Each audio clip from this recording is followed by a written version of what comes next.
Just when I thought I couldn't find my way out, yeah, I searched the God in me to find my way out. I know it can seem way out, but the Creator flows to and through me from way out. I'm talking way out, yeah, yeah, yeah. See, if you believe in the God in you, it's a better place. Creating the force and the power to live a better life. Just know that love and joy and peace is one in all of the same space. That you were chosen just like God.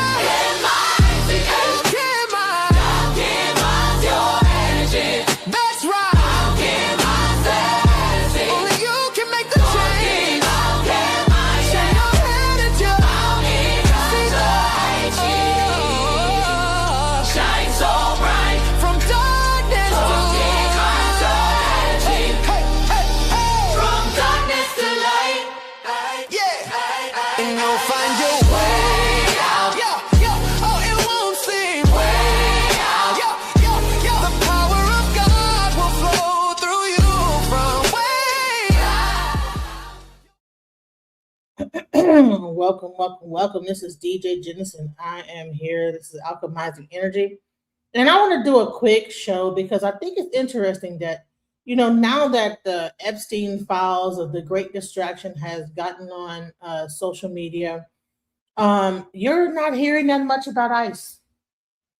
And ICE is still going, guys. The whole situation is still going on. It's even getting more like vicious in their attacks. Well, we're talking about Bad Bunny and the Trump administration. There was supposedly going to be a government shutdown. I'm not sure if that's still happening. We have not been hearing anything about ICE.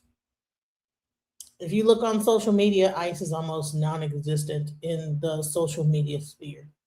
And I think it's really interesting that at one point it was all over the news. Then they released these files, and then everybody gets to talking about that. And they stopped talking about the elephant in the room. So let's talk about it. It hasn't stopped. Things are still going on. Families are still being victimized. Let's go.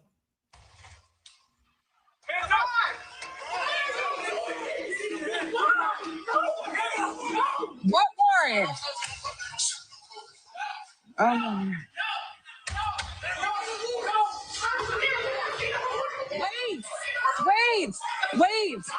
Wait. Under Fourth Amendment, your home is your castle, and if you do not invite them in, it is a blatant constitutional violation to break down a door with a battering ram, especially when they know that there's a 9-year-old inside. With most people with deportation orders from countries like Liberia, if they're not a danger to the public, our government for decades has offered essentially grace. We'll let you stay because it'd be dangerous to send you back. There's nobody in here but my babies. Sugar, stay in your room and shut the door. Now you see these are now black Liberians and they're being attacked by ICE, And when it was about the Mexicans, it was like nobody cared. So now you're seeing black people also being victimized. Looks like this might be even a daycare center. This is out of hand. And if anybody that thinks this is cool is crazy. He checked in just several days ago, and he would have had another check-in in a couple of months, I believe. So if he's this dangerous person, then why are okay? Look, I'm corrected. It's a house. It's a black guy's house. It's a librarian guy. He had checked in. He is always checking in, apparently. And they just still come in with a battering ram. Is that really necessary? Couldn't they have just went to the guy's house and said, "Hey, you gotta report"? Why is it all this going on? Then they're not even using judicial warrants. They're just using ICE warrants. This is crazy. Public. Our government for decades has offered essentially grace. We'll let you stay because it'd be dangerous to send you back. There's nobody in here but my babies. Sugar, stay in your room and shut the door. He checked in just, several days ago, And he would have had another check-in in a couple of months, I believe. So if he's this dangerous person, then why are they letting him walk around? It's clear that this is all about terror and intimidation. You know, if the federal government was concerned about fraud, and we all are, then why not send an army of accountants? Okay, you don't need weapons to look into somebody who's doing fraudulent billing practices. The purpose for this is to instill fear in the community, and that's why they use a battery.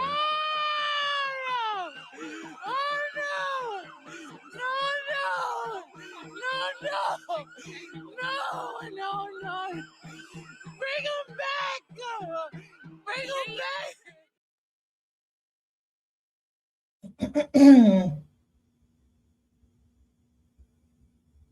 They're right there. They're not out there looking for criminals. They're looking for brown people. I said, I'm Native American. And he says, yeah, you're next. This is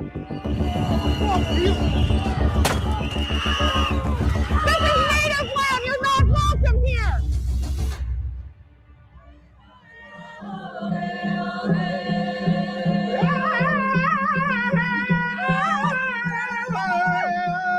So the Native community here in Minneapolis has organized this gathering today. They're doing a prayer in memory of Renee Good, who was shot and killed by an ICE agent not too far from here. And they're also planning for how to respond to the influx of federal agents in their city. And here's another thing, you know, you do have Native reservation land that is also getting infiltrated in the same way. You know, this is a very much of an encroachment on people's rights. Let's go. This is not just our community. This is all of our communities coming together to make sure that we keep our neighbors and our people safe. For 2 months now, Minneapolis has been a city on edge. In December, the Trump administration started flooding Minnesota with thousands of federal agents, calling their actions the largest immigration enforcement operation ever. What's followed feels more like a paramilitary occupation, and even Native Americans have been swept up in the raids. Native people have been taken. They have been abducted. They do not care if you have a tribal identification or not. Rachel Dion Thunder is a Plains Cree organizer with the Indigenous Protector Movement. Why do you think they're going so hard on Minnesota? I believe that they're putting this many resources into Minneapolis because of how strong community and grassroots resistance is here. You can look, there's a long history of it. American Indian Movement was founded here in 1968. We have always resisted. George Floyd was murdered here. Look at the resistance and the uprising that came from that. Who is going to have to stop them is community. And so they're testing community right now. Confirmed ICE, Lake and Bloomington. This is Rachel Thunder. Dion Thunder spends her days patrolling the streets of downtown Minneapolis for ICE agents. On 19th, off of 11th Avenue. Around the city, ICE has routinely stopped and detained anyone they suspect of being an immigrant, including Native Americans, whose ancestors predate the United States itself. 20-year-old Jose Roberto Ramirez, a descendant of Red Lake Nation, was followed by federal agents while driving to visit his aunt. Citizens! Beto, get your ID. We're citizens. Okay, then show your ID. Get your ID. We're native. What are you doing? The day before when Renee Good got shot, I was just freaked out. Like, they don't want to stop nowhere where nobody would see, you know. Do you have any idea why they were following you? But yeah, they were just racially profiling and going off by looks. Ramirez pulled over and called his aunt, who rushed to the scene. Why did you hit him? No! Stop! What are you doing? Stop! Okay, back out! He was taken to a nearby ICE facility and released later that day after questioning. Felt like I was getting kidnapped. Like, they literally rushed me out of my aunt's car and handcuffed me, threw me in their car and tried to keep me down, put my hoodie up. And they don't even care if you got your identification. They'll take you. Like, they're just evil people. I didn't think I had nothing to worry about because I was a U.S. citizen, you know, I'm half Mexican, half Native, you know. That didn't matter, though. How does it feel as a Native American to be stopped by federal immigration officers? disgusting. You are from here. We are native. We are the original. You know, don't be scared. They can't do anything. Here's the question. People say, well, this is not our fight. Okay, I get it, it's not our fight, but it does not mean that we can't talk about it. And I want to also say this. Weren't the Native Americans out here fighting? Weren't the Mexicans when George Floyd was murdered? Wasn't it Mexicans out there saying something about this? Wasn't it Native Americans out there marching right along with Black people? Why all of a sudden it's not our fight and we not supposed to say nothing about this? I mean, I think that's selfish at best. You know, it's selfish that when we're going through it, white people come and fight for us, Native Americans fight for us, Mexicans come and join the fight. They all march with us, but then now all of a sudden I'm not saying we got to get out there and put ourselves at risk because we know that we'll become the main targets. But it doesn't mean that we can't talk about what's going on and say that we don't agree with it. Seeing what had happened to us and to my nephew, we are a nobody to these agents. About a month prior, I was driving over here. I was coming up to a stop and I didn't know it was ICE agents, and they were. And they started yelling and I rolled my window a little and I said, "What?" And he said, "Coming for you." And I said, "I'm Native American." And he says, "Yeah, you're next." Any immigrant, I can imagine the fear. So even though she said that I'm a Native American, yeah, you're next. So these people are not even, this is not about immigration, guys. That's the part I keep trying to drive home to anybody watching.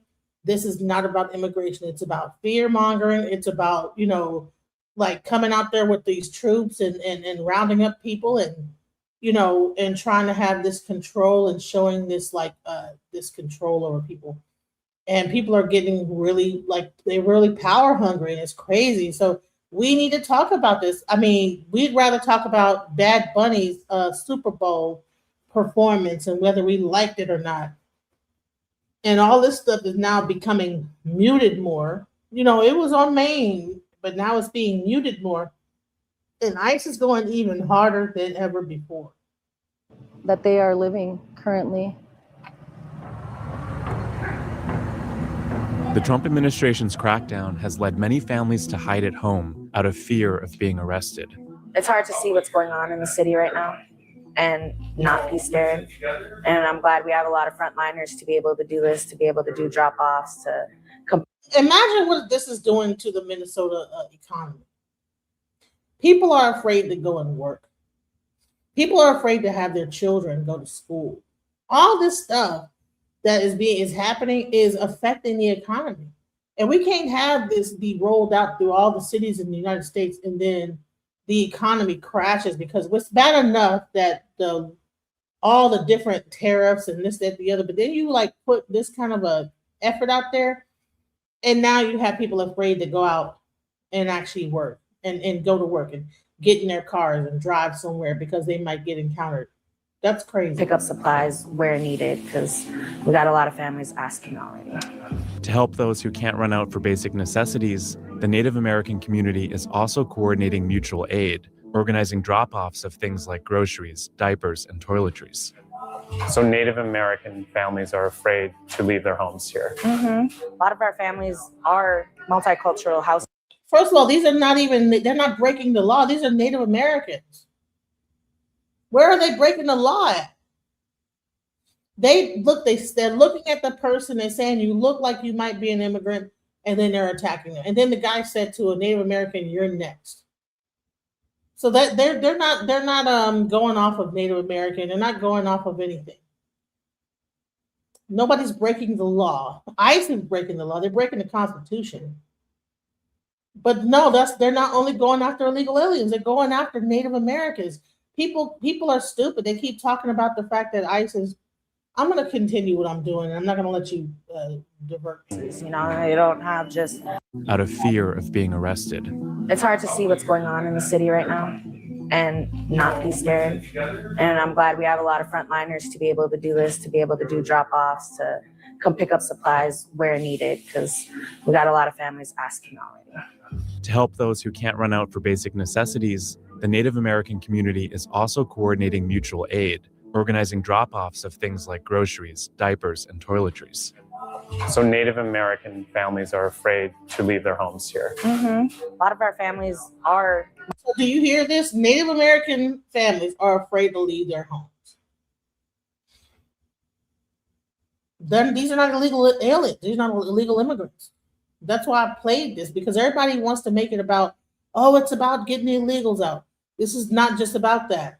Anytime you have a whole culture of Native Americans, they're on their reservations in Minnesota and they're afraid to leave their homes, there is an issue. Let's go. Multicultural houses, you know, you don't have just Native Americans or Mexican, you know, families who marry in or something, dating, they're scared. They keep saying they're out there looking for criminals. They're not out there looking for criminals, they're looking for brown people. And that's just the end of it. They don't care which brown person they nab up. We've got a really large crowd here. A lot of observers, a lot of people recording. So there's probably 15 to 20 vehicles here right now. I'm heading north on Park right now off of 24th. I don't see any agents, but I'm going to continue going north on Park. Okay, thank you. Does it seem like there are a lot of agents spread out in this area today? When I dropped my baby off at daycare, like I saw 2 separate convoys. They're surrounding a car and she's trying to get out. And like, I don't know, there's probably 10, 15 agents. They're detained the woman from the car and the So listen to this. You drop your child off at daycare. You have to go to work. Okay? And you're driving down the street on your way to work, and then you encounter this. People with whistles because ICE is in the area, right up the street from your job. What do you do in that situation?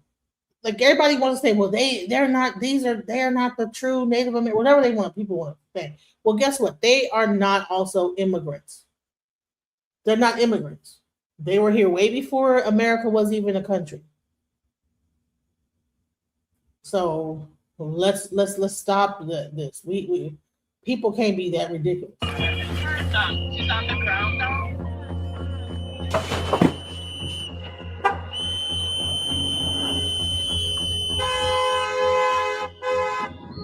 Get the fuck out of here!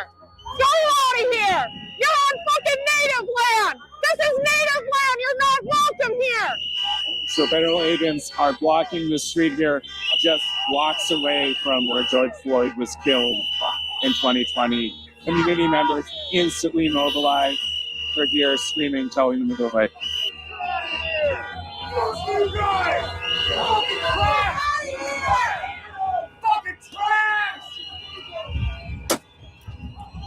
All right, so this is the infamous incident where the guy that got killed the other, so he kicked that ICE agent's car.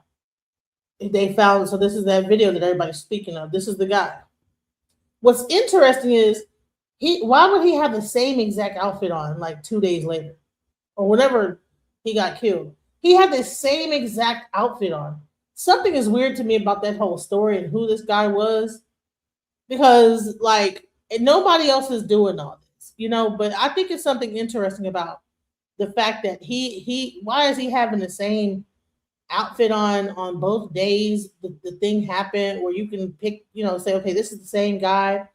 There's something to this to me. See how he did that? Nobody else was doing that. Everybody was just blowing their whistles, screaming, whatever, making things. This guy escalated into kicking it the thing, And later he was the one who was killed. May he rest in peace. I think it's interesting that even when he was shot those 10 times, he had the exact same outfit on. There's something to that. Fuck you!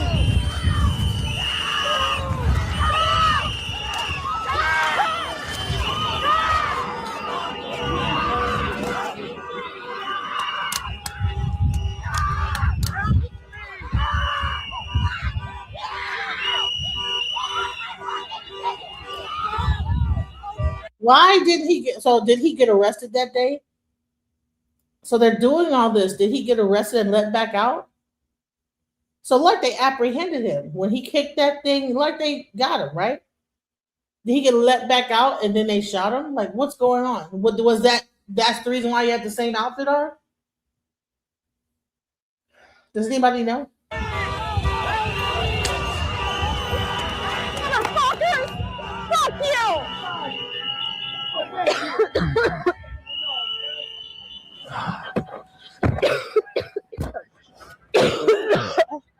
Go wipe it off. 11 days after we filmed with Dion Thunder, federal agents shot and killed the man who kicked this SUV's taillight. Alex Preddy was a 37-year-old ICU nurse. On January 24th, he was recording agents and assisting a protester who had been shoved to the ground. Agents tackled Preddy, pinned him down. He had the same exact outfit on, guys. Did anybody notice that? He has the same exact outfit on.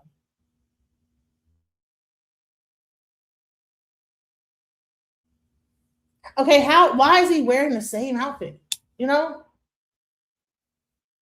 The same exact shirt and pants? Did they just let him out and he went right back into the protest? Like something is up with this. And like I said, I believe that sometimes you'll have certain agitators that get hired, or maybe are a group that like are a little bit more extreme with how they do stuff. You went from kicking, same outfit on, then a few days later, you're the one. Man who kicked this SUV's taillight. Alex Preddy was a 37-year-old ICU nurse. On January 24th, he was recording agents and assisting a protester who had been shoved to the ground. Agents tackled Preddy, pinned him down, and shot him 10 times. The Trump administration later called Preddy a domestic terrorist who approached officers with a gun. That claim was contradicted by bystander videos, which showed that Preddy was holding a phone, not a gun, when he was pinned to the street. On the day we filmed, we talked to Dion Thunder about the dangers that protesters face. Are you scared for your own safety? I'm not scared of my own safety. Like, what are they going to do? Deport me? Like, where are they going to send me? This is my land. It can be scary, you know, like they're murderers. They killed Renee.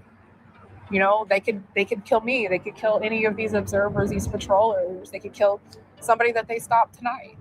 I just want to protect the people I love. What we're experiencing here in Minnesota is a violent occupation of the Trump administration under an authoritarian regime, and to not sugarcoat it, that it is dangerous, it is violent, and we need every single person doing what they can to stop it. Because if they can get away with it here, they're going to try to get away with it everywhere.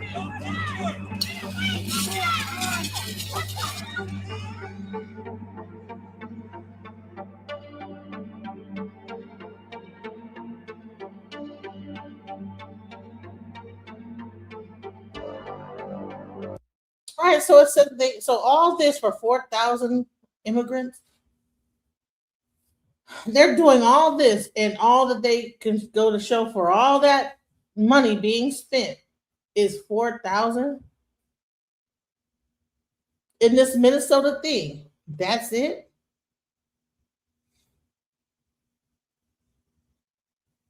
And then they're not saying anything about the detention of Native Americans in Minneapolis.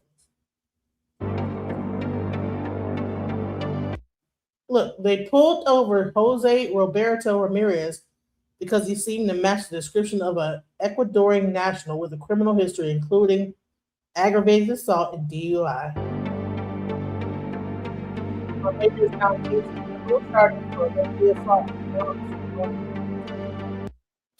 The Native American Rights Fund, which supports his legal defense, said Jose is innocent of this charge and is a victim of retaliation following his unlawful assault and detention, guys.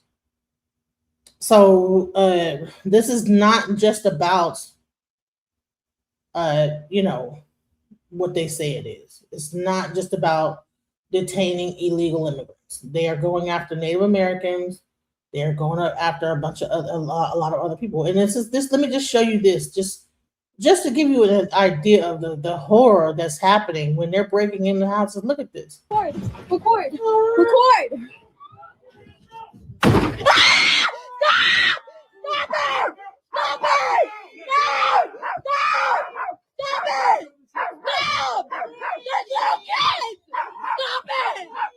Get out of here!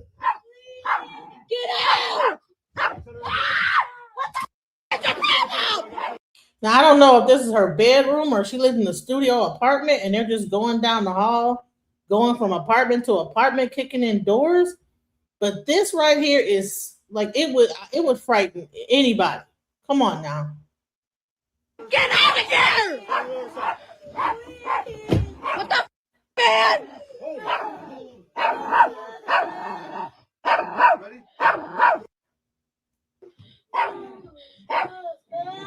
You guys are all going to hell, man. Stop fighting! No.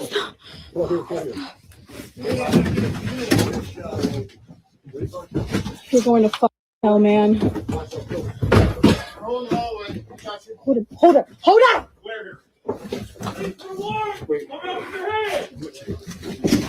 But well, the reason why a lot of Black people are not supporting the protests is because we know that we could easily become targets. It won't even be about immigration no more. Once we join and we get the protesting, it'll be a whole, they will get to jumping on us first and foremost. So I think that for the most part, we know that we don't want to become the targets of this.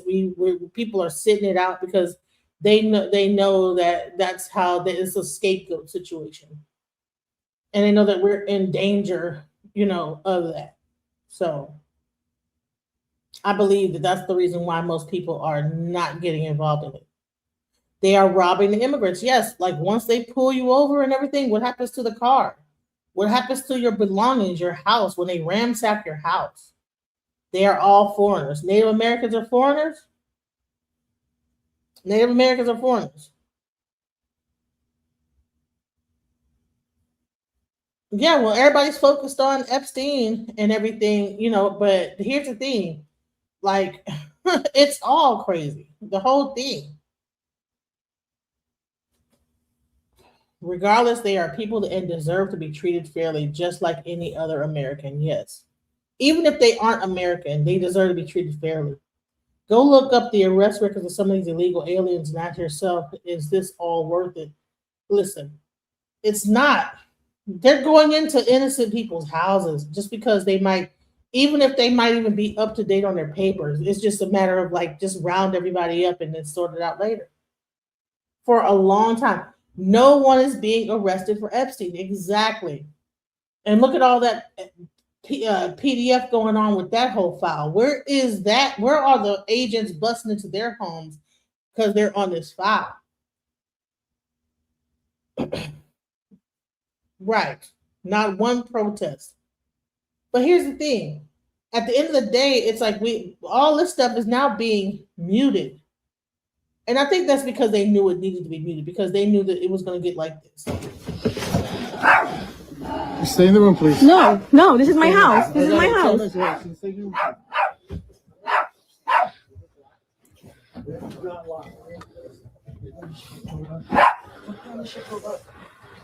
Why do you do this? Why do you break families apart? Why? You don't have kids? You don't have a family? Why do you do this? Do you think this is okay? I know you feel something. Hey, go! No. What kind of heartless person can break into a house, hear babies crying, and have no kind of sympathy or empathy for the family? Even they know that this family ain't. Come on.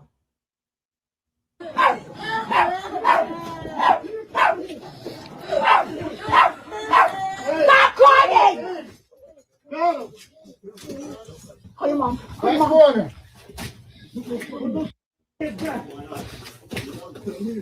Why, man? Why? They didn't drop all kind of smoke bombs in the house and everything just to detain a family. How much of our tax dollars is this really what is this really necessary for our tax dollars to really be going into all this? I mean, it'll be 4, 5, 6, 7, 8 ICE agents on one little family that's just crying and asking for like, you know what I'm saying? Asking for some kind of level of decency. These are not criminals that are like the Venezuelan mafia that they're busting into their houses and you gotta like they're going in with guns blazing, guns out like they're doing a street like level guerrilla warfare, operation. And these are families with kids. And to me, I don't like to say, well, hell, that's what they deserve because they're illegal. They might be illegal. We don't know if they're illegal or not. Because, I mean, if you look up the record, ICE has detained people that were illegal and were not illegal. And if you get into some of the things that are happening at these facilities, it's just deplorable. Kids. If you would have just, no, but listen, do you have kids? I don't even talk about that. I'm not here for You're kids. evil. You're evil. God has a special place for you guys. I hope you know that.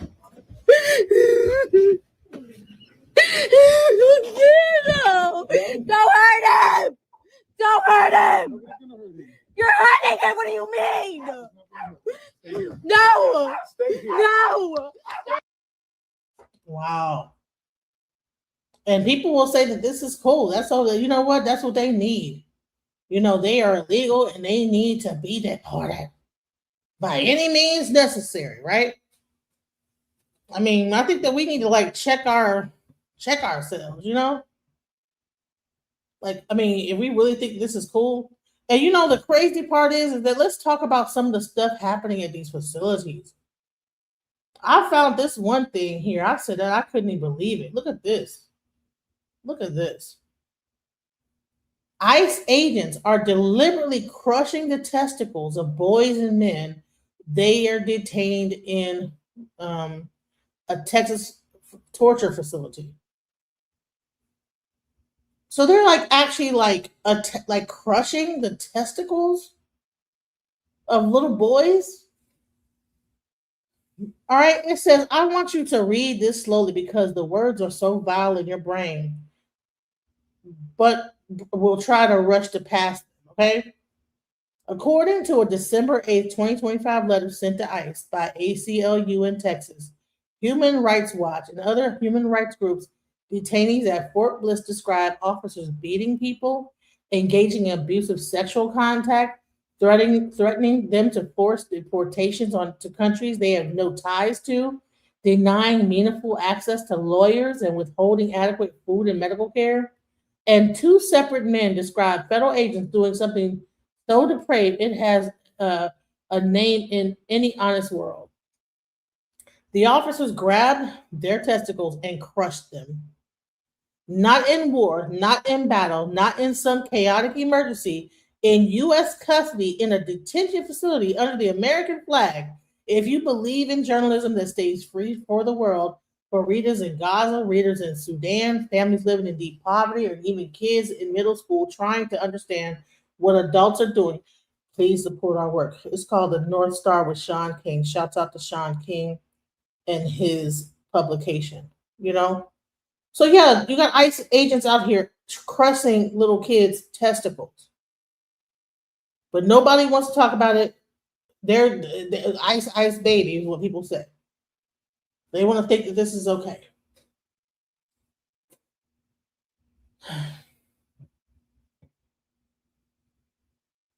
So there's a situation where the ICE agent assaults a lawyer, makes a huge mistake.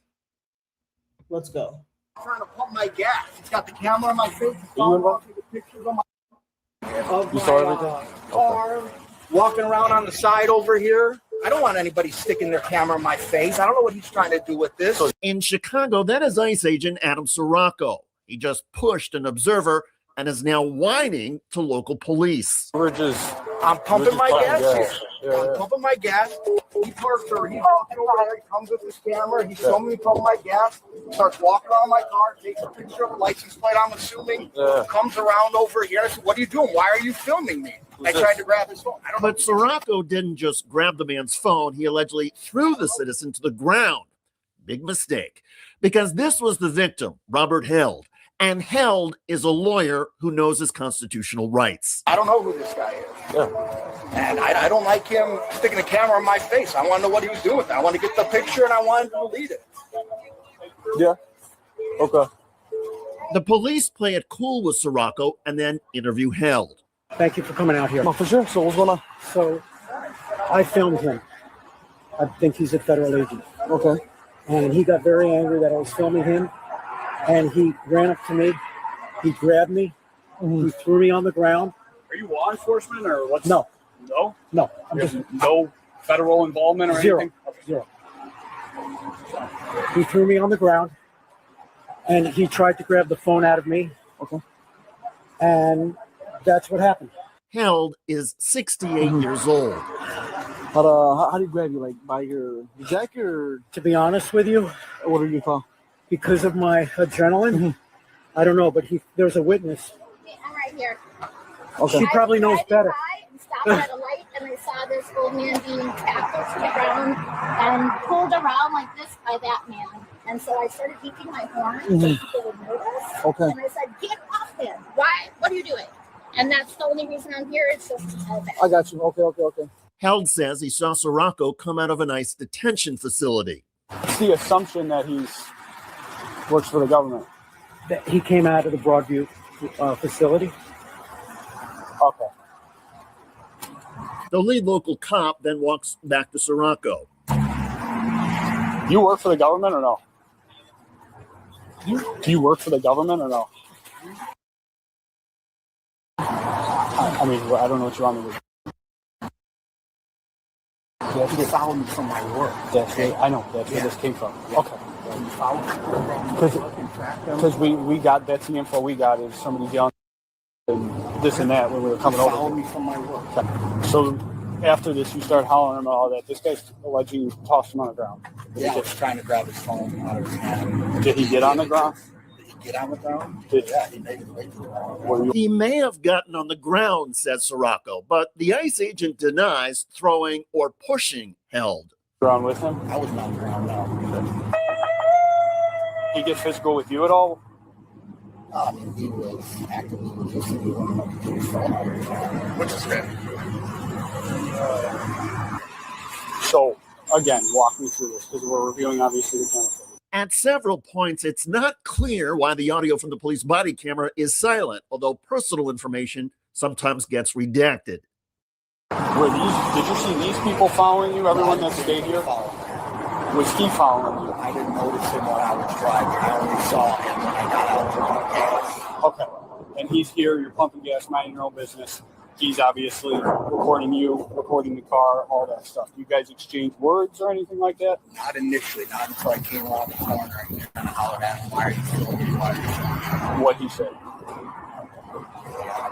Oh, just, okay. And then, because I see you guys are over here. Yeah. Then what happens?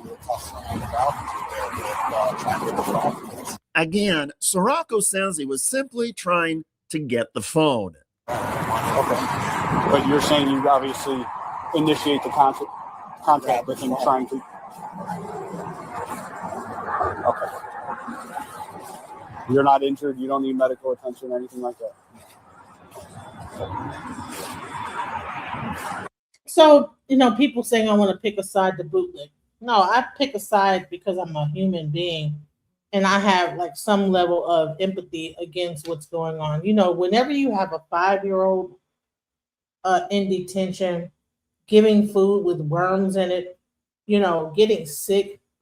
Jasmine Crockett actually visited the facility that little Liam was at, and they said he looked lethargic, very sick. Another little girl almost passed away.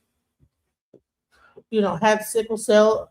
One person actually had sickle cell and died, a little girl. Like the way that they are treating even the children in these facilities is just deplorable. And to me, it's not even about like what happens once you get what's happening to detain the people. It's once you get detained, how are you treated? Let's go. Top story. A federal judge has ordered the release of 5-year-old Liam Conejo Ramos and his father, Adrian Conejo Arias. The two were detained last week in Minnesota and are now in a detention center in Dilley. A photo of Liam being detained by ICE officers went viral. KENS 5 reporter Mike Jimenez has details about today's ruling. Federal District Judge Fred Beery with the U.S. District Court for the Western District of Texas issued the ruling, was also critical of the detention of Liam and his father. 5-year-old Liam Conejo Ramos and his father Adrian Conejo Arias were detained on January 20th while driving home from school near Minneapolis. A photo of Liam surrounded by ICE officers showing Liam wearing a bunny hat and carrying a Spider-Man backpack sparked an outcry across the nation. The images went viral, leading to more protest. Saturday, a federal judge ordered to temporarily block his deportation.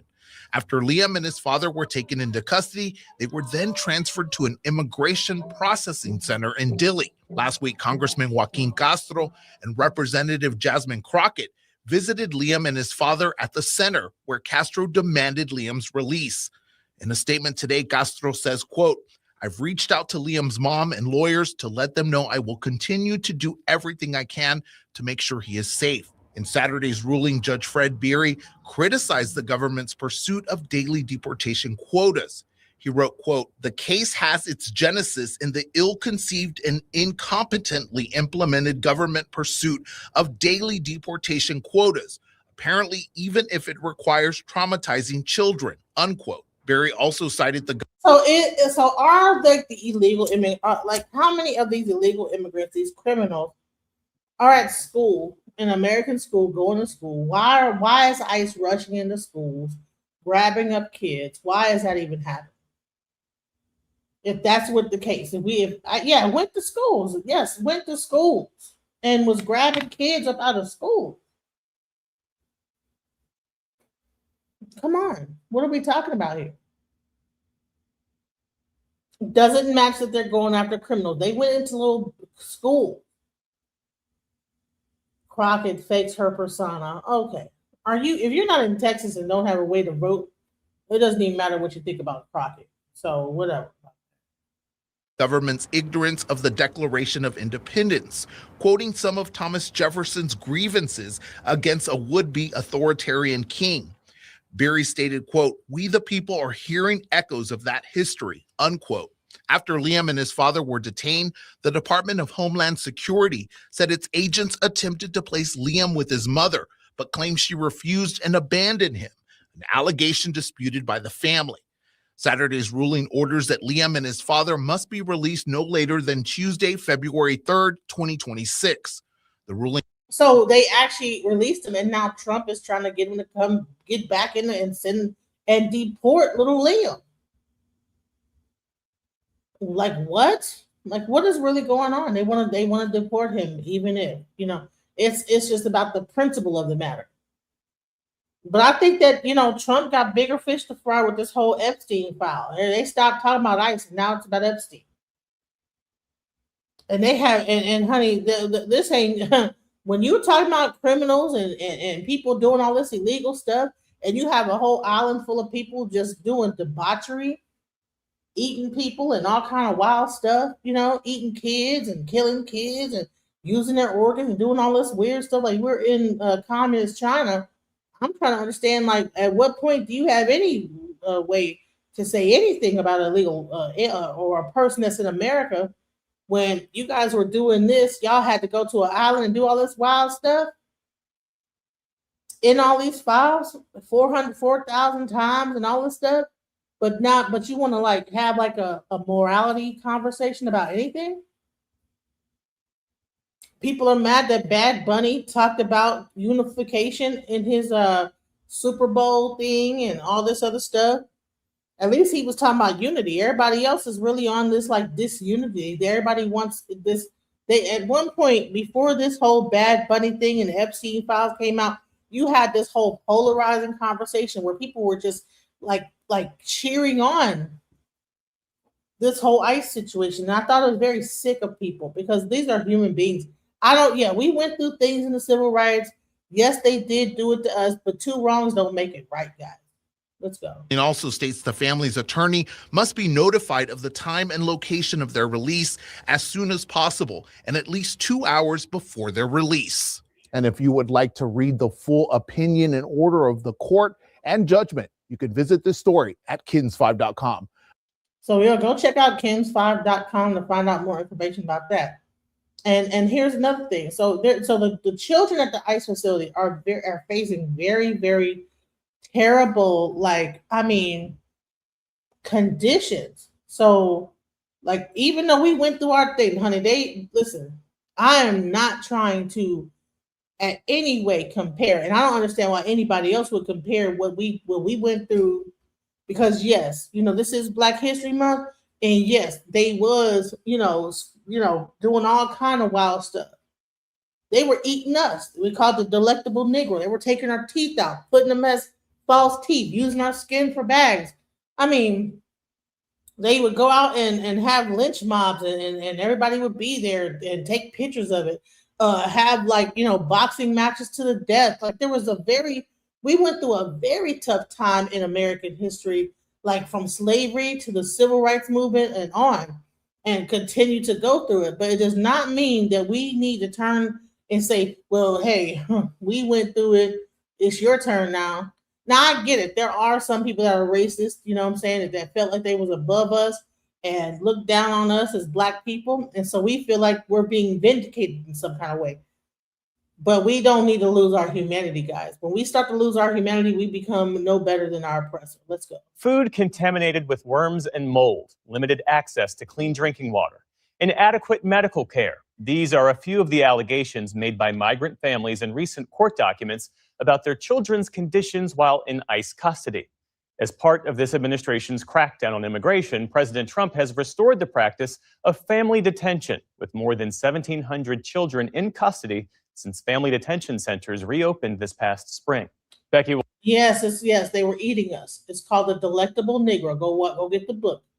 If anybody don't know about that, we were being eaten. Yeah, it's called the Delecta, and it was an actual cookbook on how to eat us and make us meals. Yes, very much so. There you go. Walzen is a senior lawyer with the National Center for Youth Law and joins us now. Thanks for being here. Thanks so much for having me.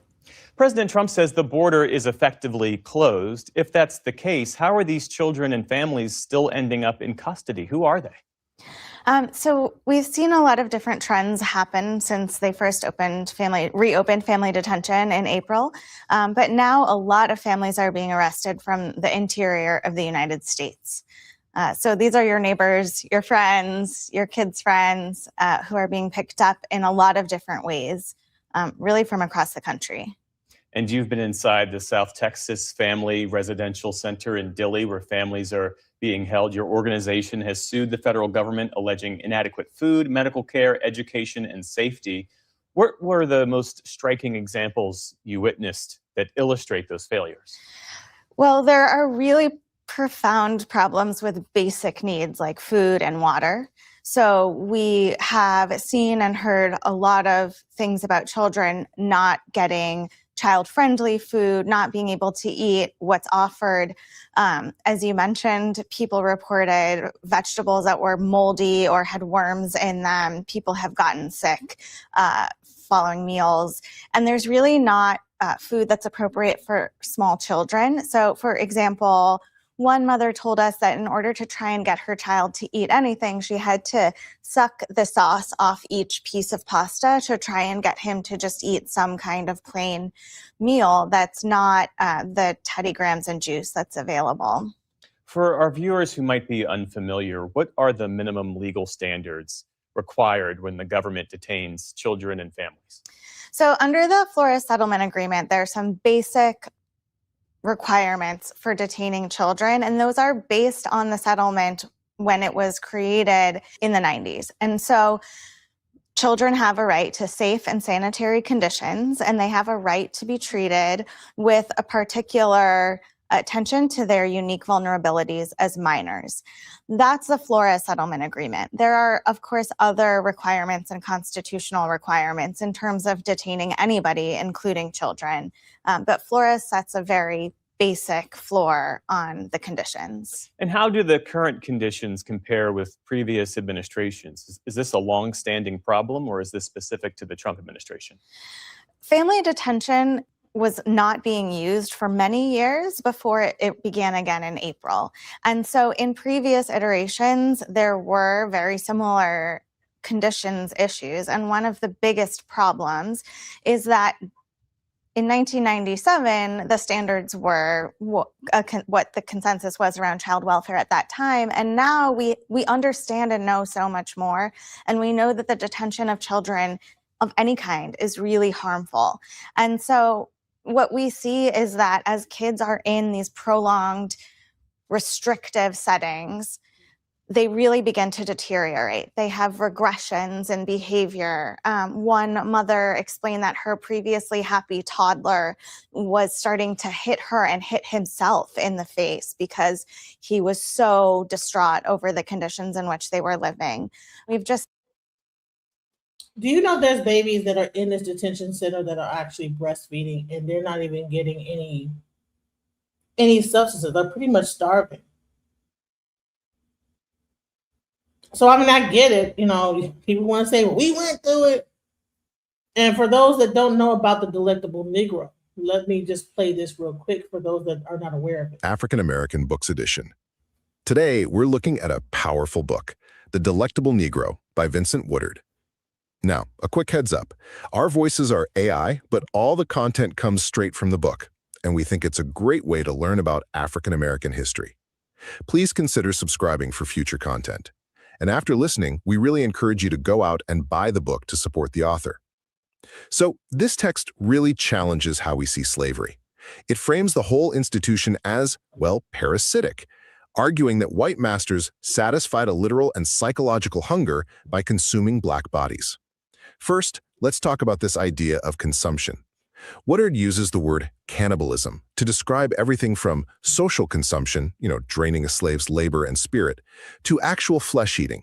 He points to these horrifying historical accounts, like the starving crew of the whale ship Essex eating black crewmen first, or reports of Nat Turner's flesh being rendered into medicinal grease. Second, there's the theme of homoeroticism, basically same-sex desire. The argument is that slavery's brutality often masks a specific white male taste for black men. The master's power wasn't just economic, it was expressed through a twisted intimacy, treating the black male body as a delectable object to possess and consume. And finally, this completely reframes historical language. Take the word seasoning. Historians usually see it as breaking a spirit, but Woodard argues we should read it in its culinary sense, preparing meat. So when formerly enslaved people like Frederick Douglass spoke of fleshmongers, they weren't just using a metaphor. They were describing a literal reality. Ultimately, this work reveals a terrifying culture where the master's identity was sustained by literally and metaphorically feeding on the enslaved. Please subscribe and tell others about this podcast. And hey, suggest book. All right, so let's get back to the children and how they're being treated in these ICE facilities. And it's the same kind of a parasitic thing. Like, bro, what are we getting out of taking children and putting them into a facility, not feeding them, and just dropping them off into a facility where they have no care whatsoever? And then kids are like dang near passing on. What is the purpose of this? Let's go. Seen otherwise really well-adjusted kids really devolve into concerning, just constant sadness, nightmares, crying every night. One teenage boy described to me, a big kid, he was maybe 16 or 17, that he cries every night when he goes to sleep in the detention center where he's held with his father. I would say one other deeply, deeply concerning thing that we've seen in this iteration is really concerning medical conditions. So children are not getting the care the medical care they need. A lot of people are coming in with dangerous chronic medical issues that are not treated or are incorrectly treated. For example, one regular childhood illnesses become very dangerous in detention. So one child had an earache that turned into such a severe infection that she experienced hearing loss, and she really wasn't treated for a long period of time. And then when she finally was treated, the antibiotics they gave her were extremely strong and caused her a lot of distress. And so we see a lot of problems with just basic health, basic access to basic needs. And on average, how long are these children and these families held in these conditions? We've seen families being held for longer and longer periods of time. And so most recently, according to the data that we get, we've seen several, I would say dozens of families and children that were held for more than 80 days. And so these kids are spending months in detention in these horrible conditions. So what? All right. All right. These are not criminal kids. These are not bad kids they picked up off the street that was doing something wrong. These are children that were detained with their families. And so now they're being put into a deplorable situation.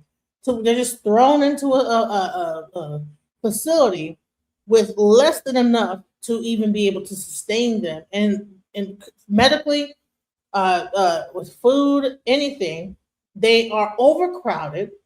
People are getting sick amongst each other.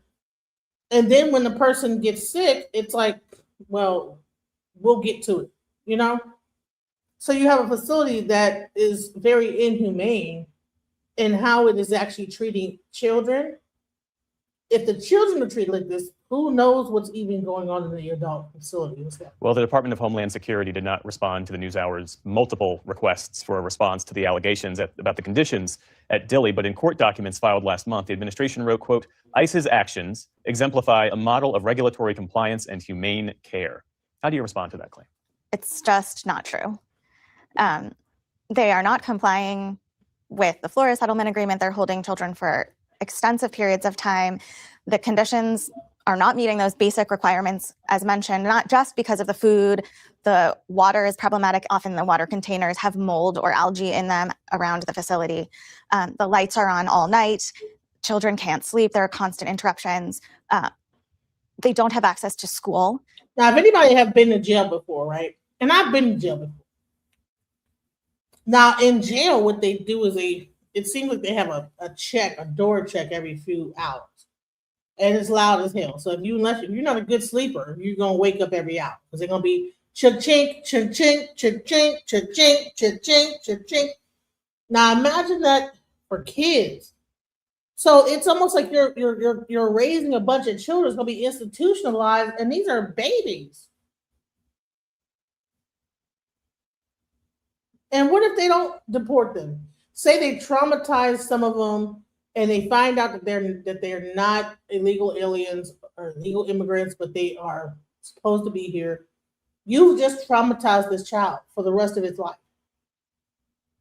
And now you're expecting them to come back into the American culture and then assimilate it once again, once they've experienced this traumatic thing for however many months before they were able to get released.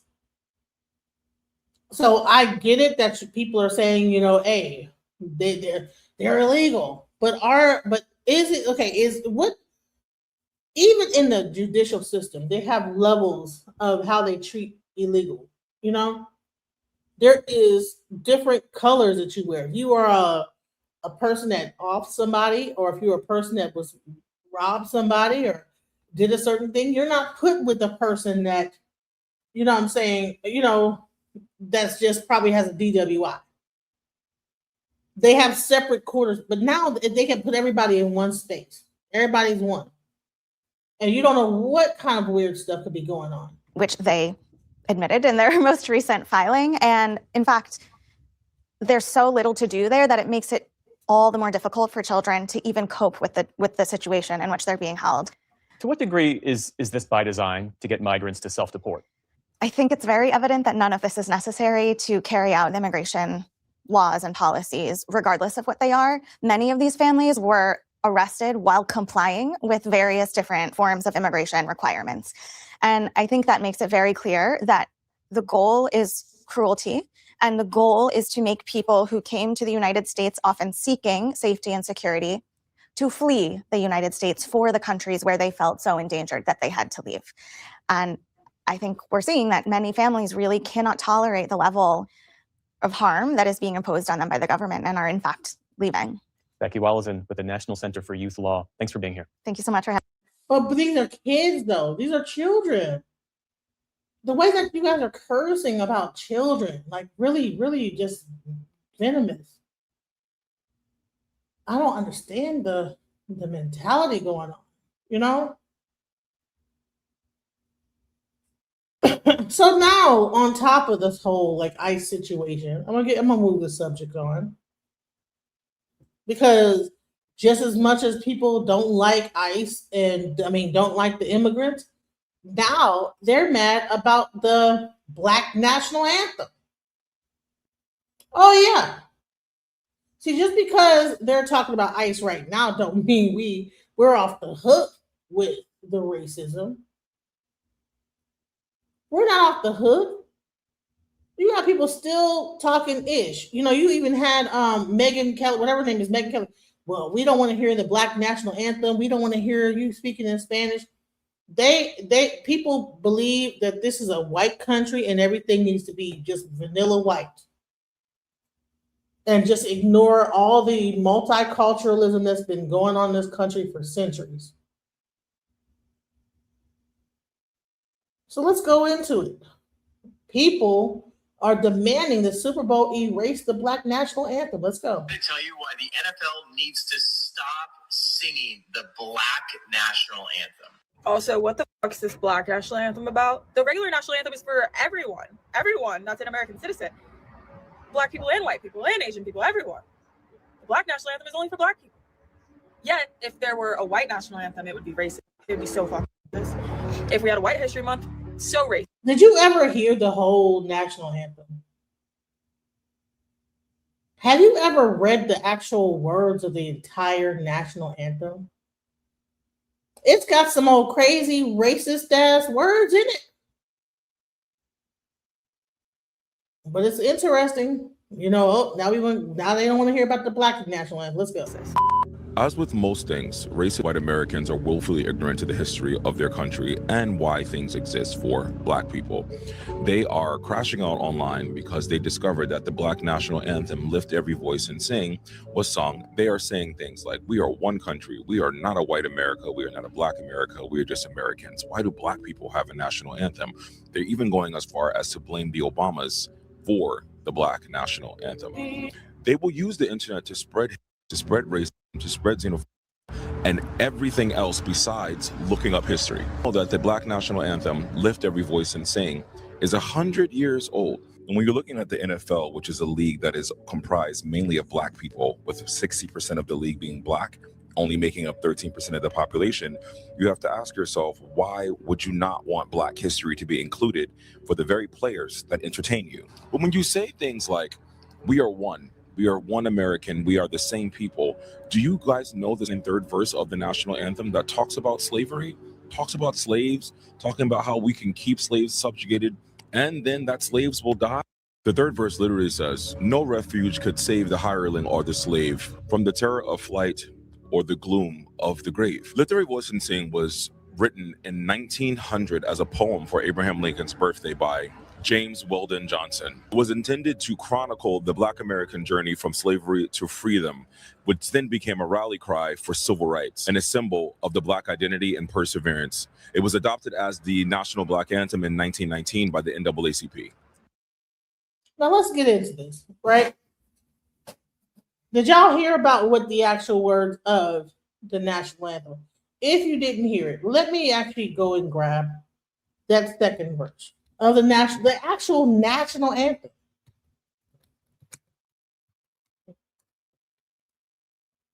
Because everybody said, we already have a national. We don't have the Star Spangled Banner. Okay? We already have it. Okay? We don't need no other thing. Google. National anthem lyrics. Okay? Because he just said about the fact that it goes into slavery and all type of stuff. All right. So, see, what happens is we only get to really focus on the first. People only go into for the home of the free and for the land of the free and the home of the brave. Okay. But the Star Spangled Banner is a way longer song than what gets sung, at these events, okay? So you have the whole thing. Oh, say, can you see? Oh, say, can you see by the dawn's early light what so proudly we hailed At the twilight's last gleaming, all that stuff, right? So let's go. On the shore, dimly seen through the mist of the deep, where the foe's haughty host in dread silence reposes. What is what which the breeze o'er the towering steep, as it fitfully blows, half concealed, half discloses. Now it catches the gleam of the morning's first beam, and in full glory reflected now shines in the stream. 'Tis the star-spangled banner, O long made wave, over the land of the free and the home of the brave. And here we go. Let's go. Here we go. Let's go into the slave. Because they talk about the slave here too. And where's the band? I'm trying to find. Okay. And where's that band who so vaunly swore the havoc of war and the battle's confusion? A home and a country should leave us no more. Their blood has washed out their foul footsteps pollution. No refuge could save the hireling and slave for the terror of flight or the gloom of the grave. And the star-spangled banner in triumph doth wave over the land of the free and the home of the brave. Right? So we're talking about slavery here and the terror of flight, of escaping slavery or the gloom of the grave. Lift every voice and sing. Okay?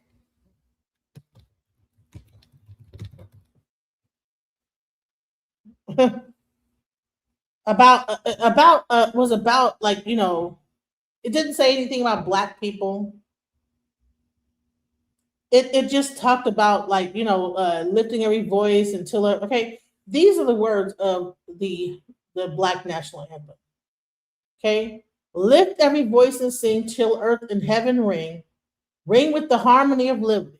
Okay, let our rejoicing rise high as the listening skies. Let it resound loud as the roaring sea. Sing a song full of faith that the dark past has taught us. Sing a song full of the hope that the present has brought us. Facing the rising sun of our new day begun, let us march on till victory is won. Stony the road we trod, bitter the chastening rod, felt in the days we hope on board had died. Yet we stayed with a steady beat, have not our weary feet come to the place for which our people sighed. We have come over a way, with tears have been watered.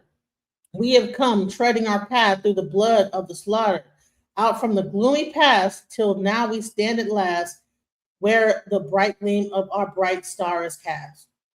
God of our weary years, God of our silent tears, thou who has brought us thus far on the way, thou who hast thy might led us into the light, keep us forever on in the path we pray. Lest our feet stay from the place, our God, where we might thee, lest our hearts drunk with the wine of the world we forget thee, shadow beneath thy hand, may we forever stand true to our God, true to our native land. And that is the Black national anthem. And just like Star Spangled Banner, they pretty much sing that first part. They don't sing the whole thing. But if you compare the two, it's like, okay, like which one sounds a little bit, we're talking about slavery and us, you know, being in fear of being enslaved and leaving and being running or whatever, or escaping slavery.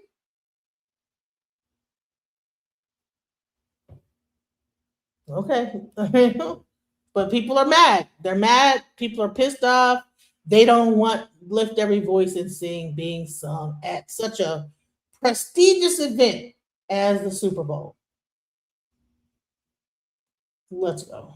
So while you want to say we are one American, we are one people, we are the same country, we have never lived the same experience. There's always been an America for Black people and an America for white people. And when you are a product of slavery and you are a product of subjugation and oppression, from those cultures come things like art, music, self-preservation, and expressionism, which comes out in forms of things like Lift Every Voice and Sing. So at a time where Black people were being disenfranchised, were being told that we were equal but separate. Segregation now, segregation tomorrow, and segregation forever. We were experiencing subjugation under Jim Crow, facing very real persecution for the freedom that America had to give us unwillingly because they lost the war. So to answer your question, for all of you ignorant buffoons out there who don't even understand the country you live in, but always want to get mad when you're excluded from something, Lift Every Voice and Sing is a part of Black culture, which is a part of American culture. And if you knew the history of this song and where it comes from, you would shut the fuck up and let us have it. Jake Shields wants to know why Blacks get their own national anthem, but not Mexican, Asians, and Native Americans. And all I can say to that is, girl, get in the studio. Get in that booth and make some magic. Maybe hit up Nikki for a feature. I don't know. If the only reason that you're mad, conservatives, is because it was played at the Super Bowl, then take that up with Jay-Z and leave us alone. Popular opinion, the people who need their own halftime show are the same people who needed their own water fountains. So why people were angry that Coco Jones sang the Black national anthem. But Black people, some Black people are also angry that the Black national anthem even exists. And my question to you is, do you think it is appropriate for the Black national anthem to be sung at the Super Bowl? Because what people are saying, this is supposed to be an all-American event. The national anthem should be sung, the one that everybody understands. So we don't see why Black people are deciding to sing their own. Some white people know the background history on why the Black national anthem exists, and some do not. I must say, to white people that are complaining about the Black national anthem, I think it is so easy. That's why women say that. If we created our own national anthem, y'all will complain because you create your own Black stuff. And in my head, I'm like, white people, if you think you're so innovative and creative, just go and create your own. Instead of having headache every single day about what Black people are doing, go create your own, as simple as that. And I also don't know who the white people that they cannot create their own stuff, because I already see on the internet, because now Black people, they have created their Black networks. I'm like, isn't everything white already? Like, anywho, every time I remember that Charlie Kirk has a wife, had a wife, okay, has a wife that created the All-American Halftime Show. She said, if you went to the Super Bowl or if you watch the Super Bowl, you ain't American. You see, the Kid Rock Halftime Show, that is the real halftime show. And it got me wondering, who is the American that was being referred to that deserved or that appreciated the halftime show for Turning Point USA? You know what I'm feeling? It's given white people did. I don't know all white people, but like MAGA white people, they did their own halftime show because they feel like we can all go and mingle with the Blacks and the Latinos. And everybody that is in support of that is not in support of America. But what would make America more than the Super Bowl? The National Football League is for everybody. Whites, Blacks, Hispanics, Asians. Say it, whatever it is, skin tone that is in America, they go to watch the Super Bowl. That's what is called America. But Turning Point USA did an all-American, like Americans only halftime show. Who are those Americans? Who are those Americans? And I feel like if in the name of whiteness, Turning Point USA has the rights to do their own halftime show, then Black people can surely have their own national anthem. I'm an American. I don't need a Black national anthem. Man, let me explain something to you. Something that has existed for 100 years. See, I'm Generation X, guys. I'm not these millennials. I'm not Generation Z, Y, whatever. The Black national anthem has been a part of like the Black experience for a very long time. The new generation does not understand its significance and how important it was, like just for even Black pride, even opening up. It was the thing that we opened up our ceremonies with, sometimes church events, all different types of things that we used to do, you know? And it's interesting that now people want to down it, you know? And it's also interesting to me how, like, this is an African podcaster weigh in on what she sees going on in America. And then that's why I really believe that this is important, because people are watching us from all over. And they are looking at us like we are crazy, bro. Like what? Like We think that we're looking cool out here and we're not. Okay, let's go. Just like white people don't need a white national anthem. Just like we don't need black drinking fountains and white drinking fountains. I'm just an American. And the national anthem, the real one, belongs to all of us Americans. Including the slaves. And skin color doesn't matter. My buddy here says the only thing that having a black national anthem is doing is causing more divide in our country. It must be really fun to be stupid. But let me help you out. I made a little T-chart for the visual learners in the back. On the left, we have the Black National Anthem. On the right, we have the Star Spangled Banner, the real national anthem. The Black National Anthem, Lift Every Voice and Sing, was created because we were literally not allowed to be patriotic. It was created at a time where black men were going to serve in World War I, coming back home and being lynched in their army uniforms. Star Spangled Banner was originally used as nationalistic military brainwash propaganda and nothing more. Look up the origins. The Black National Anthem was officially promoted by the NAACP as the Black National Anthem in 1917, whilst the Star Spangled Banner, after many failed attempts to get it recognized nationally and officially, was not officially recognized until 1931. Black National Anthem was written by James Weldon Johnson, a civil rights activist, writer, and leader of the NAACP. The Star Spangled Banner was written by a slave owner. Francis Scott Key owned 8 slaves at the time of his death. Black National Anthem is a song about singing together to honor your family and land from which you came, whilst the Star Spangled Banner has an omitted verse that describes the dying runaway slaves who didn't want to fight for the United States, and you have conveniently never heard about it. So you can keep singing your Confederate tunes over your lima bean salad, but I'm going to sing the song that actually means something. I don't like this whole Black National Anthem thing. What's the Black National Anthem thing? See? What's that? Well, it's newer the last couple of years, and it's at the Super Bowl. And see how stupid these young kids are? It's new. No, it's not new. This has been being sung like forever, bro, for like at least 100 years. And y'all are just now hearing about it and people making an opinion like it just like someone just wrote it and all of a sudden now it's being at the Super Bowl. Get the fuck out of here. This is not something new. This has been a part of Black American history for a very long time. It has been the opening of various ceremonies, at least like when I was growing up. And if anybody wants to join, I put the link in the chat. You know what I'm saying? I put the link in the chat. Anybody want to come here saying I'm crying and boo-hooing and I'm bootlicking and whatever? A lot of y'all are young and wasn't even around. I grew up listening to the Black National Anthem, going to church, listening to this thing. I know the words to it. I've sang it, growing up. This is a part of. So white people might not be aware of the history of it, but I grew up knowing that this is a historical thing, that it was a part of the Black community forever. This new crowd, they probably go far. They maybe go far back as Sugar Hill Gang. Or hip, that's the Black anthem to them. The hip, hopper, you don't stop, or rock it to the bang bang, boogie the up jump, the boogie to the rhythm of the boogie to beat. That's about as far as they go.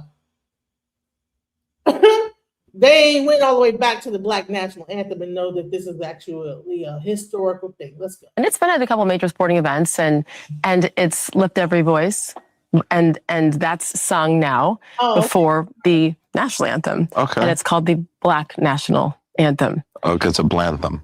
It's a blantham. Let's call it that. Hashtag blantham. Maybe if it were that, I would not think it was so ridiculous Then it and would change your mind. It's an divisive and, aesthetic thing. Yes, totally. Put the hashtag, we're good, I'm cool. No, but to me, and again, I'm sensitive because I've been told you're not enough, and then it's like, saying I sound like I'm drunk, or is this stupid ass woman over here saying that we don't need a Black national anthem? Sound drunk. She sounds drunk. Like, what are you talking about?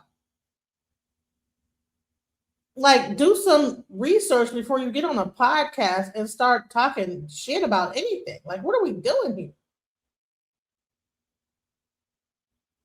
Like, how does a Black woman get up here without no research or anything, talking about the Black national anthem like we did? We don't need that. We just go to our original national anthem for everybody. Well, honey, have you read the whole thing? Did you hear the whole thing? about the slaves in the grave and all. What? That's sick. Dude, we're one big melting pot. This is good. Why are we now choosing to separate again when we've been in a tough time here the past several years to say this is only our anthem, but you all better stand up. You better stand up. Yeah. And I think we're all like, we're Americans. Yeah. What's your thought? I think what it is it's like when BLM first started, I was like, oh, that's cool. You know, that's cool. And then like, so there was like a 4-month period where that was really cool. Yeah.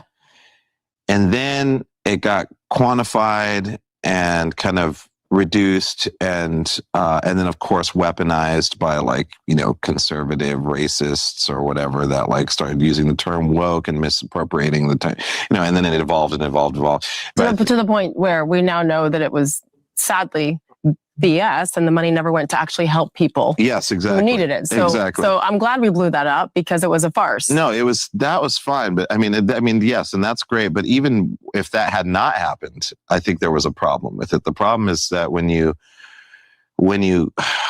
isolate and you say that this is this, and you're like, and so therefore society has to change and adapt to this. The problem with it is that it makes people feel like they're being forced to do something. And that's exactly the point of people who are xenophobic or racist or whatever. They're like, see, look, these people want to do this and they want to take over our blah, blah, blah, you know, all these. It doesn't really, to me, it wasn't helpful. It wasn't helpful. To me, what's helpful is strong, intelligent voices speaking on notions of compassion, talking about science and art. The act of doing in a naturalistic, earnest way is more effective. I say this for all marginalized communities. Today, I'm going to tell you why the NFL needs to stop singing the Black national anthem.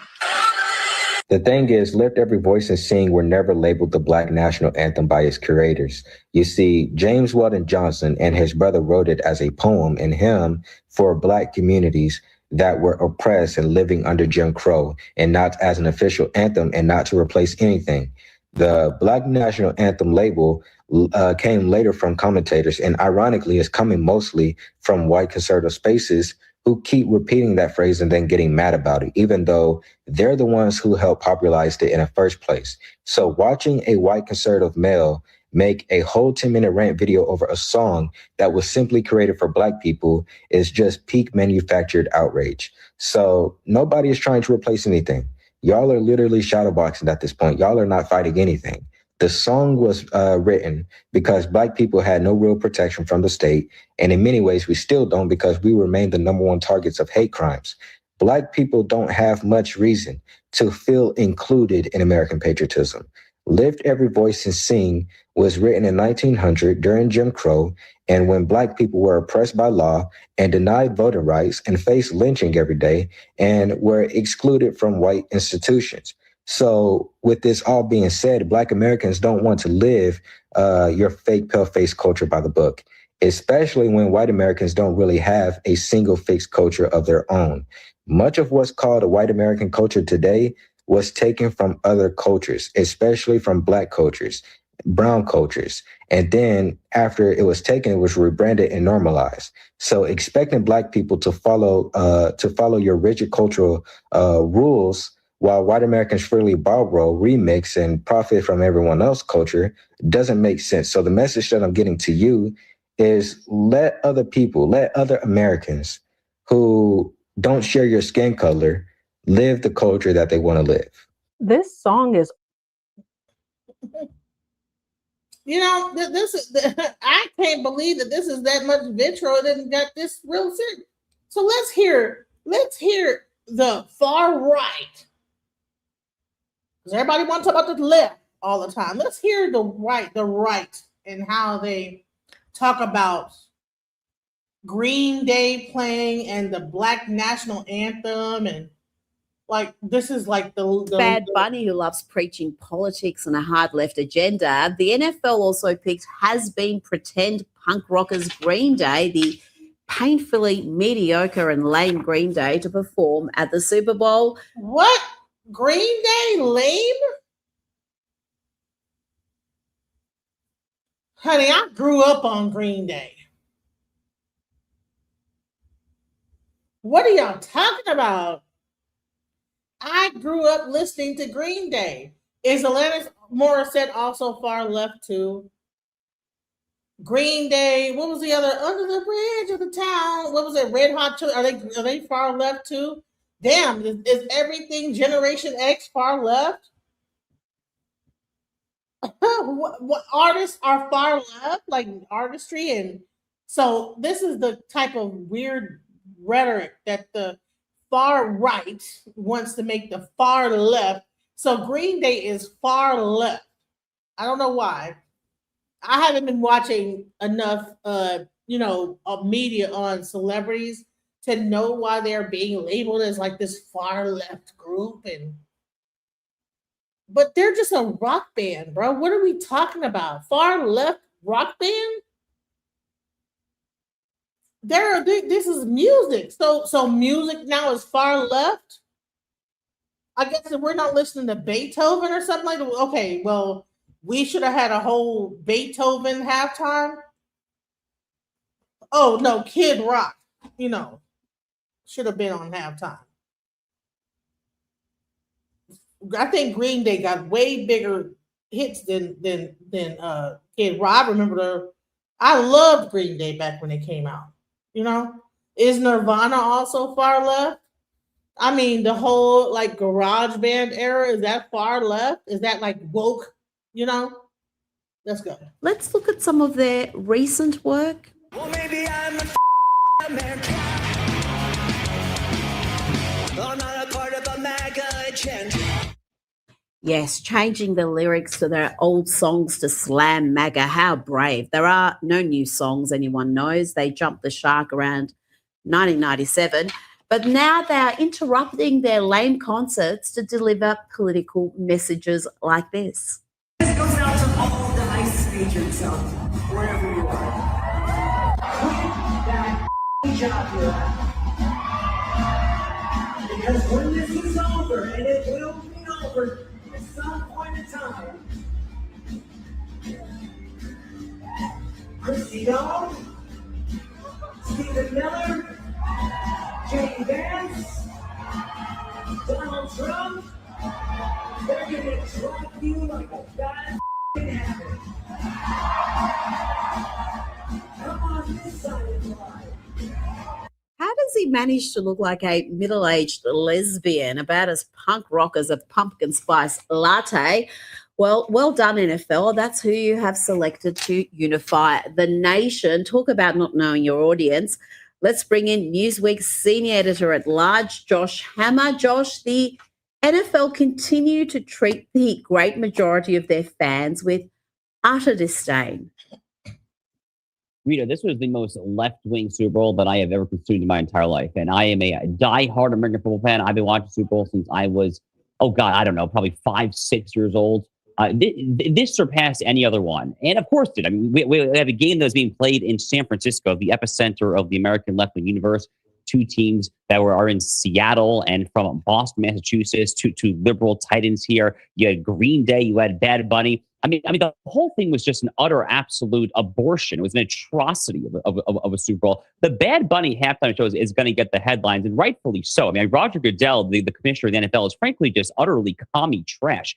But the silver lining, Rita, of all this, silver lining of Green Day, who is exactly as you say they are a radical left-wing ideological group of washed up, mid-50s, 60-year-old lesbian-looking rockers. But between that and Bad Bunny, this halftime show that was entirely in Spanish, like literally not one word, not even Lady Gaga saying a word in English. I was ready to punch a wall.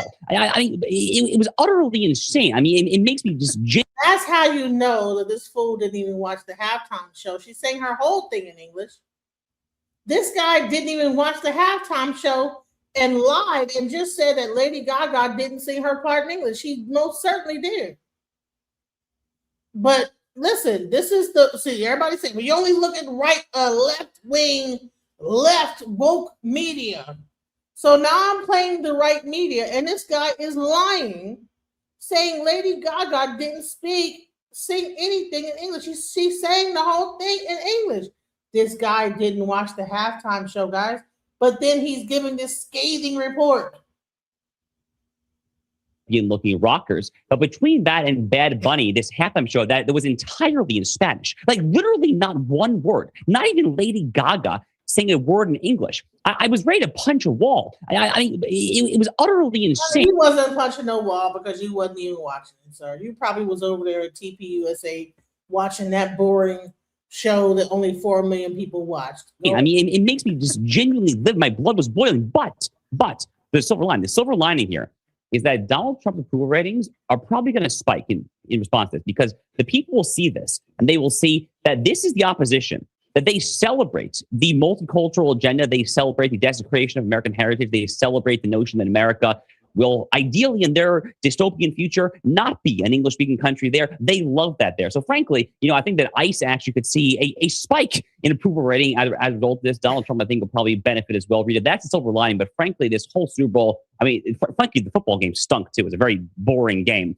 But the entertainment was, frankly, just an utter atrocity. Atrocity, that is a strong word but I think it's a very popular way to describe what happened today. Can we also talk about atrocity that got like more views, even I think they said comparable to, I don't necessarily believe that he got more numbers than Michael Jackson.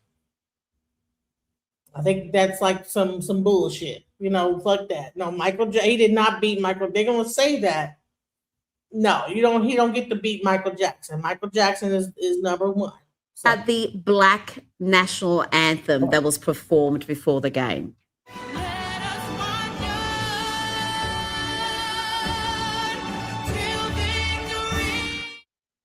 Josh, why does one demographic group have their own anthem separate to the national anthem that is for every American? Honey, because the real national anthem talk about slaves and the grave and all that rare stuff. You know what I'm saying? They had that, and then he talked about that earlier about how the real national anthem with the real story of the Black national anthem is. We're gonna get back to the other commentary, but I think it's really interesting how people really. I don't even know who this woman is. She look like a Black woman herself in Australia. That shows how ridiculous people could be. And I get it. I see that whole tether. This is a tether right here. Because she's up here looking Black. I don't know. She might be Indian. I don't even know. Whatever her nationality is, I need to look it up. But it's crazy how she's over here with this conservative, thing, asking people. This guy haven't watched nothing, lying, saying he watched, and even Christina Aguilera didn't even speak English. He didn't watch it. He's lying, bro. And she don't even know nothing to watch. She didn't watch it either. How the hell you'll be a news reporter and don't watch it and be able to correct him and say, no, she did. Christina Aguilera did. Her whole song was in English. That was the only part that was in English. And this guy don't know it because he was too busy probably running his goddamn mouth during the halftime show saying, this is whatever, talking to people, mad, whatever, with his eyebrows. Rita, one of my producers from my show texted our show chat just before the game started. He said, "I'm getting ready for the black coin toss. How about you guys?" I mean, it's just so silly. It's just so utterly stupid. Frankly, it's not the first time the NFL's done this. They've actually done this in previous Super Bowls as well. Memory serves, all since St. George Floyd, our great late martyr, died in May 2020. The NFL's been all in on the woke agenda. They have end racism and blazing in the end zones there. It's really just awful. And it makes you wonder, Rita, just what they're seeing that the consumer is not seeing. Because football is like the most red-blooded American sport other than WWE wrestling and probably like NASCAR, right? I mean, the NFL football is a flyover country sport that is popular first and foremost in the South and the Midwest, in disproportionately MAGA parts of the country. I'm sure there are plenty of liberals that like football too. But I mean, just a total misreading of the audience. And when it comes to specifically to the so-called Black National Anthem, Can you imagine if you had a white national anthem? I mean, everyone say this is a David Duke rally, it's a KKK rally.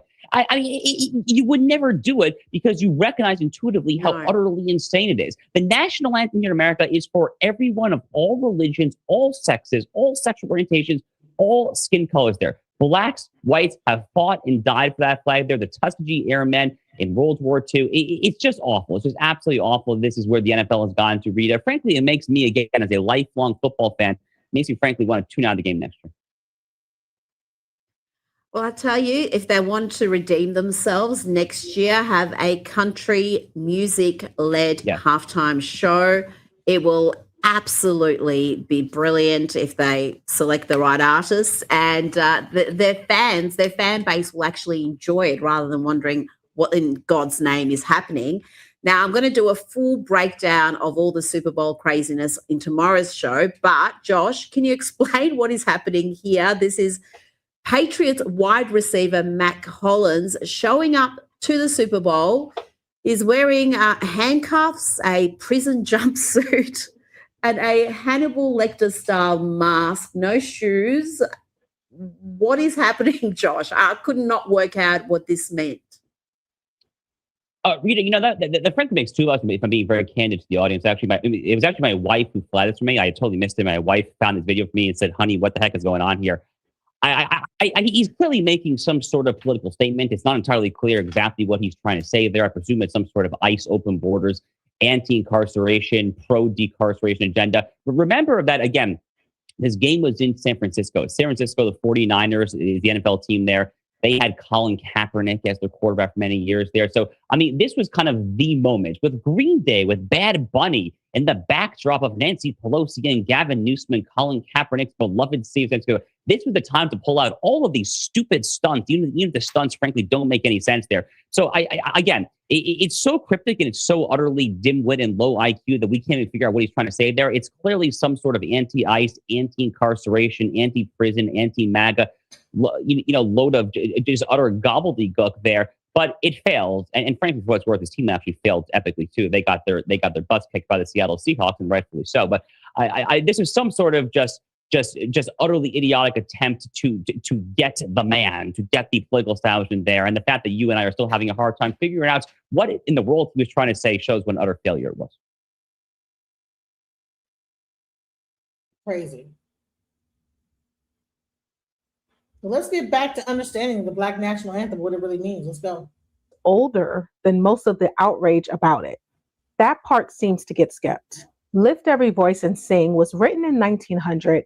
Let me go back. So let's go back. Makes sense. So the message that I'm getting to you is let other Americans who don't share your skin color live the culture that they want to live. This song is older than most of the outrage about it. That part seems to get skipped. Lift Every Voice and Sing was written in 1900 by James Weldon Johnson with music by his brother, J. Rosamond Johnson. It began as a poem written for Black school children in Jacksonville, Florida, to honor Abraham Lincoln's birthday. But it did not stay a poem. It became a shared language. Black communities carried this song through segregation, Jim Crow, church basements, school assemblies, and civil rights marches. It spoke to faith when the country failed us, hope when the law did not protect us, and resilience when dignity had to be self-assigned. That is why it is called the Black National Anthem, not to replace anything, not to compete. It earned that name because it held a people together when the nation would not. Now let's talk about the Super Bowl moment. Coco Jones did not just sing Lift Every Voice and Sing. She understood the assignment. Her delivery was controlled, grounded, and reverent. No theatrics, no dilution, just respect for the weight of the song. And yes, the tribute was intentional. Coco honored Whitney Houston through her clothing. The outfit was a deliberate homage to the iconic look Whitney wore during her Super Bowl performance. The white, powerful silhouette was not accidental. It was lineage. Whitney set the standard for dignity and presence on that stage. Coco wore that history while singing a song rooted in survival. That is cultural literacy. That is knowing exactly where you stand in the story. And for those who are mad about it, stay mad. This song does not ask for permission, it explains itself. If history makes you uncomfortable, the issue is not the anthem, the artist, or the outfit. Am I the only person who had never heard of a black national anthem until yesterday? What? Is that just me? Put in the one in the chat if you guys had never heard of a black national anthem until the Super Bowl. I mean, put in one. Maybe I'm like just so old that I'm like, this is in my growing up, that was a normal thing. Have you guys never heard of the black national anthem? Put a one in the chat. 2. All right, 2. 1, 2. 2 if you heard it, 1 if you have. Because I am over here like, what?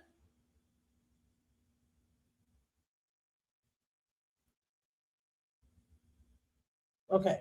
It looks like y'all don't want to participate in my thing, trying to understand. But I've heard it. I grew up hearing the black national anthem. Leon Locke, if you want to come up, please do, because I want to know what you think about this. This is crazy. People have not heard the black national anthem. What? What? Oh my God. All right, here we go. The young people are talking. Like, what the hell was this yesterday? I mean, look, I'm not gonna lie, vocals on point, all that, all good. Nobody has done the national anthem better than Whitney, and likely never will. I'm just gonna say it. She had the greatest national anthem of all time. But this right here, folks, this is an embarrassment. To everybody around the globe who was watching this, I'm sorry. We promised y'all that after the Civil Rights Act was legislated into law, that we would finally let go of just this perpetual race thing. But here we are in 2025, year of our Lord, 2025, and we have to have 2 separate national anthems. Do you understand that the point of a national anthem is to unify the nation? But instead of having one anthem that unifies us all, we had to have a separate anthem for black. This guy probably have not even read the full national anthem. Black people. And I'll be honest, y'all, I don't know who that anthem was for. I don't. If you're not somebody on this fringe far left, so-called woke activists, I don't know who the hell this was for. I did not even know it existed. The black national anthem. Why? Is there a Latino national anthem? I thought that was just the regular national anthem in Spanish. Y'all let me know what you think in the comment section, but they have their own halftime show. Black people can have their own anthem. That's what I'm trying to say. I have so many videos to make about the Super Bowl, and my voice is hanging on by a thread, but we're going to get through it. First, we have to start with Miss Coco Jones, because she won Black History Month. She performed the Black National Anthem, Lift Every Voice and Sing. Now, I missed it because I thought it was going to be in the section where you had America the Beautiful and the National Anthem. It started right at 6 o'clock, right when I was outside the Super Bowl party I was going to. I had to watch it on Twitter. Now, I knew when she had this on during rehearsals that the look was going to eat, and it absolutely did. Now, her look is custom Carl Kami. It is a tribute to Whitney Houston and her Super Bowl performance from back in, I believe, 1992. Y'all correct me on the year in the comments if I got it right. As soon as I saw the violinist in the back, I knew we were going to get a historic performance, and she did just that. I know her mama was so proud of her, and of course, her fiance was on the field cheering her on and ready to kiss her as soon as she rapped. This is definitely getting framed at the house. Oh, I can't wait for their wedding. From Disney to the Super Bowl, I could not be any more proud. Next time, she will be on the Super Bowl stage at some capacity. I don't know what, but I know Atlanta's hosting 2028. So whoever's performing that night, bring Coco with you. Today, I'm going to tell you why the NFL needs to stop. This is that. Wow. People don't even know what the young kids Man, listen, if any of y'all are millennials or Generation X that got kids, please play your and teach your kids about the Black National Anthem. There should be no way that Black people are getting up here like, what is this? What is this Black National Anthem that I'm hearing that I've never heard of? I never heard of a Black National Anthem. But you know what? Alicia Keys sang the Black National Anthem. I mean, several people, have sang the Black National Anthem during the Super Bowl. It's not the first time. Here's this dude. The question is there a Latino American national anthem or a Jewish American national anthem or a Polish American national anthem that has to be sung before the Super Bowl as well? Or is it only the Black national anthem that gets sung before the Super Bowl? I'm just wondering, again, the Super Bowl is supposed to be a grand unifying cultural event. Why you have a woke sectarian lead up to the event? So here was Cheryl Lee Ralph singing the so-called Black national anthem. Sing a song full of the faith that the dark past has taught us. Sing a song full of the hope that the present has brought.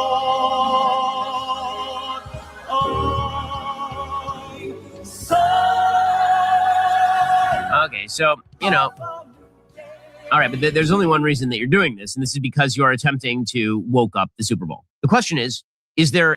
You're attempting to woke up and change the meaning of woke.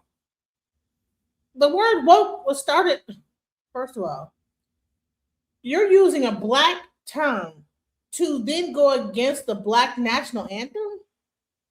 Woke was a word that Black people used to say that I am conscious, I have consciousness. But then people take that and turn it into what they want to turn it into. Well, woke, you want to woke up the such and such and woke it up. Man, people are crazy. This is a Latino American national anthem or a Jewish American national anthem or a Polish. Man, these people are crazy. When you someone says it's racist. The Star-Spangled Banner discriminates against no one. It represents the hopes and dreams of a nation. It represents the values that we have built to this day, where we have become the least racist nation, the least discriminatory nation in the history of the world. That's right. Now, the left, the Democrats, they're going to be like, yeah, but when they wrote that song, they had slavery. I implore these people, literally just read history. Frederick Douglass, talk about based AF. He challenged the American people. He said, will you stand by your own words that all men are created equal? Or was that a lie? Man, talk about fire. And people were pissed. They were like, how dare you? Because they were racist. But he was right. He said, how dare you claim all men are created equal when you actually only meant white men or your people, your race. And so while I can certainly recognize this country is imperfect, of course, we're sane people. It was the values of the founding fathers distilled over time to create this beautiful and great and wealthy, powerful, prosperous nation. So my friends, the Star-Spangled Banner is a message to all races, to all peoples of the American dream. The idea that we would have a race-specific song is an affront to the great American melting pot. The Star-Spangled Banner discriminates.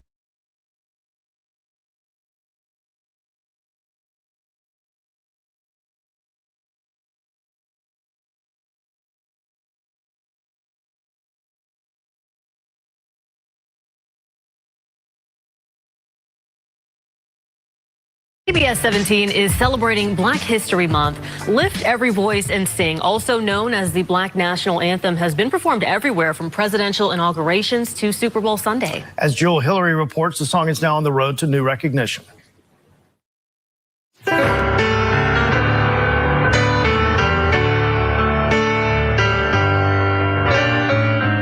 First performed by a group of school children, it should come as no surprise that this beloved piece of American history is the brainchild of a teacher. In the year 1900, James Weldon Johnson wrote the poem that would eventually become one of the most recognized songs in the country. It was just one of his many accomplishments. In addition to being a poet, a principal, and a Broadway composer, Johnson was also an attorney, one of the first Black lawyers admitted to the Florida bar. I believe that probably he had no idea what was going to happen to this song, this poem. He was just expressing what he felt. Dr. Carol Adams, historian, activist, and educator, says Johnson's contribution to the soundtrack of The American Story can't be overlooked. It is marching orders. Remember, this is post-Reconstruction era. And so during the Reconstruction period, you even had Black senators and all of that before the South got scared and said, this is going too far, and started resegregating and lynching. I mean, he comes right behind that era. And that's why he says to us, hey, this is continuing.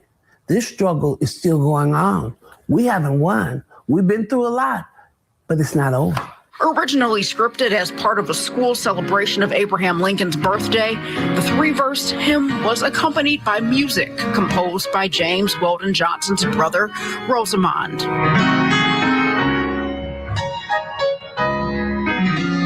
In 1919, during one of the most racially violent periods since the Civil War, the lyrics were given new life. Again, by educators. Many of the children who first learned the song went on to become teachers themselves, reviving it for a new generation. It eventually caught the ear of Booker T. Washington, ushering it to a new height when it was adopted as the official song of the NAACP. Now, more than 100 years after its inception, United States Representative Jim Clyburn of South Carolina is pushing a bill to have the song recognized as a national hymn. I think what Representative Clyburn is doing is amazing in that it opens the door. It opens more doors. Let our rejoicing rise. Hearing it as a child for the first time, and I can almost remember hearing its structure and hearing it played. My big brother played also. Even though I didn't know the context and I didn't know the history, I knew it was important. By the way it was, by its treatment, by the way it was performed, by the way it was played with majesty and this greatness. Let our rejoicing rise. A few years before his death, Johnson wrote that the lines of the song repay me in elation, almost in exquisite anguish, whenever I hear them sung by Negro children. As Americans of every age, faith, and race embrace the song, the anthem's call to action continues to inspire. Facing the rising sun of our new day begun.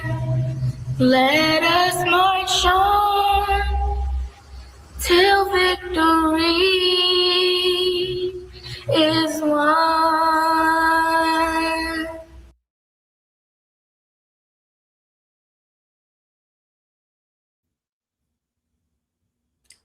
So there's a whole thing about that. Just about the Black national anthem being sung during the Super Bowl. Meanwhile, at the same time, you have, people focused on this song being sung versus all this other stuff going on in America. It's so much other terrible things going on. Let's go. I was talking about these ICE agents that are disgruntled, that aren't getting their health care, definitely not getting their $50,000 bonus because they didn't take it in a bribe like Tom Homan did. They're a little bit upset. They're frustrated. And maybe I was asking them, I said, when are you guys going to man up and maybe start, leaving? So this happened in Los Angeles. My job. I just quit my job. Yeah!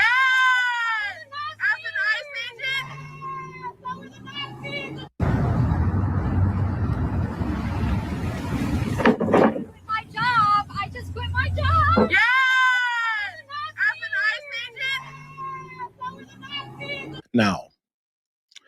we're looking to take the word of some random woman who drives out of, this ICE facility where they're all inside planning their next murder.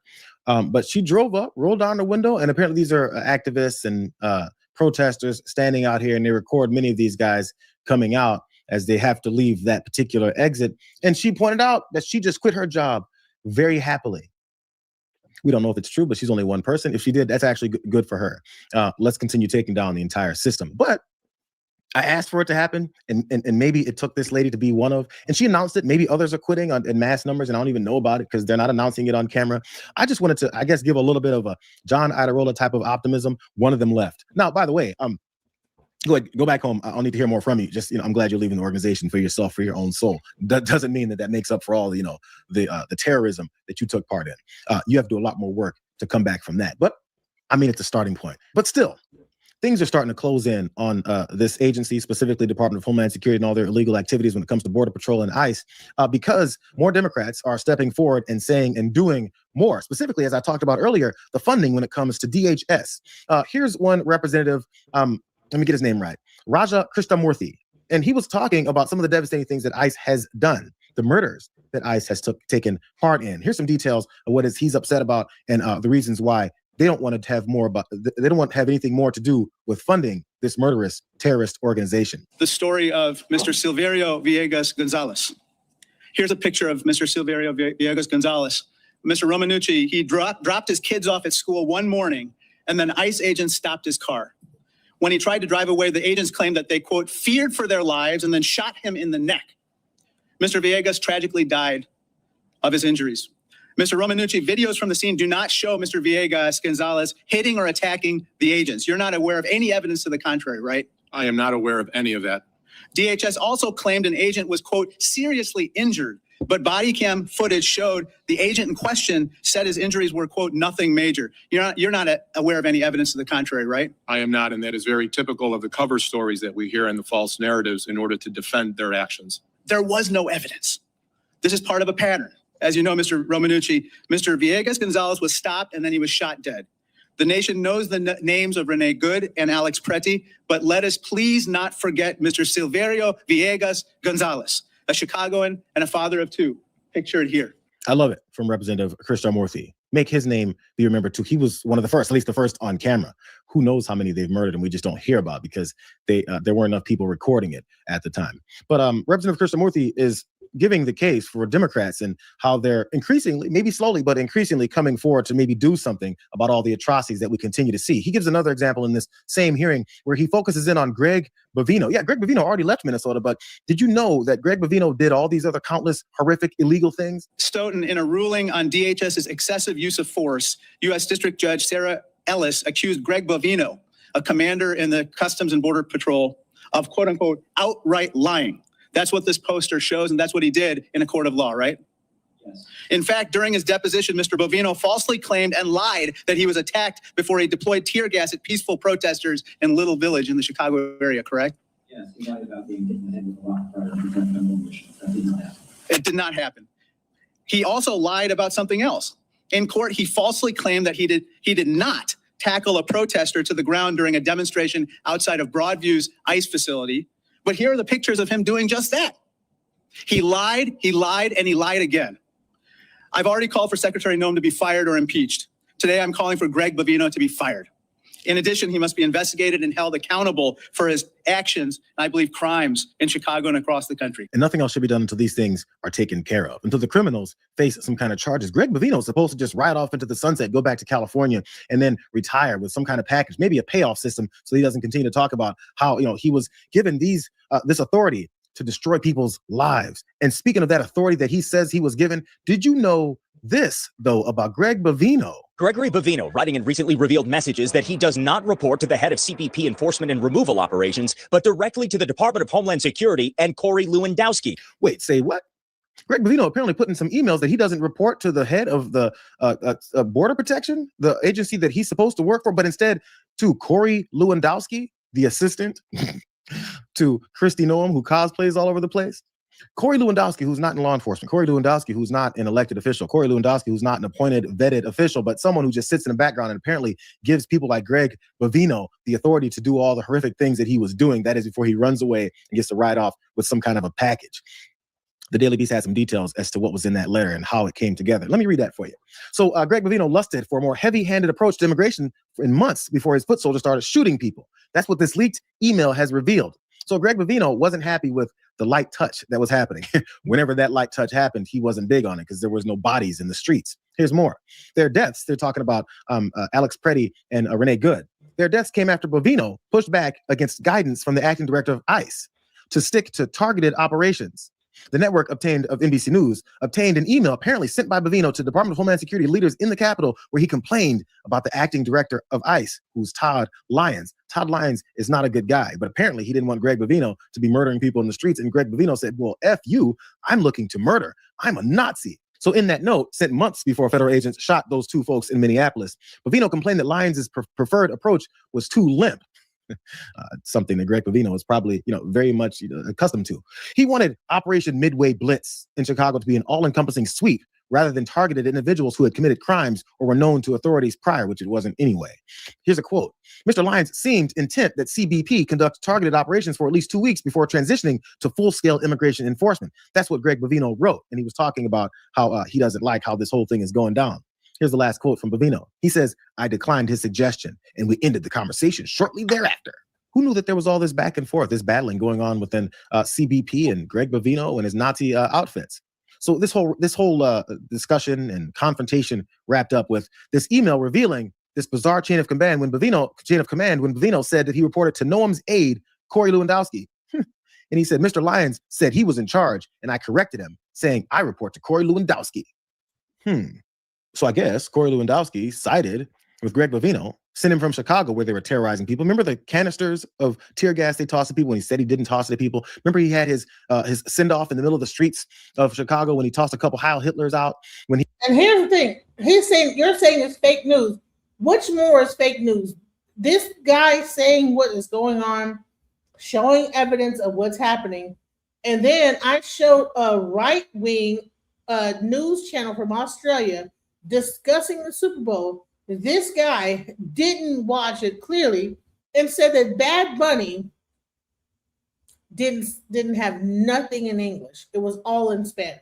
And we all got to hear Lady Gaga sing her one song in 100% English. But this is fake news though. See, the thing is that people want to stay stupid. They want to stay on this side and they don't want to hear nothing else other than their side of the news. Fox News and any of this news is skewed and they will leave out stuff on purpose. But that's why, like, when I watch this, like, so-called leftist stuff, the reason why I watch it is because they actually will tell stuff, let you know things going on that other news, when I tried to watch the other side, I don't really see where they're really covering anything. He was embarrassingly sent away. Apparently, Todd Lyons and his horrible self won that battle, or maybe it was the courts and that one particular judge that kicked Greg Bovino out, and he was sent directly to Minnesota, where we see what has happened since. So because of all this that we're learning, and we saw a little bit about Representative Krishnamurthy, who's pointing out the horrible things that we're seeing. Democrats are starting to get a couple pieces of a backbone together, and they're now holding up, potentially, the government to continue to stay open after they averted one government shutdown that happened just recently, like for a day or two. There's potentially another one in the works because now Democrats have a few demands when it comes to DHS before they're willing to fund them more. Here's details. Jeffries and Schumer laid out 10 key demands from Democrats on this DHS funding, which includes calling for judicial warrants before agents can enter private property. Wow, so over the top. A ban on ICE wearing face masks, requiring the use of body cameras, and new laws for use of force standards. They didn't get into details of what those new laws were for those use of force standards, but I would assume it's not, murdering people. Here's more. Furthermore, there are steps that the Trump administration has the power to take right now to show good faith, including ramping down the surge in Minnesota and removing Kristi Noem from her position. That's what both Hakeem Jeffries and Chuck Schumer wrote in that letter. And after they wrote, that list of demands that they would like before they go and fund DHS, which they shouldn't fund even if they agree to those things, because it's still a terrorist organization on the American people. I feel like they must have been exhausted. Chuck Schumer and Hakeem were like, whew. Oh, that's all we got all year. That backbone, that little bit of a pushback, these one simple list of demands that really tired us out. They finally had one thing that they say they're going to stand up for. So let's see if they stand up for it. But Senator Chris Coons, Democrat, he stepped on to CNBC and he talked to Joe Kernan. Joe Kernan is supposed to be talking about, things like finance and everything like that. And what Joe Kernan does not want is for there to be another government shutdown. So he had Chris Coons on and decided to berate him about this new Democratic position to not fund DHS and their willingness to hold up this government so that this won't continue. Both caucuses, House and Senate, Democrats have laid out what I think are perfectly reasonable demands that your average American goes, yeah, okay, that makes sense. But once again, you're using funding to get what policies that interest you, and it just is a bad These precedent. aren't just policies that interest me. Joe, the idea that federal law enforcement I know, but you're shutting down the government. You're shutting down the government. It's the same rules that NYPD is following right there in Times Square right now. When Republicans do you see roving bands of NYPD Senator, with masks and you're putting up another red herring. You're shutting down the government because it's how you do policing. You lost the election. You lost the election because you lost the election, which put you in the minority party doesn't give you the right to shut down the government to get what you want. Let me ask you this. It does mean I have to fight for the core values of our democracy, which includes supporting law enforcement that is accountable, that is transparent, but that doesn't murder American citizens in broad When daylight. Republicans are in the minority, they have issues that they think that you disagree with. You don't want them shutting down the government. Joe Kernan does not care that there's masked racists in the streets taking orders from Corey Lewandowski and Donald Trump and Stephen Miller because he wants his government open, because apparently there's some kind of financial advantages that Joe Kernan can get from keeping the government open in the face of all of these atrocities for the American people. I mean, Chris Coons made a couple decent points, but maybe you should ask Joe Kernan directly. So, Joe, why do you like for children to be separated from their parents? Why are you okay with the murder of people in the middle of the streets? Why are you okay with women being snatched out of their cars and stomped in the middle of the streets and then taken into detention centers where they're denied any kind of medical treatment? Why do you like that stuff, Joe? Because that's the case that Joe Kernan was making, which leads to this last exchange that they had, which may be even a little bit worse. Because Joe Kernan first was talking about how you guys lost an election. Hey, Republicans lose elections all the time. And afterwards, they hold up any progress. What did they do to Barack Obama and all of his potential judicial nominees? I remember that Mitch McConnell's bragging about how he held up all of them, because Mitch McConnell doesn't care about whether or not he wins or loses elections. But now Democrats are supposed to care about that. But this was a big moment, I think. After all those other declarations and arguments failed, Joe Kernan went to this one. Why? Because there are conspiracy theories why you'd let in 10 million undocumented Democrats. They're not Democrats. I'm kidding. I mean, I'm saying that that's the whole and you don't want no ID voting. At the same time, you let in all these illegal. I have to show an ID every time I vote in Delaware. You see what I'm saying? You see what I'm saying? Democrats will never lose again if they're left to their own devices. True, as you well know. Look, God help us. Joe Kernan's pitching this great replacement theory that racists like to pitch. The conspiracy theory from these, MAGA conservatives that like to say, look, they're admitting all of these brown people that are, of course, only going to vote for Democrats illegally because there's somehow mass election fraud that Donald Trump likes to keep saying is happening. I guess Joe Kernan also thinks the election was stolen in 2020 from Donald Trump because this is his pitch. This is what Donald Trump says all the time. So Joe Kernan. What about all of the Cubans that make songs? I will vote Donald Trump. What about all of the Mexicans that voted for that? And then a lot of them getting deported right now till we speak, to this day. I will vote Donald Trump. Now they on their way out the door. And I don't have no problem with it. In his fight with Chris Coons to say he wants to keep the government open is somehow pitching, you guys are admitting millions and millions of illegals that are going to be voting in elections, and that's your purpose. You see how he was a little bit embarrassed when Chris Coons said, what are you talking about? I feel like this must be one of those moments, when a couple of white guys are saying racist things and then they're not sure one of them is going to say it and the other one's not sure if the other one's on board or not. So he kind of tests the waters. I don't know. This is a thought I have in my head. I don't know how much this actually happens. And he's not sure if that white guy is also as racist as he is. So he's like, can I pitch this whole theory? Because those brown folks are rigging our elections against us good lily white people. Was that him testing the waters and he forgot he was on TV and he didn't realize that Chris Coons wasn't going to buy into it? Anyways, I hope these Democrats maybe find a way to continue to hold on to the bits and pieces of spine that they've put together, the collection of guts that they've got, and not let folks like Joe Kernan and them tell you that you're destroying the country by shutting the government down. Not funding Department of Homeland Security, and then Republicans not agreeing to normalcy in this country, and therefore they don't get our money anymore. So let's talk about the government shutdown. Government shutdown fixing to happen, right? That's what they say. Let's go into it. Here we go. Government shutdown, and now Congress is heading toward another funding fight with a deadline just days away. CBS News Justice correspondent Scott McFarland joining us again on this Friday. Scott, good to see you. Let's start with the showdown centering on ICE funding. What's at stake, and how close is Congress to another lapse in funding?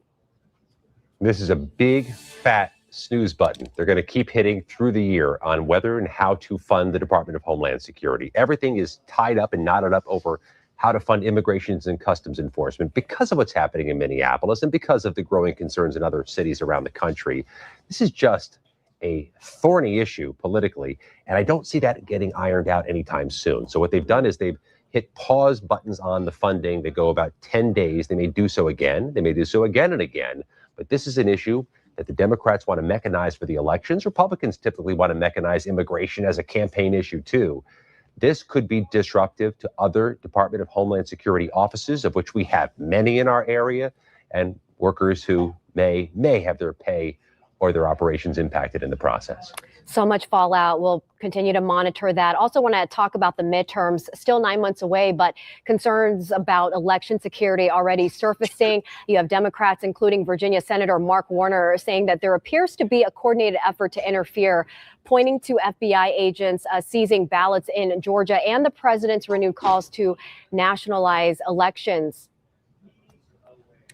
This raid that we saw from the FBI in Fulton County, Georgia, a few days ago has raised any number of concerns, one of which is that it could have a chilling effect on voters and on local election administrators across the country, that the president and the administration could be trying to press on them to act in a certain way.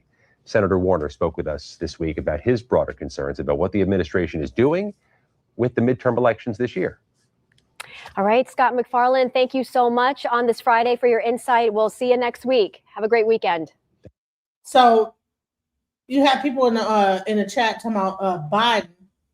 I saw in the Epstein files that look like Biden ain't even the same person. He was killed by a firing squad a certain amount of years ago, and that he's not even the real Biden that we voted in or whatever. I don't even know what's even going on. It's strange, all this Epstein stuff.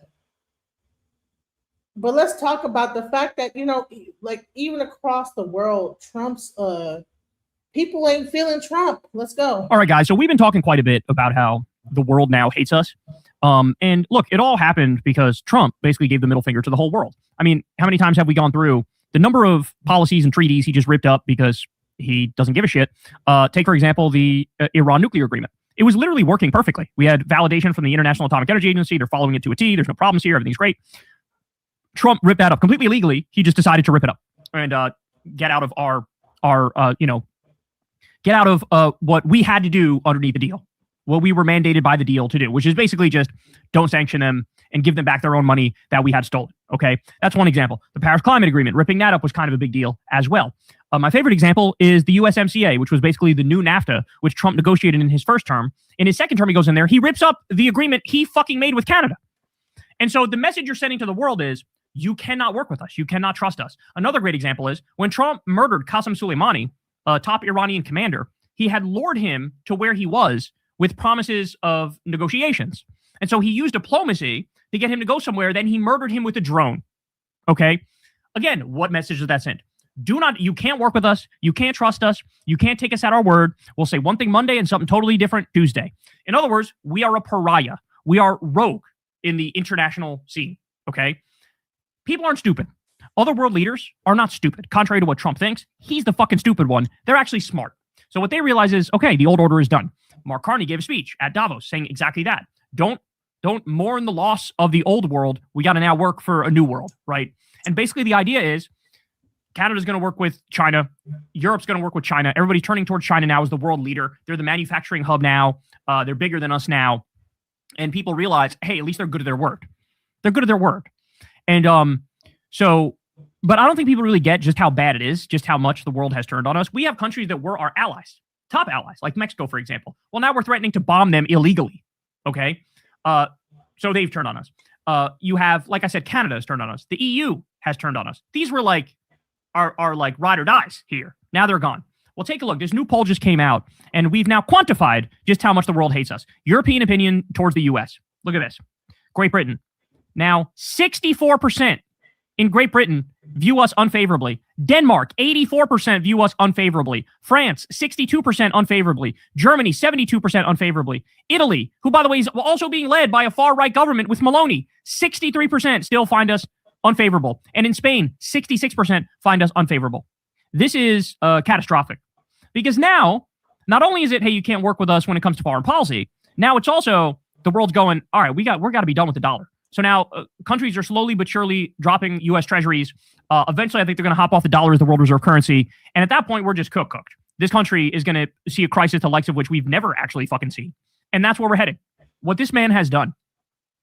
His first term was bad enough. And, you know, I consider myself a bit of an expert on his first term in terms of the policies that he implemented. I know more about that than probably almost anybody does because I talk about it all the time. But in just a year in his second term, he's arguably done more damage than his whole first term.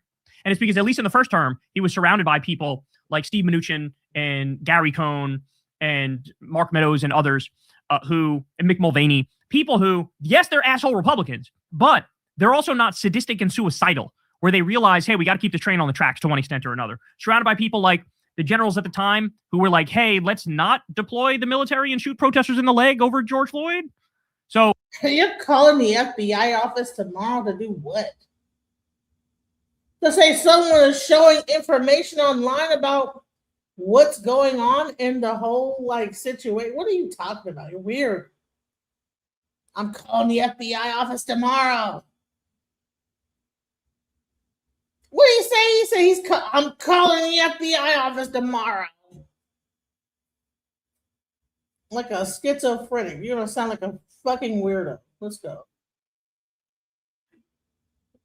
But now that's all gone. Now he's surrounded by little sycophantic idiots, you know, people like Kristi Noem and Stephen Miller and Secretary of War Crimes, Pete Kegsbreth. And they say, hey, whatever you want to do, sir, let's do it. And so here we are.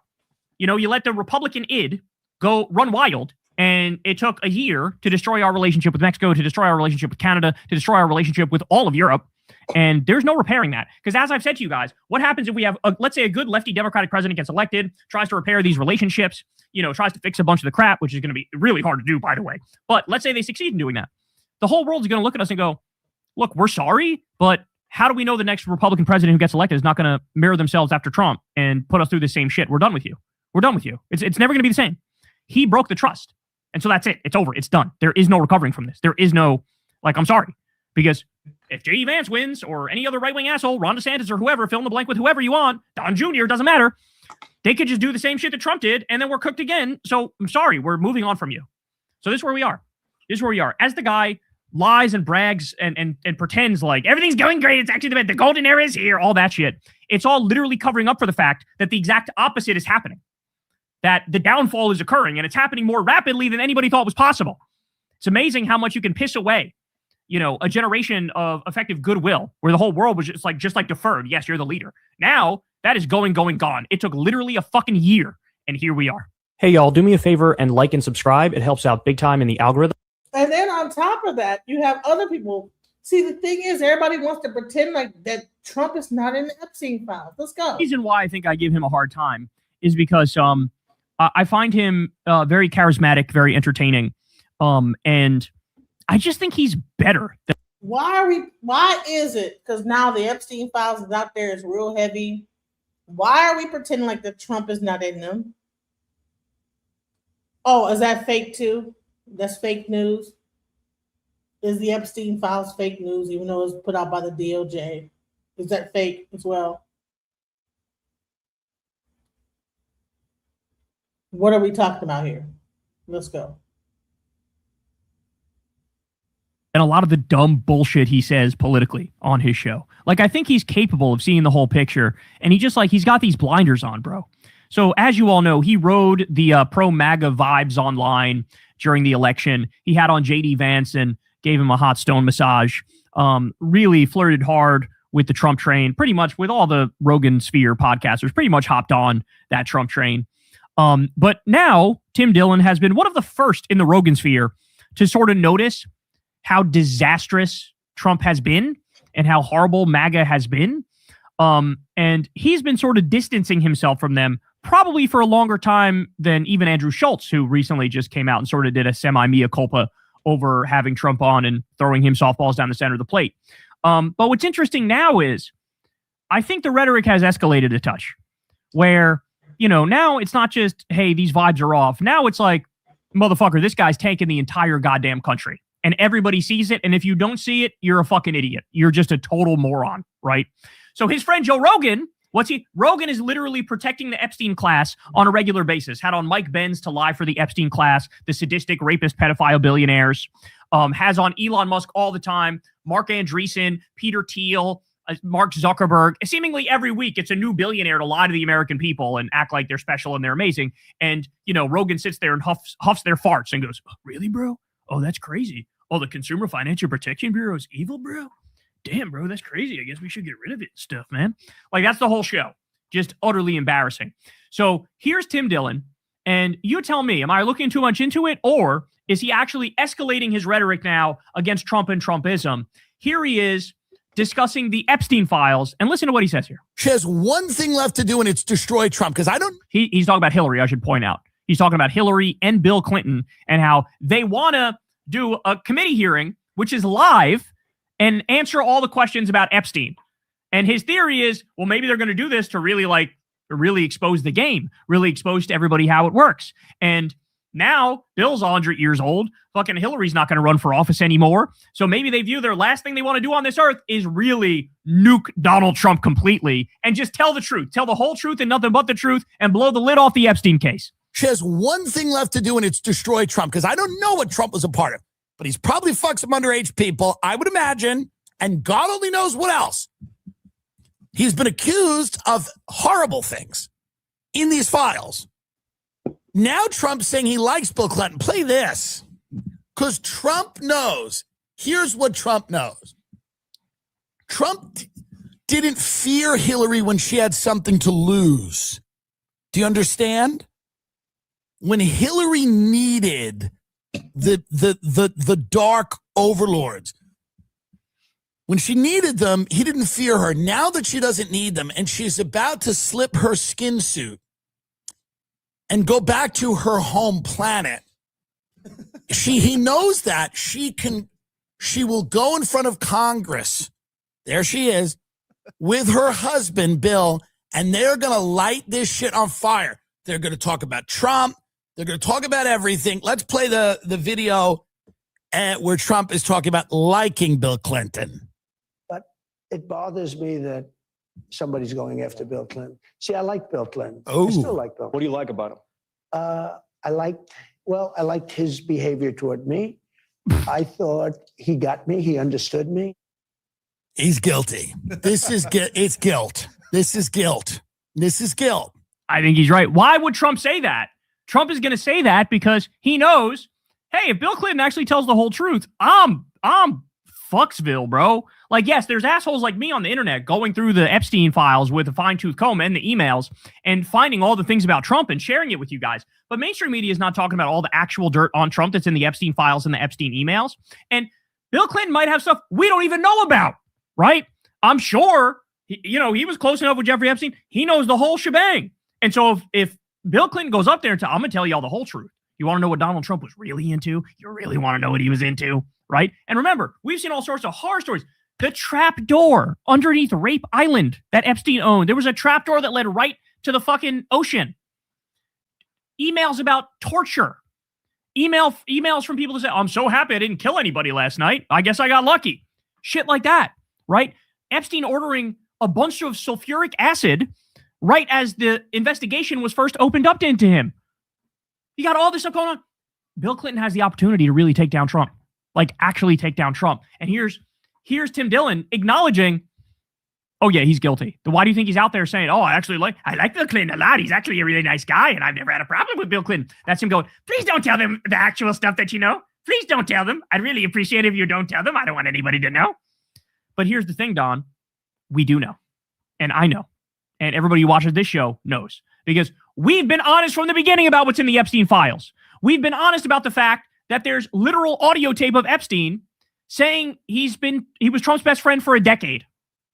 We know that Trump was on Epstein's plane 8 times, at least, and he went to the island. We know he went to the island. In fact, if I remember correctly, I think he brought Tiffany Trump with him, his daughter, the one you don't hear much about.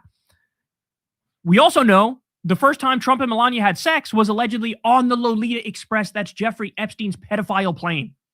Epstein knew the inner workings of Trump's White House, and Trump and Epstein shared a girlfriend in the 1990s. Okay? This is all stuff that we learned. Trump's creepy love letter written to Epstein on his birthday. We share certain things in common, don't we, Jeffrey? We sure do. Trump allegedly offered Epstein a job in his first term. Now, why would he do that? He's doing that because he wants to shut him up. Hey, don't spill the beans. Do not tell the truth. Here, would you like a job? And of course, Epstein turned him down. But this is another thing that we learned because of the Epstein files. We know that Epstein allegedly learned human trafficking tricks from Trump's teenage modeling agency. I can't get over this, right? Like, it's so crazy to me that the Democrats don't hammer away on this and the media doesn't talk about this more. What kind of grown-ass man, Donald Trump, probably in his 40s at the time, goes, I'm getting into a new business, teenage modeling. Could you imagine that I went up to Crystal and I was like, hey, Crystal, I'm opening up a new side business. I'm going to run a teenage modeling agency. Yeah, no big deal. I'm just going to traffic some girls from Croatia who are 15 years old. And don't worry, it's all on the up and up. And I'm going to give them modeling opportunities and make them a lot of money. Bro, and see, here's the thing. Now, everybody was like down when we were like dissing Corey Holcomb for what he did and what he said. But now you have Trump that is pretty much doing stuff. He ain't saying it, but he doing it. 100% he doing it. Are you kidding me? That whole business was rife with abuse. The whole point was the abuse. John Casablancas, Jean-Luc Brunel, Jeffrey Epstein. Go look into these people. They're literal proven pedophiles. In fact, Jean-Luc Brunel died in prison, committed suicide the same way Jeffrey Epstein went, and he was a well-known pedophile. And Trump basically gave Ivanka over to these people. I don't think you really understand the depths of the depravity among these people, y'all. I don't think you get it. I don't think you really understand. When Trump hosted a private event with teenage models at Mar-a-Lago, it was only Trump and one other person there, Jeffrey Epstein. Why don't people talk about this? Why don't they bring it up? Okay? Why don't they bring up that Michael Wolff said he saw the picture of Trump with underage girls and Trump had a stain on his pants and they were bending over and pointing at him and laughing? Why don't they talk about that? Why don't they talk about the picture that's the giant check of Trump handing a check to Epstein in Mar-a-Lago, and it says he's buying a depreciated girl? Remember that one? And I could go on here, bro. We could talk about Katie Johnson. Go watch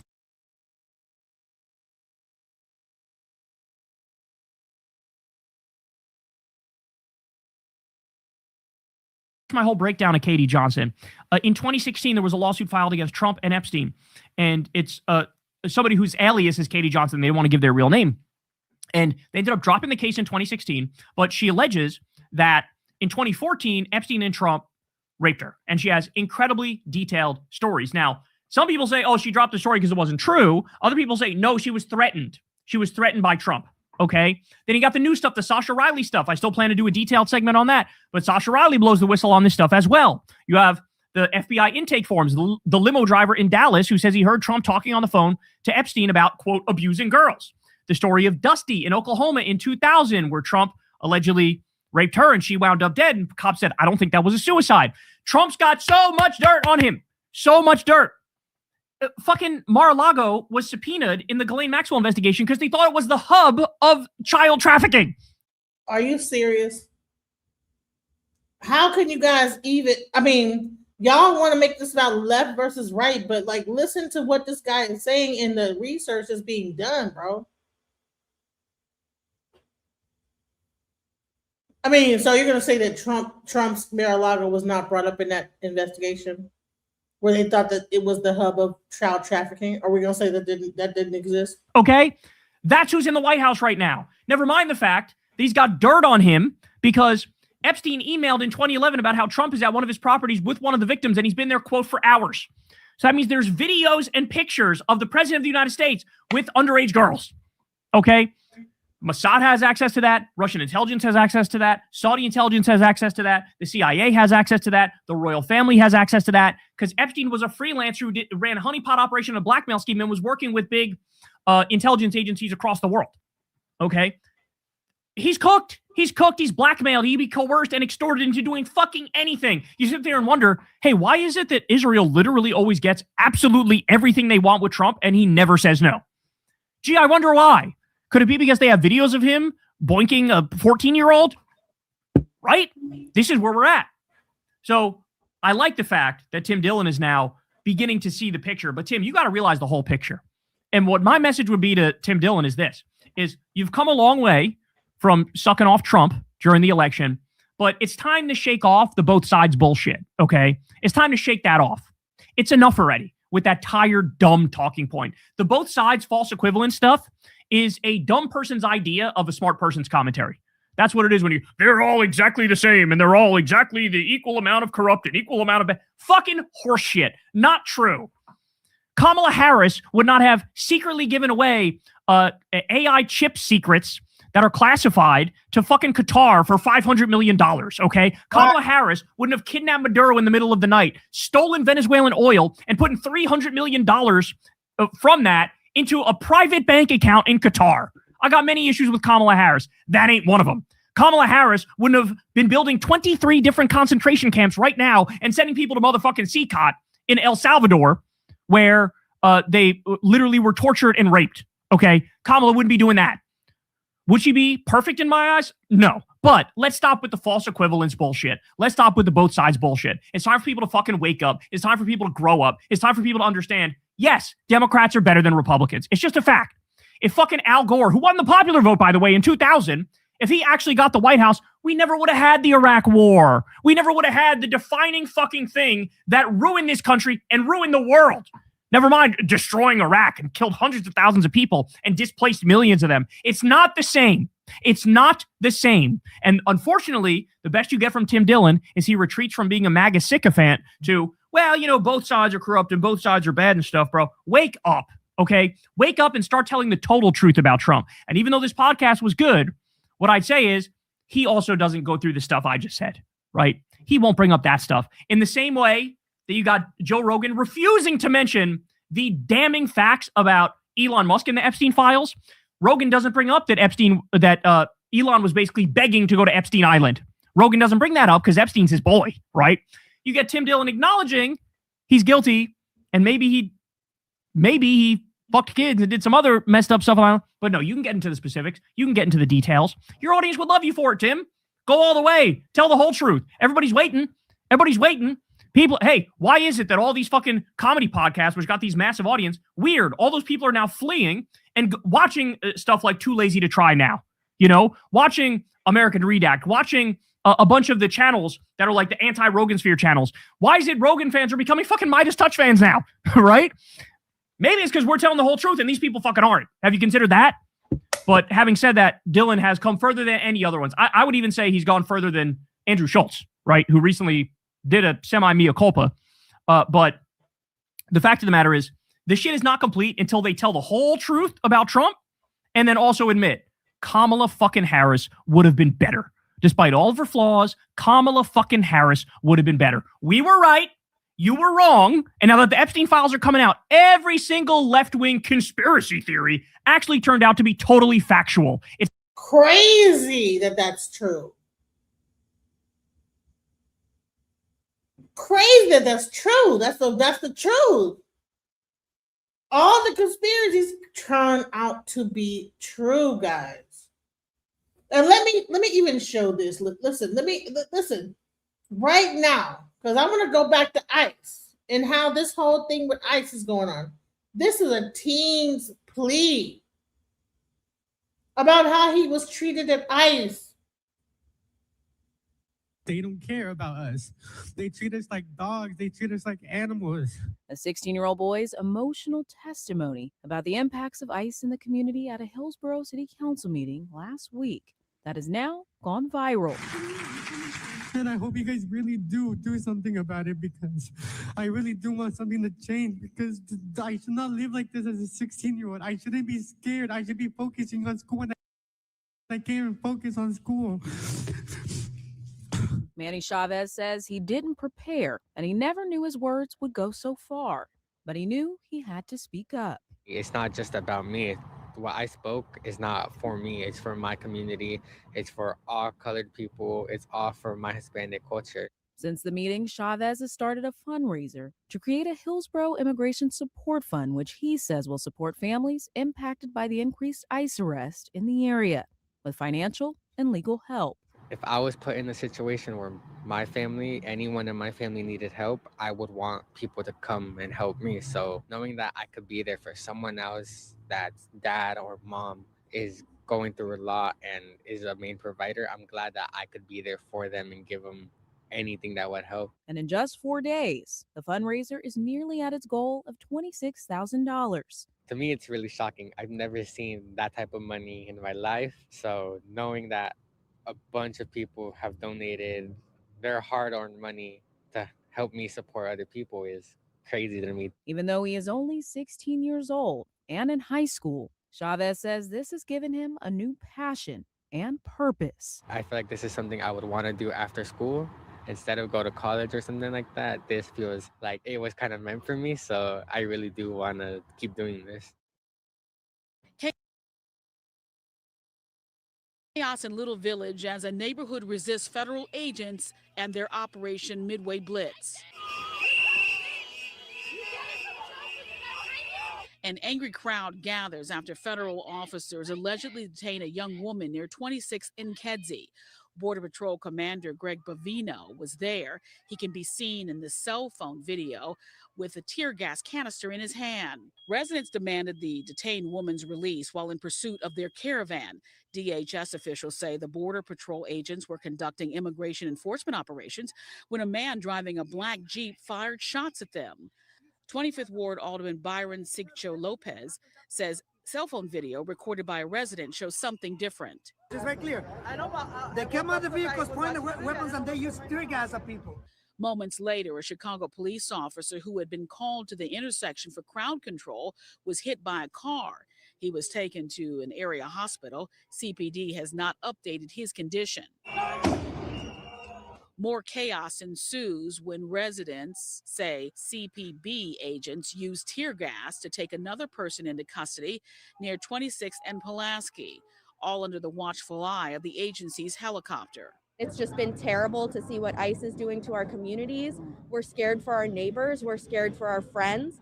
This afternoon, warning whistles and vehicle horns once again blared as neighbors say federal agents attempted unsuccessfully to detain a man and his 11-year-old niece near 25th and Sawyer.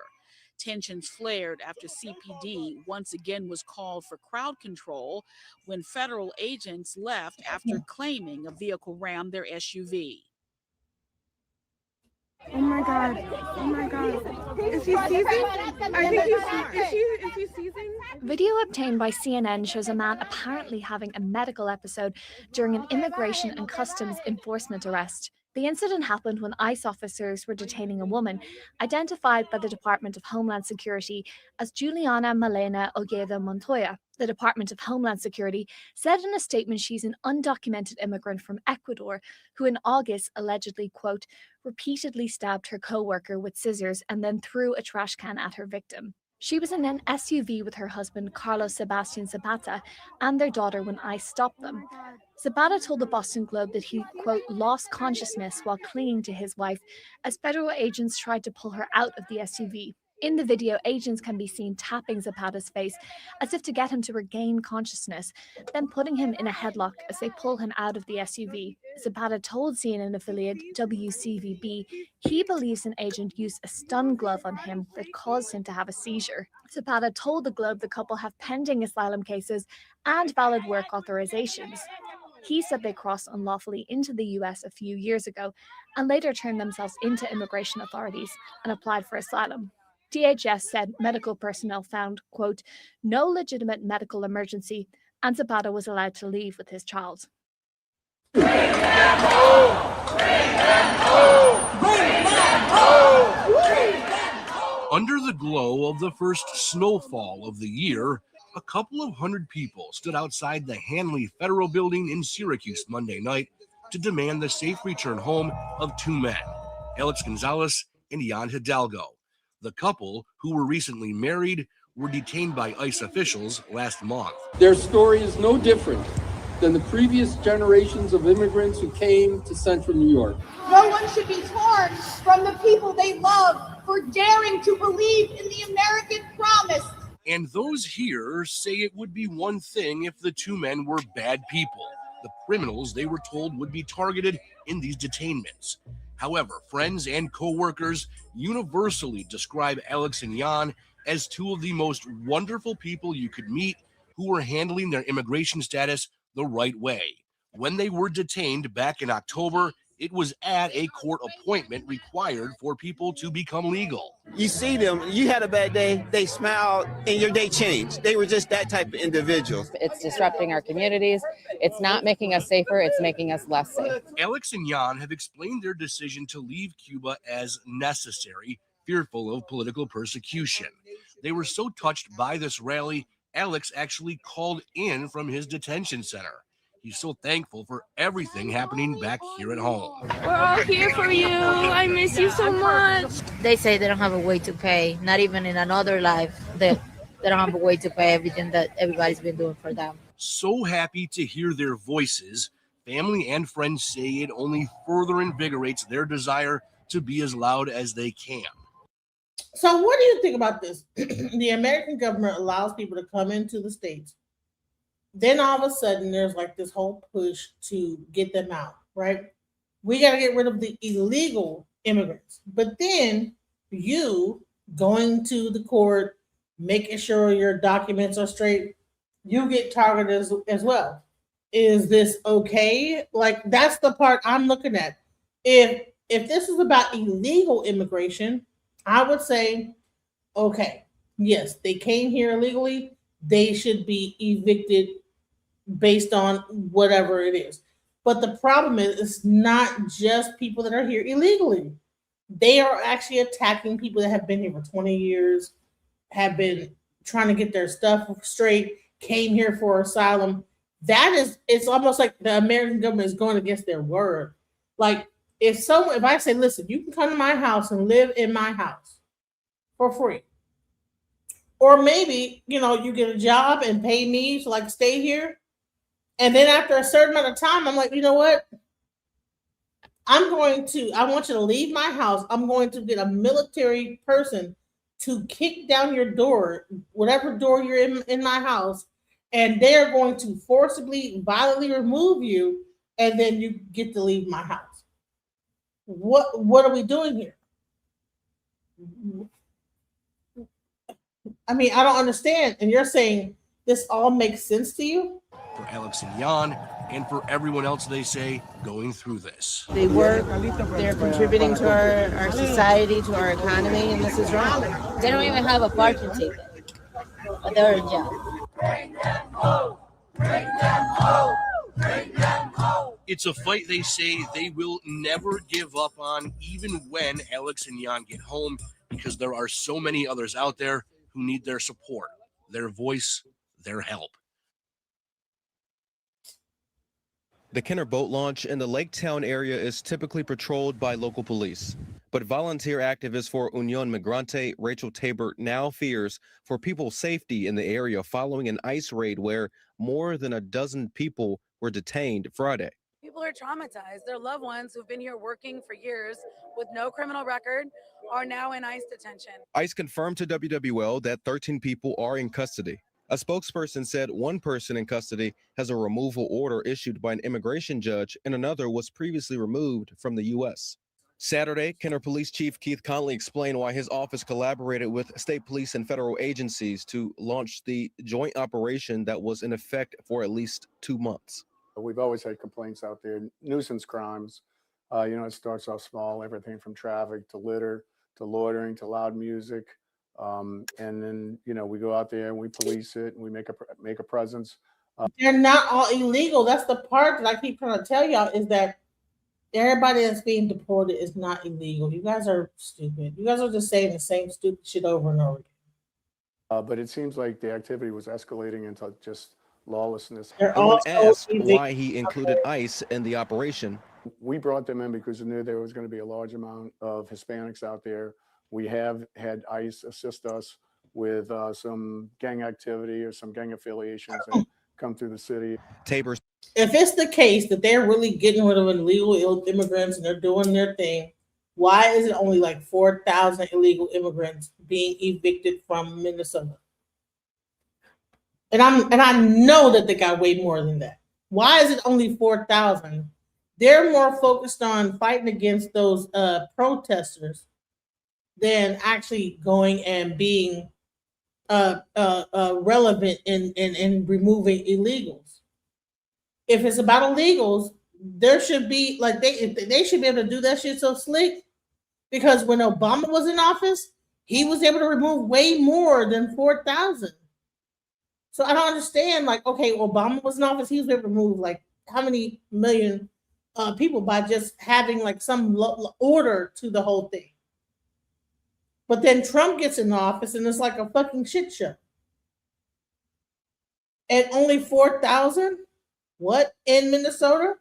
So all this tax dollars, all this fighting, all this back and forth to remove 4,000 illegal immigrants?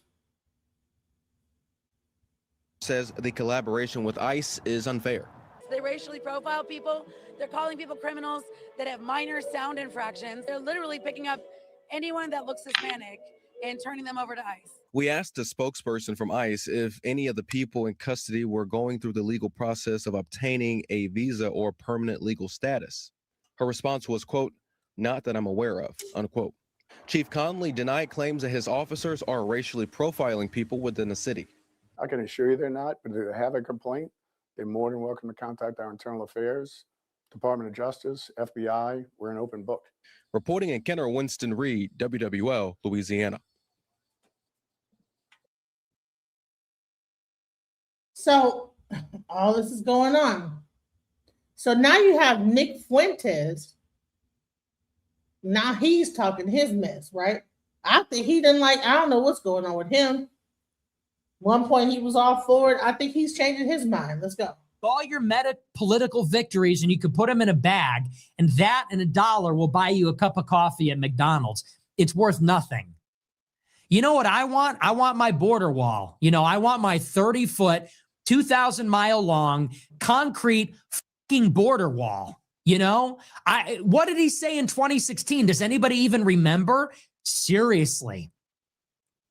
Think about how much you've been gaslit. Do you even remember that when Trump ran in 2015, 11 years ago, he said, we're going to build a big, tall, powerful, impenetrable border wall and Mexico will pay for it. Does anyone even remember that? Do you even remember? This is y'all boy, right? Y'all far right conservatives. So your own conservative dude is talking against Trump. What's up with that? Remember, we're going to build a wall. Mexico will pay for that wall. The wall just got 10 feet higher. How are you going to get her to pay for it? I'm great at deals. People don't even, so many promises broken and forgotten. We don't even remember all of them. Trump was synonymous with border wall. Now people don't even know. They don't even remember. It's not there. It doesn't exist. We got 83 miles of 18-foot steel bollard fencing. He promised us 2,000 miles of 30-foot tall concrete wall. Okay, we played this game. Trump said in 2016, I'm going to build the wall and Mexico will pay for the wall. And it never happened because Republicans disobeyed him. They didn't give him the funding. They didn't. This y'all boy, though. Here we go. And follow through on it. And in the end, it's because they really didn't want to control illegal immigration. So they put together this nicky-knack Remain in Mexico executive order architecture. And Biden undid it on day one with an executive order. And then we got 10 million illegals. Trump, once again, is swept into office by this groundswell of opposition to illegal immigration. He promises mass deportations. We're going to kick them all out. Pack your bags. You got 30 days. And they didn't even deport as many people as Obama in his first year in office. And they're already walking it back because they don't really want to deport all these illegals. What's crazy is is he illegal? Isn't his last name Fuentes? Crazy. You were tricked. People say, this isn't what I voted for. Yeah, it fucking is. This is exactly what you voted for, you idiot. It was obvious. Trump and Vance were both saying this throughout 2024. Throughout 2024, the election, Trump said, we need the people. We need to let them come in. We need the people. We need them to work certain jobs. He promised David Sachs, I will staple green cards to diplomas. Whenever they were asked about the deportations, they would say, we're prioritizing criminals. We'll worry about everybody else later. It was. But hold on. Y'all will say, I'm only playing the far right, left hand thing. This is y'all guy, Nick Fuentes. He is as far right as you can get. And now when I'm playing him, it's like, oh no, he's a dumbass and whatever. But no. This is your guy. This is your far right hand guy, even going after Trump. So y'all need to eat this one. Clear as day. It was in black and white. It was obvious. You just did not want to listen because you wanted to believe.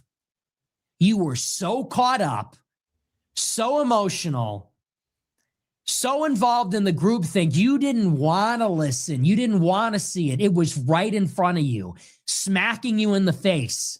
You didn't want to see it. And it was right in front of you all throughout last year. Okay, I get the point Nick is trying to make here, and I kind of agree with him, but I don't know if it's fair to like blame the people, because what other option did we have? Vote for Kamala Harris? Like, are you kidding me? What a joke. That was not even an option in my opinion. But yeah, I get the point. Like, Donald Trump promised us so many things and he never. How is this guy talking like vote for Kamala Harris? Honey, you don't even, you sound like, I don't even, he has an American flag behind him and vote for Kamala Harris. I don't even know what, like, bro, who are you? And where, how, well, I just need to be showing up at your door, okay? Because your accent and the American flag, what are we doing here? Delivered. So now, after all, it turns out that he just betrayed his own base, and this is the reason why so many people there are so disappointed now. But can we blame these people because they really believe that he would give us America first politics, but he didn't? And yeah, this will probably also be the reason why we will lose the midterms. It's so sad, but I don't know if the people are responsible. I feel like this administration is responsible for this, the Trump-Steen administration. Like, what a joke. They never delivered anything as what they promised us. They betrayed their own base, and this is the reason why so many people there are so upset. But what other option did we have? Well, now look at where we are. Looky where we are now. It's 2026, and it's already too late. It's the midterms. They are going to redistrict Virginia, and Republicans are going to lose 4 seats from that alone. And we're going to get slaughtered. So you think now there's going to be a big push for mass deportations? Good luck. You can't deport 750 people per day without getting riots and protests and body cameras, and they're defunding the fucking police over it. You're going to quadruple those numbers in a midterm, and what, the media is not going to catch it on camera, and you're not going to get any more dead communists to cry over? Forget it. And what do you think is going to happen when the Republicans lose the midterms? Not if, but when the Republicans lose the midterms. What do you think is going to happen? Well, you're going to get a lame duck from November to January. And then in January 2027, when the new Congress is seated, they will not fund DHS. They will not fund the government until we defund ICE. They're doing it already. They're showing us. We had the longest government shutdown in history last fall over a symbolic provision about. Oh, no, now he a sellout, though. Oh, he a sellout. Nick Fuentes a sellout, though. But when he was talking all y'all points, he wasn't one. Okay, all right. Healthcare credits, which they didn't even get. They just wanted to be uncooperative. Now we're getting another partial government shutdown of DHS because Democrats want to force restrictions on ICE. That is when they are in the minority in both chambers. What happens when they have a majority in the House? They're going to shut down the government all the time. They're going to impeach everybody, investigate everybody. The work of this administration will grind to a halt because they will be distracted. They will be out of energy. Their personnel will be involved in this. They will not be able to get anything through Congress. And if anything, Congress will impose restraints on everything that they do legislatively. So you think you're getting it in 2026? Not going to happen. You think you're going to get it in 2027 when the Democrats have half of the divided government? Not going to happen. 2028? Who even fucking cares at that point? And I told you it would be like this. Now all the Republicans are already saying, well, hey, everybody, let's get everything back on track in 26. Get it back on track. This is supposed to be the golden age. Huh? 2016, we're going to make America great again. 2018, hey, we need more seats in the House. 2020, we got to keep America great and, finish the wall and stuff. 2022, we got to hold the line, stop the Democrats in their tracks. 2024, all right, this time a golden age, this time for real. 2026, nevertheless, we got to get them back on track. Another vote. Imagine. By the way, I'm a veteran that is doing this. I'm an Air Force veteran doing this show. So thank you for your support of the vet. Still playing this game. Dude, these people. This administration. People say, you want to burn it all down? Yeah, I do. People say, you want to burn it all down just so you could rule over the ashes. See, you don't seem to have much of an imagination. I want to burn you to the ground. You will be turned into ashes. We will still be very much intact.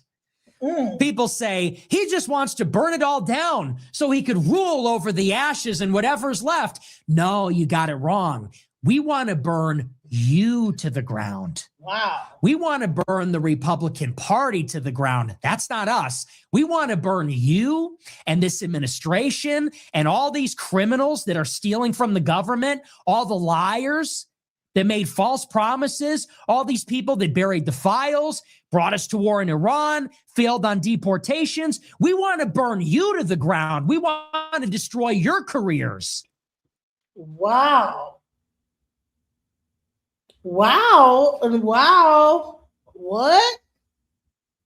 Nick Fuentes want to burn the Republicans to the ground. Crazy. Interesting, though. Bro, what? Wow, man. Very powerful message. And maybe it sounds a little bit rude, but I mean, I kind of agree with Nick. Come on, what is going on? See, this guy is not even from America. And he has an American flag behind him. And he's talking to his German accent. This is interesting. This whole thing is crazy, right? I just found a thing talking about Nick Fuentes, and look at this. A German with an American flag behind him agreeing with Nick Fuentes of burning the republic to the ground. Let's go. Going on. This is not what is going on now with this administration is not what the people voted for. This is the opposite is what people voted for. This administration turned out to be one big joke. Meanwhile, Donald Trump said that he was different than all these other politicians, that he would actually care about the people in his country. He doesn't. He doesn't. And maybe it turns out that he's even worse than all these other politicians. Let the mass deportations be another example. Are you kidding me? Barack Obama deported more people than this administration. And the majority of the people voted for this administration to give us mass deportations. And they're not even doing this. And this is just another example. Exactly. I'm not even going to talk about the wall, or Nick did already. I'm not even going to talk about. Isn't he a Republican? So now you're seeing all the Republicans. Now you're seeing one of the biggest super duper, whatever the hell, white right wing, Nick Fuentes with his groypers. He's pushing his groypers to go against the whole thing. Oh, he's a terrorist now. Oh my God. Oh Lord. Let's go. This is getting interesting. Prices, like what a joke. This whole administration, excuse me for my little rant, but I wish I could say. But Donald Trump, like, no one is happy now. Long story short, the Democrats are obviously not happy, and the Republicans, they're not even happy now. So I don't know what this administration is doing now, but no one is happy with this administration. Like, what a joke. And the people, they literally had their last hope for this administration to actually care about the United States of America, to actually care about the American people, but they don't. They don't. What a joke. And then they are surprised that so many people, they are so mad now, they are so disappointed. You're saying Nick Fuentes means nothing to me. Honey, Nick Fuentes has an audience. Do you have an audience comparable to a Nick Fuentes, sir? You don't. Do you? He has an entire Groyper audience, young Republican audience, and now he's turning against the Republican Party. Wow. Disappointed because they didn't listen to us. We want to primary you, we want to fire you, and then we want to build a different party. Anything would be better than this. You have had your chance in 16, 18, 20, 22, 24. Now they want another vote in 26. They think they got us on lock in 2028. Let's try something different. Let's fire you. Let's burn you to the ground. And maybe this time you're going to be the sucker. Because every time we go and vote, you get privileges. You get patronage, contracts. You get to skim. You get to graft off of the movement. And we get We get 600,000 Chinese students. We get 130,000 H-1B Indians. We get another $20 billion to Israel. We get 230,000 deportations. Maybe it's your turn to get f***ed. You've been burning us to the ground for 35 years. You burned us to the ground in 86 with the amnesty, in 1990 with the Immigration Act, in 2003 with the war in Iraq, in 2008 with the bailout, in 2018 when you couldn't cough up $1.3 billion for a border wall. You've been burning the country to the ground. Maybe it's time for you to burn to the ground. And I would gladly rule over whatever is left after that. Gladly. Better than this. So they're always saying that, well, what are you going to do? Are you going to burn it all down? Yeah, I think I'm ready to do that. I'm ready to burn down everybody that isn't Thomas Massey. End of list. I'm ready to burn down every Republican that has been complicit in this. Stephen Miller is retweeting Lindsey Graham. Wake up. Hello. Stephen Miller is retweeting Lindsey Graham. And by yeah, he's a far right. All right, so everybody been like talking about the far left. Okay, so your far right guy has turned against you. What are you going to do? What's going to happen now? By the way, if Stephen Miller and J.D. Vance were so fucking great, then why can't they get the job done, huh?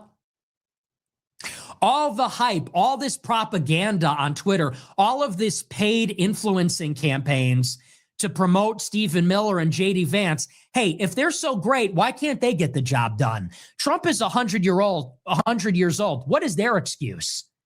Trump is 90. He's falling asleep in meetings. He's obviously out to lunch. What is their excuse? Isn't Miller supposed to be our base Jew? Isn't Vance supposed to be our based Halo, Code Red Mountain Dew drinking savior? Where are they? They say, trust the plan, trust in Miller, trust in Vance. They'll get it done. Really? Well, where are they? We're going to vote for them in 2028. What are they going to do then that they can't do now?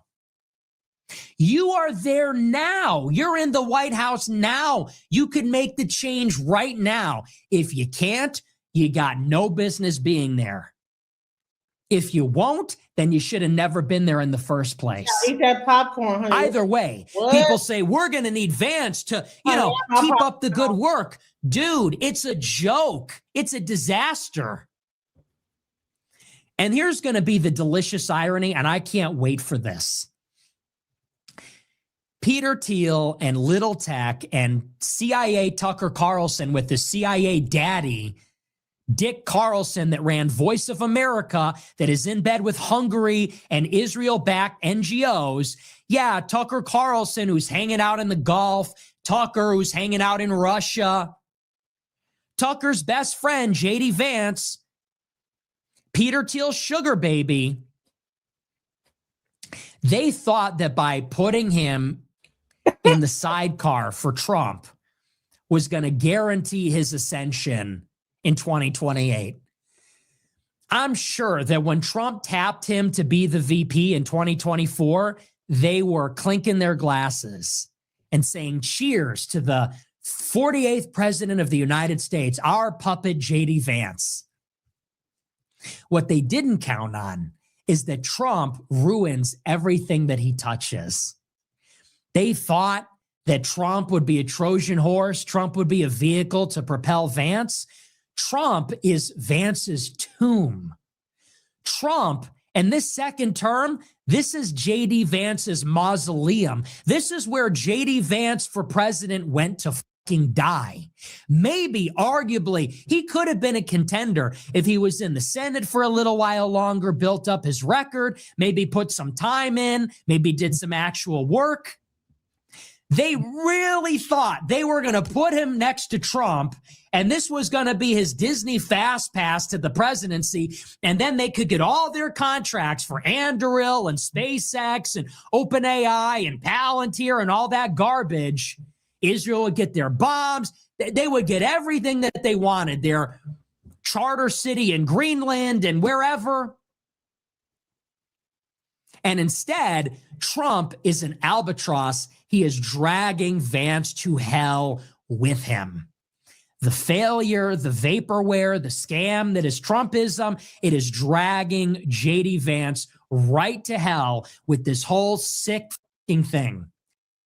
Yes, of course, because Donald Trump betrays almost everyone around him. Like, how many examples do we now have already from people who were very close with Donald Trump? For example, Thomas Massey, MTG, they were very close with Donald Trump, but now they want to stay as far away from him, or Donald Trump wants to stay as far away from them because they just have different opinions than Donald Trump. And this means if someone has a different vision, a different opinion than Donald Trumpstein, then you will literally get into trouble. And this means that J.D. Vance, aka J.D. Plant, is just a puppet of Donald Trump because he has to say and do exactly the same things what Donald Trump wants. And this also means that if you really think that J.D. Vance is going to be our next president, that will just be a Trumpstein administration 2.0. So what is the difference then? And exactly what Nick just said here, if they cannot even solve any problems now, if J.D. Vance is not doing anything good for our country now, what makes you think that he will actually like solve these problems in our country if we make him the next president? Believe me, I mean, like, decide this for yourself, but I think it's not a smart idea to vote for J.D. Vance, aka J.D. Plant.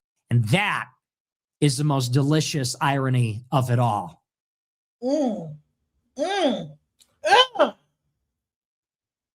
Crazy. So Mark Lamont here went in on a few of the Trump people.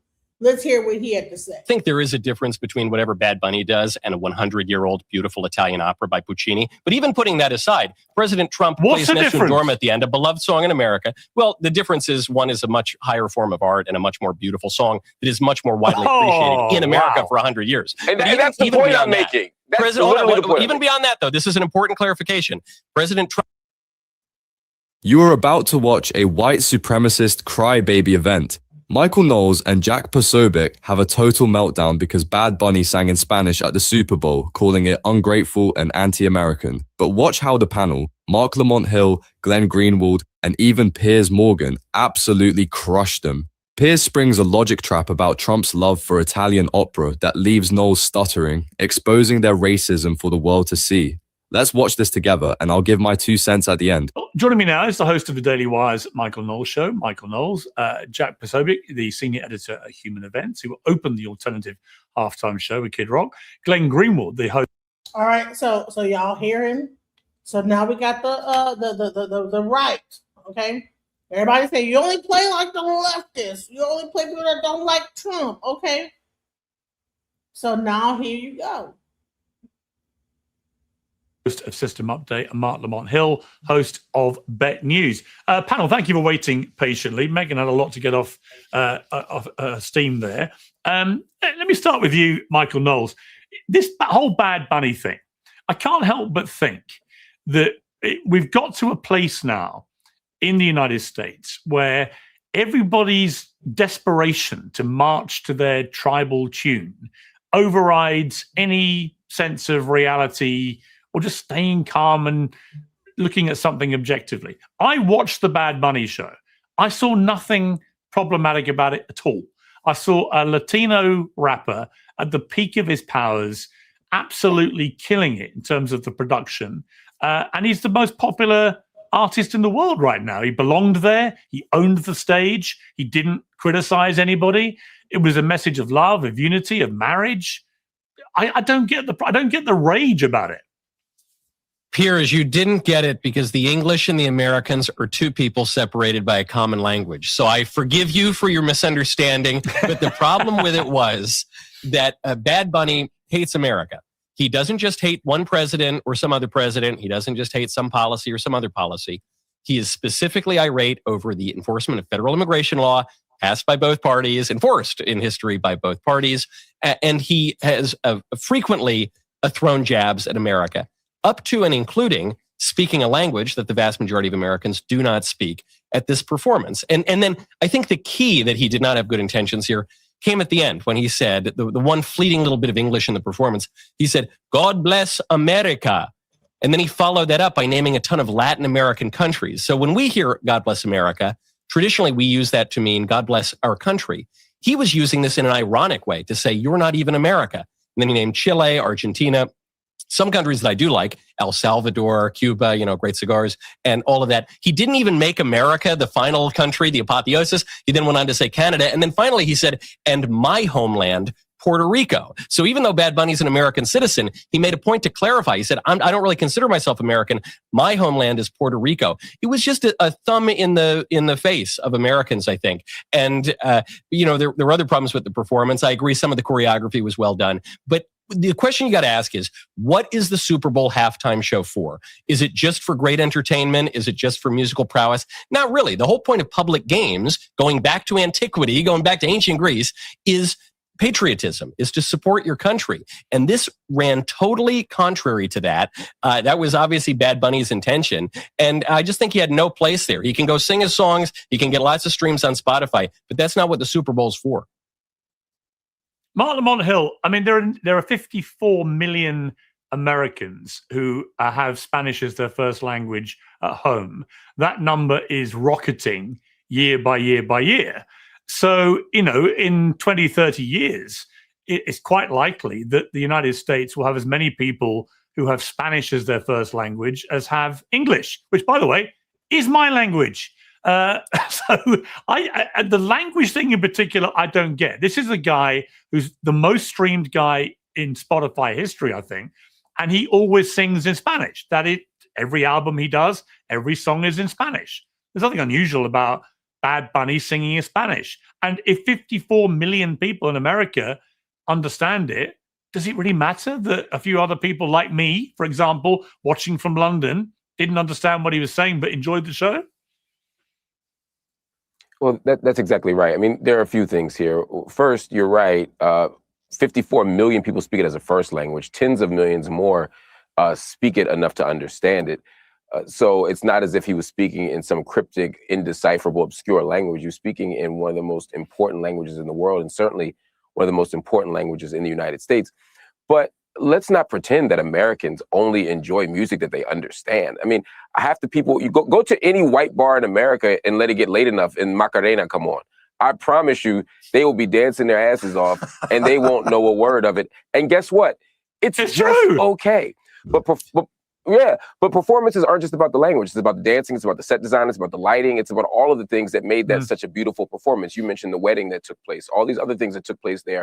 I thought it was an amazing performance. I also just want to push back against this idea that Bad Bunny hates America. If Bad Bunny were to be someone who hated America, being from a colonized land of Puerto Rico, it would be understandable. But I don't want to conflate a principled critique of America or immigration or ICE with hating America. I have the same critique he does. Does that mean I hate America? Does everybody on the left hate America? Yes. I'm sure people on the right would say yes. But that becomes exactly. But that's what makes the argument so unhelpful for the bigger conversations, because we position anyone who disagrees with American policy or challenges American power arrangements as being a hater, and that's the Not issue. anyone. So I think the performance was great. Okay, fair enough. Yeah, but I think that conversation has become so expansive that it outlives its usefulness. We just lost Jack briefly. We've got to take it. We're going to try and get him back. But Glenn Greenwald, it was a really interesting thing to watch it clean without having any social media reviews to look at first. I just watched it. First thing I did this morning, I watched it, and I really enjoyed it.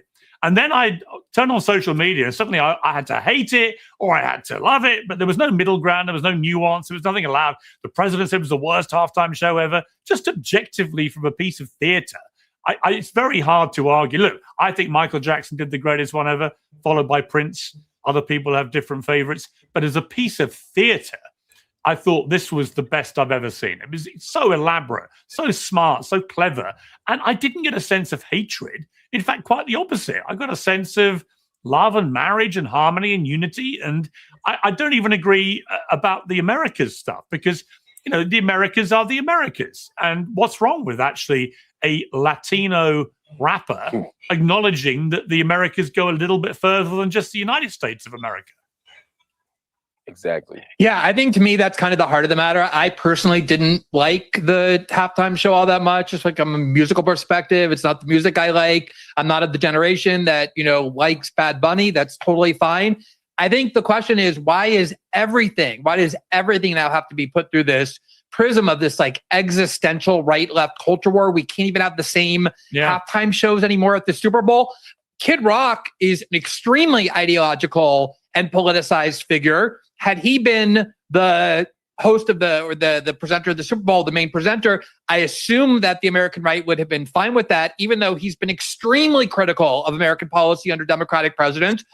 Music and art of all kinds typically has a politicized component to it. We've had a ton of non-Americans be at the halftime show before, like Rihanna and Paul McCartney and The Who and Coldplay. It goes on and on. Here's an American presenter who's extremely successful. And I just think the problem is everything gets catastrophized into this like intense culture war where you can't just say, I like the show or I don't, I like this artist or I don't. The reality is he's a gigantic, extremely popular musician among tens of millions of Americans, arguably the most popular, one of the top 5. And that's what the Super Bowl is naturally looking for. Yeah, Jack Posobiec, welcome back. We lost you briefly there. Look, I've got to say, tell me what is the latest song Kid Rock put out? Put it out. Put it in the chat. What's the latest song Kid Rock released in the last 2026?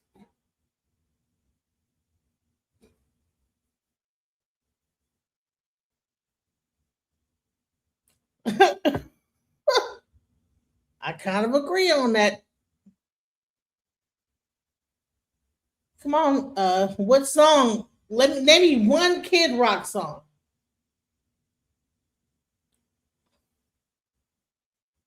Respect your elders. I don't think that's a Kid Rock song.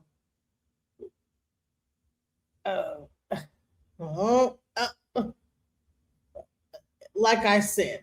All right, keep going. You were obviously instrumental in the rival show that went up. I really enjoyed that too. I watched all that in full as well, and I really enjoyed it. I love Kid Rock. I've interviewed him. I think he's a great character. But I think the point Glenn made there is perfectly made, which is if he had been selected, Kid Rock, to perform the halftime show during a Democratic presidency, like say Joe Biden or Barack Obama, he's on record as being virulently critical of all those presidencies. Would the same rules apply?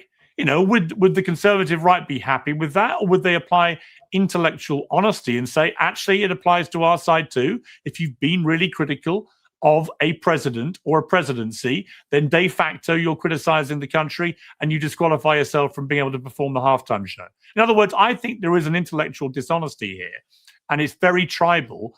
And in this case in particular, I don't see how anybody who watched it with an open mind could not conclude it was just a very fun, entertaining 15 minutes, as was your show. Well, yeah, I appreciate that. And, I think part of this too is, we want to make sure that we're comparing apples to oranges because, country music and rock music have not been featured at the Super Bowl in decades. And this was a key reason that when you looked at the show that we put on, you've got Kid Rock, who, kind of straddles that bridge between rock, and he does a little rap sometimes, certainly in his earlier stuff. And then he also has country music with his newer stuff, moving obviously now into Christian with his latest song, which is tearing up the charts right now, Till You Can't, that cover that he did, added to it with the tribute to Charlie. And so this is a group of people, this audience of people, which, by the way, overlaps very much with the demographics of who watches the NFL, who watches the Super Bowl, that has been completely underserved because for years, the Super Bowl, going back to 2019, signed a deal with Rock Nation that's run by Jay-Z, as Megyn Kelly was talking about that a little bit a while ago. And they've completely rejected these type of artists. So country music, rock music, not shown the type of music that middle America, average Americans, what they would refer to as flyover America. Stephen Colbert was attacking people the other day saying, oh, these are a bunch of unknowns. You can't even pronounce their names, right? And then we got more views than he did. And by the way, the numbers just speak for themselves. It was the #1 entertainment event in YouTube history, the #1 US live stream in US history, or excuse me, YouTube history, #1 American event in YouTube history, #1 English language live stream in YouTube history. So the numbers speak for themselves. There were a lot of people who switched over last night. But why can't we just enjoy both? Why does it have to be politicized, or as Glenn put it, catastrophized, where everyone races to be kind of virulent, when actually what's there to be virulent about? I mean, if Bad Bunny had turned all political during the performance, I'd agree with you. It would have been inappropriate. Well, he was politicizing it before. That he was the one who politicized it in the first place. This isn't even the first time that Bad Bunny has played a Super Bowl. Right, he performed with Shakira back in 2019 when she was up on stage. You had a smaller part, a backup singer, but he wasn't being political back then. So nobody really batted an eye. Nobody had a problem with it. And Shakira, obviously, she's I think Colombian. Jennifer Lopez played there. She has a Puerto Rican ancestry, and nobody cared. It was just a nice Latin music show. The point was that he was being political all the way through. His choice back, I think it was October, when they announced him, is really what drove so many people to say, you know what, I don't want to watch a show like that. We're going to turn the channel. We're going to put on something else. And we were able to really step up and meet that demand for something that's just pro-America, is in English, celebrates the country, and by the way, reaches out to a group of people that have been overlooked for decades by the NFL. Yeah, so Michael Knowles, to be clear, I mean, well, hang on one second. I'm just going to go to Michael. I made this point to Megyn Kelly earlier, is in a way, he's the perfect American story. He was born in Puerto Rico, part of the United States. His dad was a truck driver. His mum was a teacher. He wasn't born with any money or any privilege. He worked his way to the top. He worked hard. He got a break. He took it. And he's become the biggest star in the world. I mean, if you look at just his downloads on Spotify, he's #1. He's the guy. And therefore, he's earned his ticket to the Super Bowl. And frankly, if the criteria for Super Bowl performance is you can't be critical of any administration, then you're going to rule out almost everybody.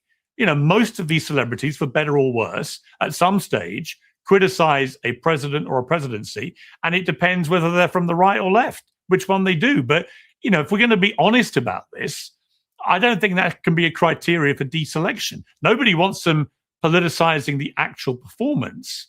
But if we're going to say, look, you can't be critical or politically active at all, and otherwise you can't perform, who's going to be left? Well, I agree with you, Piers, that Bad Bunny has benefited greatly from America. The problem is he constantly shows ingratitude.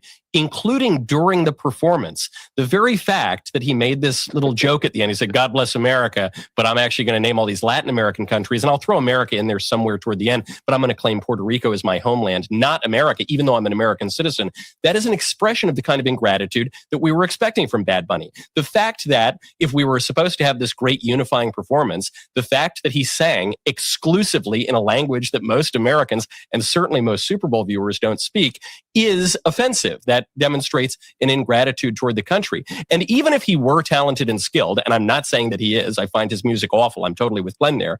Even if he were talented and skilled, the Super Bowl halftime show is not some purely meritocratic event. We do it for a reason, and we do the Super Bowl for a reason. This is America's, not the whole hemisphere. A lot of the hemisphere like soccer. This is America, USA, baby. This is our main sporting event of the year. It's a celebration of America. The purpose of it is for patriotism. It would be nice if the audience were able to understand the music, and it would be nice if the performer didn't. The purpose of the Super Bowl is for patriotism? Is that, I didn't know that. Is that what the Super Bowl? I thought that they were playing football. Constantly express antipathy for the country that I think you're right has been very good to him. I just don't think he's been very good for the country. Did you understand the music? You speak Spanish? Hang on. I'm curious. I'm just asking. No, I want to ask Michael a follow-up, which is this. So when Donald Trump... Well, can you just answer that yes or no? What was the question? Hang on. Well, do you speak Spanish? Did you understand the music? No, I have Italian, a touch of French, and Latin, but unfortunately, Bad Bunny doesn't sing in any of my preferred languages. Esperanto would have been better. Okay, but I only asked because you criticize his talent as a... Go ahead. Well, I'll come back to it. Well, I can understand percussion and rhythm and melody even in another language, and that was all pretty bad. All right, but you understand Italian. Piers, you're right. I speak a bit of it. Right. But you understand that he's a rapper, and so the skill would be the lyrics, and you didn't understand the lyrics. You're saying he's not skilled at his profession, which is writing lyrics. Yes, music isn't exclusive to a single language. It involves notes and chords and percussion, so you can understand those even in a different language. Let me bring this. Right, but that's not the point I'm making. You're being obtuse. He's being obtuse. What I said is his skill as a writer is to. I understand what music means, but what we're talking about was his writing. You said his skill, his express skill is writing music. It's lyrics, and you're saying you didn't understand the lyrics, and you're doubting his skill. You inserted that because you tried to make a point that I refuted. No, what I'm saying is, I'm telling you what his professed skill is, what his articulated skill is. I thought he was a dancer and a singer and a pop star. You're trying to narrow it to try to save your point. Right. Look. No, I'm not doing that. I'm trying to make a point that you're not listening to. All right, Mark, look, let's just agree, whether you like him or not, he's obviously a brilliant singer-songwriter, or he wouldn't be the most streamed, downloaded guy in the world. The point I would make to you, Mike... He's saying he's not a great songwriter. That's the point I'm making. Well, hang on.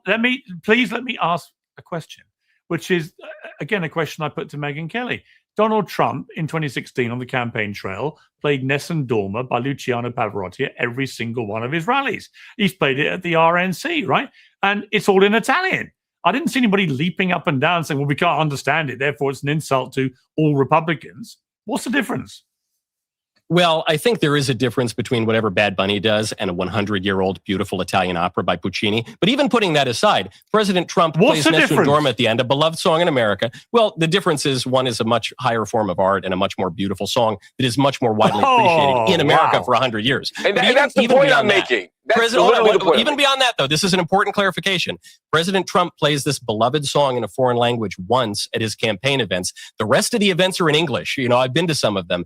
And so had Bad Bunny done one number in Spanish or something, I don't think anybody would really be complaining about that. The fact that his entire performance at the apotheosis of American sporting events excludes English, which is the language of the United States, tells you that he was making a political point. Lady Gaga...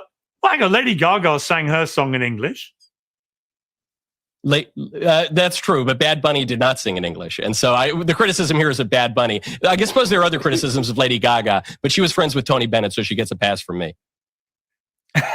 So can I respond now? I do think you're struggling a bit on this. I have to say. About No, the not at all. consistency, You but, understand. Here's the distinction is Nessun Dorma is a very famous popular song. But this is one small moment, a little cultural flavor, a little spice in President Trump's campaign events. The rest of it is in English, which is accessible, and he's promoting it. I'm not saying we can't have a little variety or exotic flavor in life, but it's kind of like the old melting pot imagery of America. If you put a little foreign spice in, that might improve your food. If the entire meal is just curry or something, it's going to be a little too much. It's going to be too many tamales in the pot is going to ruin the Super Bowl performance. Hey, Pierce, can I ask Michael a question? That's really disturbing and disgusting. Well, I still haven't been able to respond.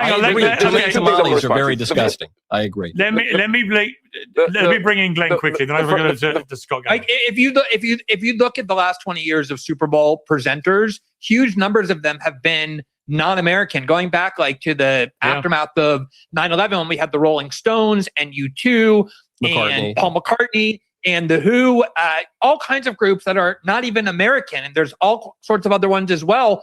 And those are extremely politicized musicians, to say nothing of people like Madonna and others who have hosted halftime shows. I don't understand why they are totally fine. These non-Americans, these foreigners, these people who are highly politicized. And then suddenly Bad Bunny, who's an extremely popular artist among most Americans, maybe not everybody here, but among most Americans, that's why he's so popular, hosting Saturday Night Live, a central figure to American entertainment and culture, is suddenly such a problem. Like, what is the difference between him and past musicians? I'm happy to explain. So all of the foreign artists you're citing can I jump in and respond at some point? Come from England. 1 second, Mark. As more Glenn was asking me a question. The one similarity that they all have is they all speak English, and our country, in fact, comes from England. So we have a shared cultural patrimony, and all of those artists are beloved in America. They're all libs. There's no doubt about it, but they're kind of polite about it. They're not in your face. They're not, for instance, pushing transvestitism and like guys grinding on each other and like attacking ICE and federal law enforcement. They're not pushing that like Bad Bunny is. So I think it's just different in kind. Madonna is not we have very different memories of Madonna. If I could Madonna just point pushes slightly deviant sexual if I stuff. could point Not as out, deviant if I as could Bad point Bunny, out but the a little bit. elephant, I agree. If I could point out the elephant as the token Englishman here, if I could point out the elephant in the room, which you've just hinted at, you don't even speak American. You guys speak English. You speak a foreign language, which is mine. It's my language. We perfected that language, Piers. That's the distinction. Actually, in many ways, you've ruined it, and you know you have. Right, whole fire panel. I'm going to come back to you in a moment. I want to be joined now by Professor Scott Galloway. That was embarrassing, but it was also incredibly revealing about the tactics the right uses to gatekeep what it means to be an American. Let's break down the two main failures we just saw from Michael Knowles and Jack Posobiec. First, the high art dog whistle. Did you catch Knowles' panic when Piers Morgan asked him why Donald Trump plays Nessun Dorma, an Italian opera, at every rally? Knowles had nowhere to go. He couldn't say foreign languages are bad anymore, so he pivoted to, well, Puccini is a higher form of art. This is classic pseudo-intellectual racism. To them, European culture, Italian, French, German, is sophisticated and patriotic. But Latino culture, that is trashy, ungrateful, and divisive. It's not about the language, it's about the color of the people speaking it. Second, the silent majority lie. We also have to talk about Jack Posobiec. Did you hear him claim his alternative Kid Rock stream was the #1 English language live stream in history? Let's be real. He wants you to believe a Turning Point USA stream beat out SpaceX launches, the moon landing, and Mr. Beast. They lie about these numbers to create a false reality where they are the majority. They have to convince their followers that everyone secretly agrees with them, when in reality, Bad Bunny is the most streamed artist on the planet, and they are just angry that the culture has moved on without them. Credit where it's due. Mark Lamont Hill correctly identified that critique of policy isn't hatred of country. Glenn Greenwald pointed out that non-Americans like U2 and the Rolling Stones have played the Super Bowl for decades without this backlash. Piers Morgan delivered the fatal blow. By forcing Knowles to defend Trump's Italian playlist, he exposed a double standard for the world to see. These guys are terrified of a multicultural America, and as we just saw, they don't have a single logical argument to stop it. If you enjoyed seeing these arguments get crushed, hit the like button and subscribe. That was crazy, guys. And it did get crushed. At the end of the day, got crushed. But I like to see Trump get crushed because let's go. That's the best part of the whole thing. It's going to be a long ways to go. We got a lot of game left to get to 2028, and it's not getting better. One disaster after the next. No mass deportations. This big, beautiful bill, which is so unpopular and a disaster. This AI regulation moratorium they keep trying to force. All these Chinese students, Indian H-1B workers, bombing Iran not once but twice. Ukraine war still going on. The job market's terrible. Software industry is taking a dive. Bitcoin is down 50%. Epstein files have exposed all your cronies, Howard Lutnick and Peter Thiel and Reid Hoffman and the Israelis and Trump and the rest of them. And it's only February 2026. We got a long ways to go. You know what I can't wait for? I cannot wait for the Democrats to take the House. They subpoena and investigate Kristi Noem, Lauren, and Corey Lewandowski, and they find so much corruption. It's going to make the impeachments during Trump 1 look like a joke. All that stuff about Paul Manafort and the business documents and the Ukrainian phone call. The corruption that they will discover when the Democrats are in the House, it's going to make all that stuff look like a joke. And they're just going to keep stacking it up on top of Vance. We're going to be in our war with Iran. The Middle East is going to be a mess. The economy is going to be a mess. The Trump administration is corrupt. He might even be impeached. You are f***ed. And we are not going to bail you out. Sorry. 2026, I'm telling people to stay home. You know what my message is in 2026? Stay home. I mean, yeah, he telling his groper to stay home. Let's go. An artist that maybe they liked. So instead of just saying, okay, not our day, let's go do something else. There's all. Hold on. It's another day in America. So MAGA right wingers are crying and whining and melting down. We're going to take a look at clips from Abby Phillips' show with reaction to the Super Bowl, which has MAGA clutching their pearls as usual. We're going to take a look at this panel on Abby Phillips' show. I want to share my thoughts as well. Let's get into it together. For weeks, conservatives complained about the choice of Bad Bunny as the performer, and President Trump predictably says he was not impressed. He called it, quote, absolutely terrible, one of the worst ever, and an affront to American greatness. But you didn't hear Bad Bunny mention ICE. He didn't mention immigration. Instead, he celebrated his Puerto Rican roots. And he ended the show by marching out to a parade of flags with these words on the big screen. The only thing more powerful than hate is love. Now, before spiking the football at the end, with these 4 words emblazoned on it, it said, together we are America. Well, heartwarming, right? I don't know. I mean, I guess this whole thing has been perplexing to me. I mean, conservatives, I'm sure they don't like a lot of the halftime performers, but popular music is popular music. And if you don't like it, just go watch something else. Yeah, there don't complain about it. Plenty of things you could be doing instead. I didn't find it super objectionable in comparison to previous halftime shows. It was pretty much equal level of outrage, except there wasn't any outrage. If you want to call, provocative dancing, that was probably the maximum that you could really muster. As far as the America is not great criticism from Trump, maybe he took the Bad Bunny line about, everything is America, or, God bless America. And then he lists like all of the Latin American and Central American countries.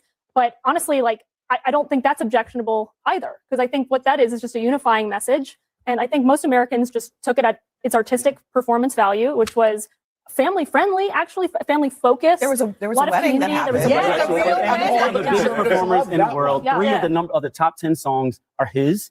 He's an incredible international performer. America, he's a part of America, right? He's Puerto Rican, he's a part of America. This is an opportunity to introduce that part of the culture to a lot of people who never saw it before. I think he did it in a phenomenal way. He made sure the background of Puerto Rico was displayed. It was a chance for us to learn about America and our fellow Americans, and it really should be no controversy. First of all, it was really just a fantastic show. Oh, I mean, so happy. It was like watching a movie set, as he moved through the entire show. But we also are having all of this anxiety about whether or not it was American. We've had U2, we've had Celine Dion, we've had Coldplay. We've had a lot of international acts with people who literally were not Americans, and nobody cares. I think 2 things are true at the same time. Number one, I think the conservatives, some of whom are saying this was the worst thing in the world, including the president, I completely disagree. It wasn't the worst thing. it's also not the best Super Bowl halftime show we've ever seen. Like some of the praise of it has been over the top to also make political points. And, you know, to your point, there were a lot of people who did leave and didn't watch. They watched Kid Rock, which was also something that was happening at the time. They competed really well, I think, given it was a YouTube-only event. And Kid Rock was mocked, and conservatives were mocked for doing that. So they did do what you said. It was bad lip syncing. Only because it was like, it was kind of like, it was a response.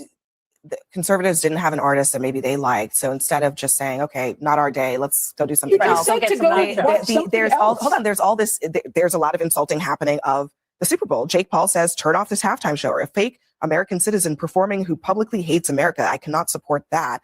Kid Rock, this is today. Here's what he said about the Super Bowl halftime production. Nothing against Jay-Z. I respect him for his hustle and his music, but it seems like there's a little bit of a DEI hire there going on, you know?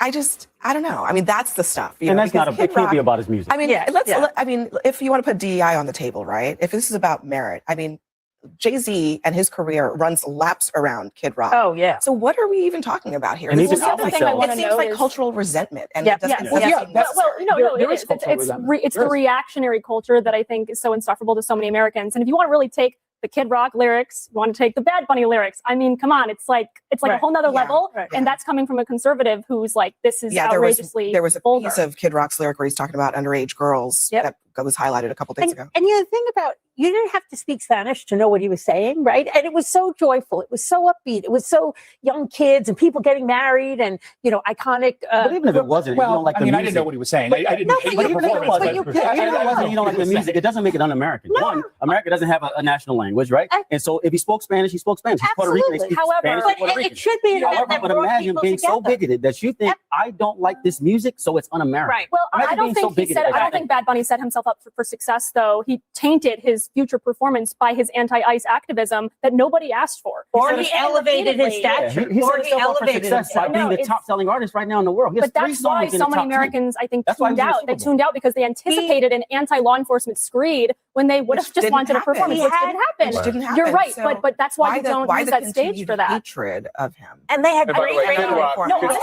Kid Rock just did an anti-woke screed, right? When they Yes, had the and conversation. he's getting criticized by the left for it. Artists are able to say what they want. What do you mean? I think the left has had control over entertainment for a while, and we just haven't seen conservative values at this, exposed to the same level. We just haven't. And part of that is, outside of country music, you don't have a whole lot of outspoken conservatives in media. We just don't have in entertainment media. We don't. But And I isn't think that like you win, if you win, you win. If you lose, you lose. No, I Like, think it's I a- mean, if it's an conservatives are acknowledgement. not as successful as liberals, that's just the Well, market. no, I think what we've heard. You don't think that's the market? No, I don't, because I think what we've heard from This is such a great point from Abby Phillip, and the point that I would like to make as well. What's hilarious to me is right wingers are the free market people, right? Oh, let the market decide. They don't believe in that at all. This Jason Rantz, who to me is one of the douchier people that Abby Phillip has on her show on CNN, and she's got Scott Jennings and Ben Ferguson and some of these others that go on there regularly, but he's super douchey too. And it's, right wingers are upset because people don't like their point of view and their opinions. Bad Bunny is popular. He won the free market. It wasn't a DEI hire. And even if it had been a DEI hire and somebody, some executive somewhere was like, well, we want to hire him over some white person, that's not going to cause him to be one of the most popular acts in the entire world. So we're in this period where right wingers and MAGA are lashing out because people don't like them. They're not popular. They think that if you disagree with their opinion, that's tyranny against them. They want DEI in reverse. They want Kid Rock or whoever, some country guy singing about beer and his tractor and his pickup truck or whatever. They want them to be elevated artificially to the same level as somebody like Bad Bunny. They are upset because the age of the old white guy is quickly dying. The old white guy is becoming extinct. People don't want to hear their point of view. People don't want their form of entertainment anymore, and MAGA can't handle that. a lot of folks who finally came out and said, I'm not comfortable speaking out as a conservative. And I think we have Most going on right artists- now with Nicki Minaj, who's getting attacked over this very artists issue. don't speak out about politics. they're One way or the other. successful. Oh, Yeah. They're agree. successful on Yeah, their that's the fandom, point. on whether And people Bad love their Bunny music, wasn't whether chosen they for are his producing politics. things that are Correct. good. But there's So, a I mean, bullying culture. I mean, I don't believe that any artist should be judged on their politics.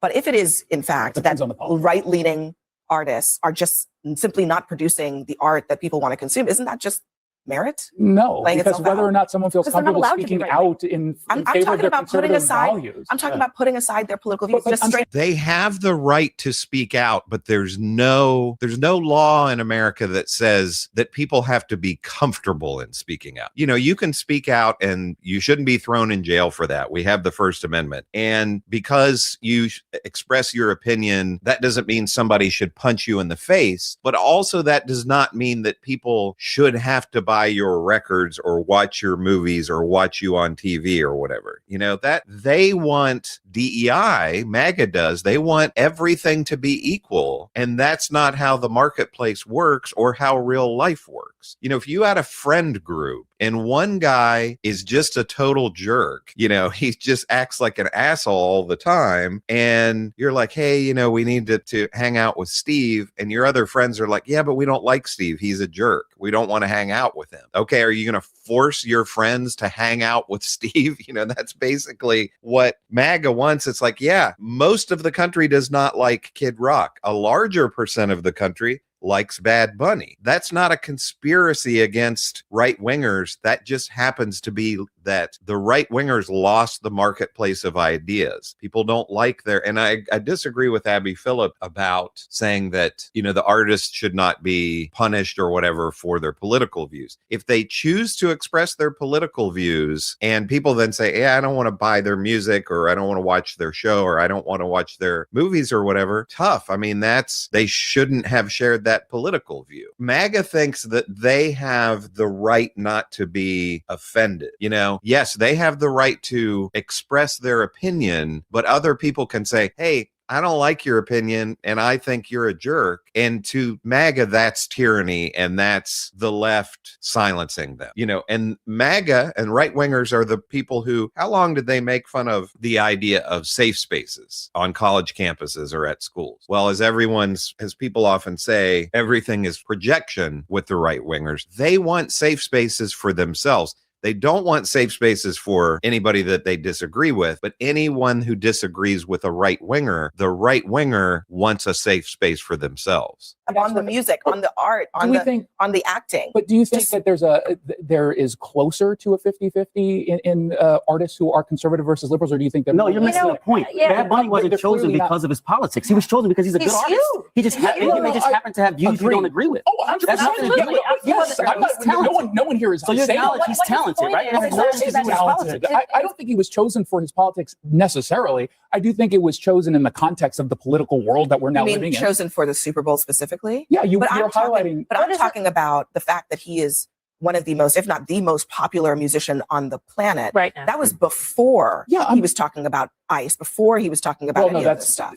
Yes, but they were also concurrent because he was also going after ICE. He's been going after ICE for a while. This was before Donald Trump was president. Yeah. Before ICE. Bad Bunny was a massive music star globally. Yes. He brought in nothing to do with the reason why he got on the attention of conservatives who expressed some reservations was because of his political stances in a context in which conservative viewpoints generally not put on display. You're right that that's the reason that conservatives started paying attention to him. That is not the reason that he is a massive star. Yeah, he is a massive star. I don't know and anyone's you're right. The reason he was actually chosen is because Roger Goodell wants the NFL to go global, and he wants to expand into the Latin America markets. Bingo. That's why he's chosen. That's capitalism. Exactly. Capitalism, we hear there at the end. Again, Jason Rance is talking about, well, do you think it's 50-50? He wants there to be a world, and MAGA wants there to be a world. Okay, well, if you've got Bad Bunny and you have Taylor Swift and, you know, they get all this attention and everything because people like them and they're popular, we must have a conservative person who also is equally given the same amount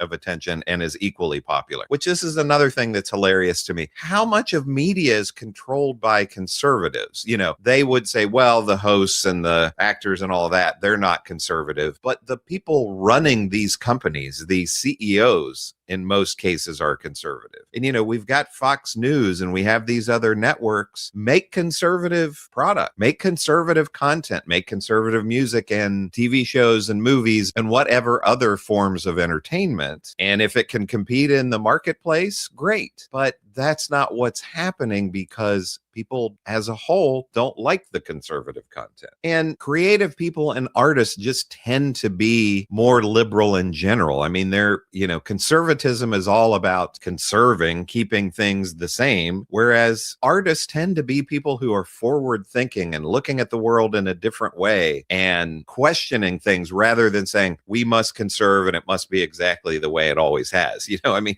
that's just the way it is, that artists tend to be a little more liberal or progressive, or they're going to push boundaries, which conservatives don't like. So that's also a clash between conservatism, MAGA, and artists, which these guys like Jason Rantz don't understand. They think it should be this 50-50 level playing field in terms of, hey, the people that I like, because I'm a right winger, should be given exactly the same platform and publicity and push as somebody else that I disagree with. And that's just not real life, nor is it the world that conservatives have claimed to always want, with the free market controlling everything. But what do you think about this panel on Abby Phillips' show with this? All right. So here's the thing. I'm going to go into Cat Williams. He's going to go into the Epstein files.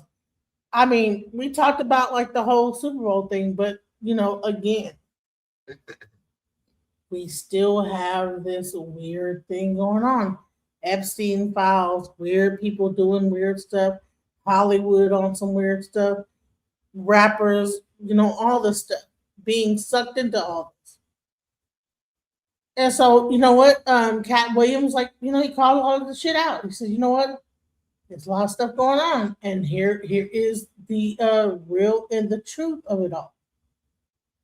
Let's go.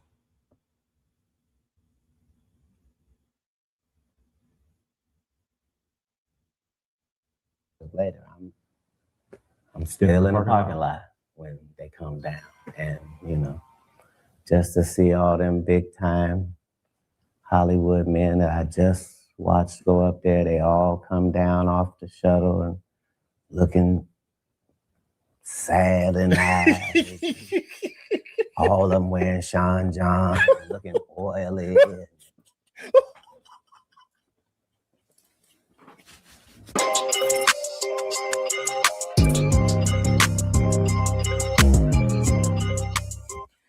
Look like Cat finna break the internet again. He out here dropping some ish, man. Let's tap in. He up on Big Boy Podcast. Let's get it. Tell us. Right. All right. Had you ever went to a Diddy party? Like, I'm talking about not what it turned out to be, but I'm talking about like when he would have. Like, bro, what kind of question is that, dog? You try to disrespect me, bro? That is a valid question, though, for someone to be so confident. And Diddy just love to party, and sometimes you got to tell him no. Now, I've had to turn down $50 million 4 times. 4 times, just to protect my integrity and that virgin hole I was telling you about. Right, because P. Diddy be wanting to party, and you got to tell him no. You got to tell him no. You know what I'm saying? Because he said, I took pride in keeping my little hole protected. Whatever he said on Club Shay Shay, bro, that shit was classic, dog. They get not what it turned out to be. You got to but tell I'm talking him about no. like when he would have the NBA All-Star party. None of those. Uh-oh, you taking too long, boy. You taking too long, dog. Yeah, so to quickly answer your question and to not say anything that would infringe legally. Yeah, a lot of people indeed do ask that. Like, how do you know what goes on at the P. Diddy party if you weren't at the P. Diddy party? But oh no, that's not what I'm asking. No, because there were different levels of parties too, though. You know what I'm saying? I'm talking about like some shit at the Palladium or some shit like that. I ain't talking about like some at the crib type of shit. No. And I'm sure that's easy to damn know because people talk. You know what I mean? Everybody know about that shit, bro. I'm surprised there ain't more stories come out being that bro is in jail. Like, what are y'all afraid of, man? What are y'all afraid of, bro? Y'all would get more coin, more attention, more views, more riches, more respect if y'all came out here and said what it was. You know why they don't? Because they was complicit. They was baby oiling it up too, rubbing semen on the nips. I see how that's gonna be clipped. That was just as good as Shannon's. Come on, man. I didn't When you even went, well, what? Did it what? I wouldn't ask you about that. I didn't ask you about a file. Come on, Jack. Come on. Yeah, so one of the jokes that I discussed on the tour is the fact that they would have these parties in the Hollywood Hills, you know, and then they would have a parking lot where they would shuttle people up. So everybody would meet in this parking lot and they would send shuttles down to, you know, Diddy's parties. And so I wasn't ever invited to the parties, but I was invited to the parking lot because I knew the people that ran the shuttle service. You know them too, as it turned out. But yeah, I would go to the parking lot and I would watch them all go up there. And, you know, they would be thinking I'm coming later. I would just be on the car having a grand old time, smoking and laughing and watching everybody going. And yeah, so you can't tell me what goes on because 5 hours later, I'm still in the parking lot when they come down. And, you know, just to see all them big time Hollywood men that I just watched go up there, they all come down off the shuttle and looking sad in the eyes. All of them wearing Sean John, looking oily.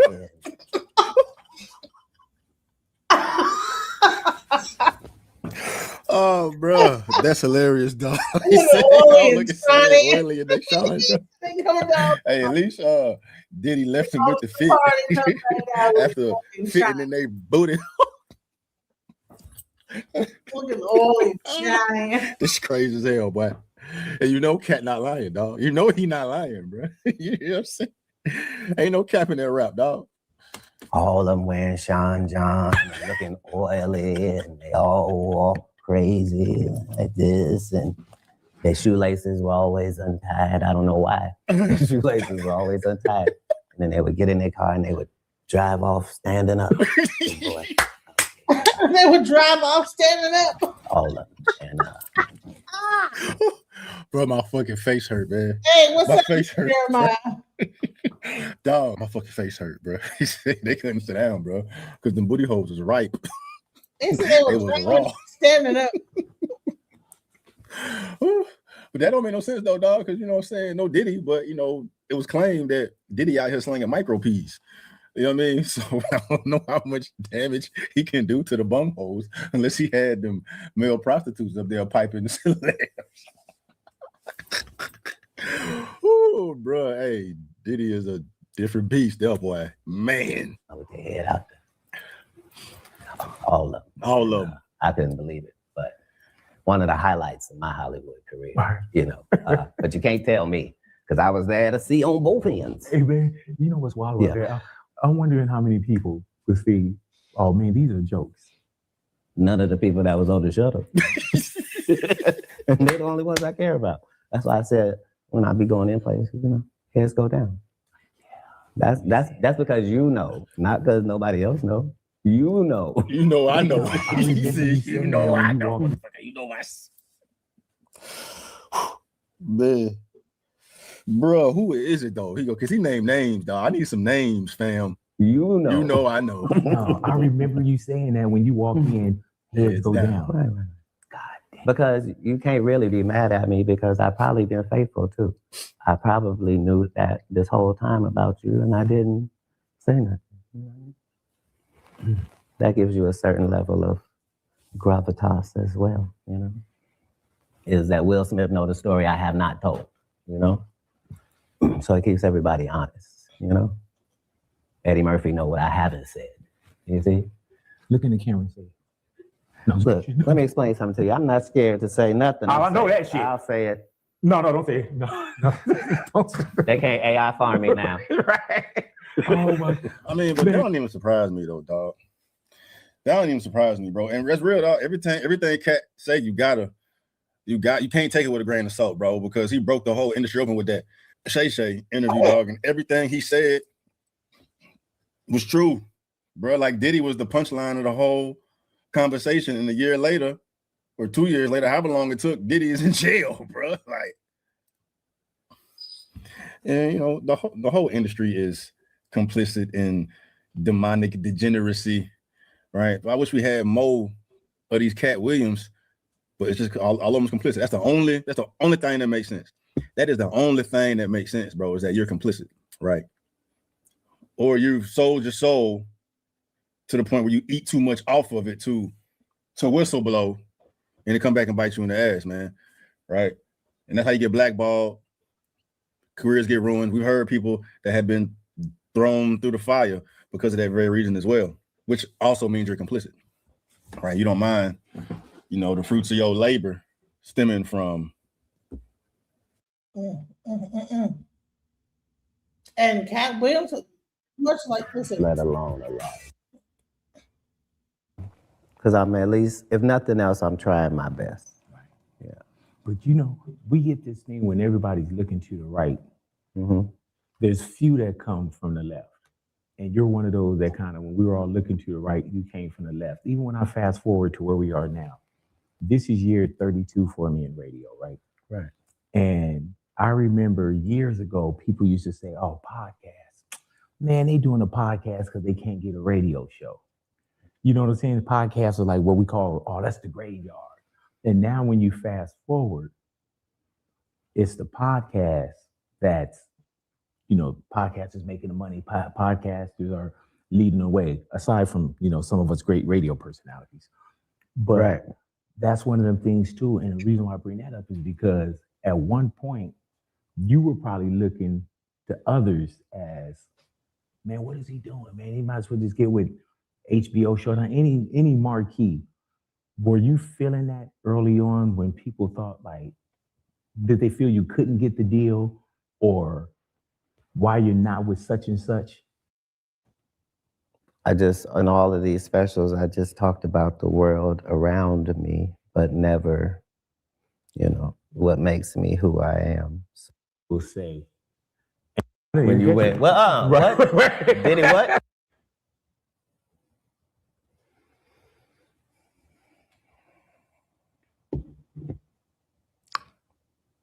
Yeah, so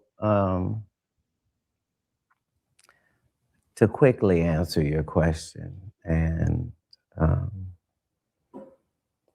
to not say anything that would infringe legally. Yeah, a lot of people indeed do ask that. Like, how do you know what goes on at the P. Diddy party? You weren't at the P. Diddy party, you know? But oh no, that's not what I'm asking.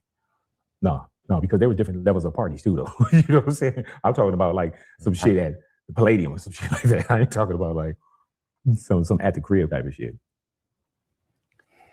No,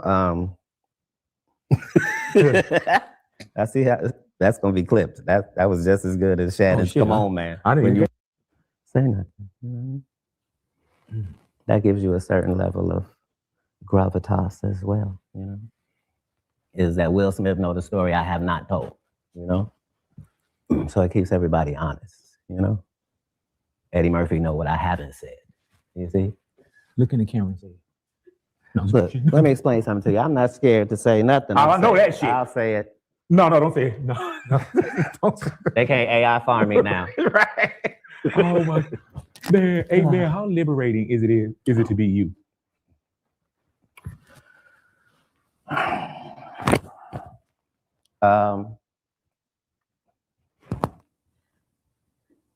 My guy didn't just get good. Like, he been good the whole time. Like, it's really been a pleasure to have this as a life. And I was telling you earlier, like, that's why you are in the position you're in, because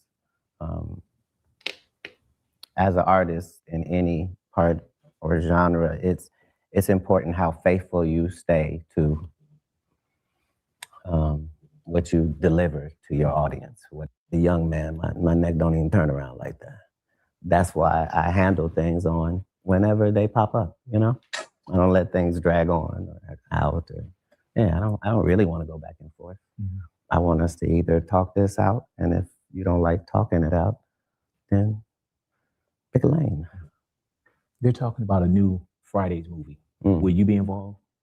in the new Fridays movie? I would hope. I mean, I've done the white beard in case they want to make me the Santa Claus and make Ricky Smiley the pimp, you know, to see how it will work. But yeah, no, I've heard the names attached, so I know it's going to be great. And if that includes me, then I'll be able to guarantee it.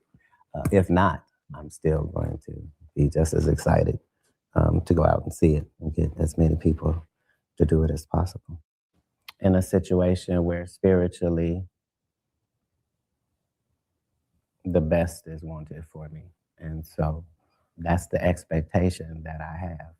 And it's like when I was young and I first traveled out of the country, like the fact that it happened in my teen years, like really made me appreciate America even more than I did, just because of how special America is as a melting pot. And, you know, so what was the question? I don't know.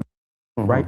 Not only, and do you remember this story at the theater? It looked like the Golden Age tour that's going down, the Netflix special that's coming February. In February. What does this year look like? Are you on the road for the rest of the year? I got 3 movies already in the can. This is the beginning of the tour. And we just signed our deal for Emmit Movie Works, so we are officially in the movie business down at the 300 Acre Studio. And so we have a lot going on, but all of it's great work.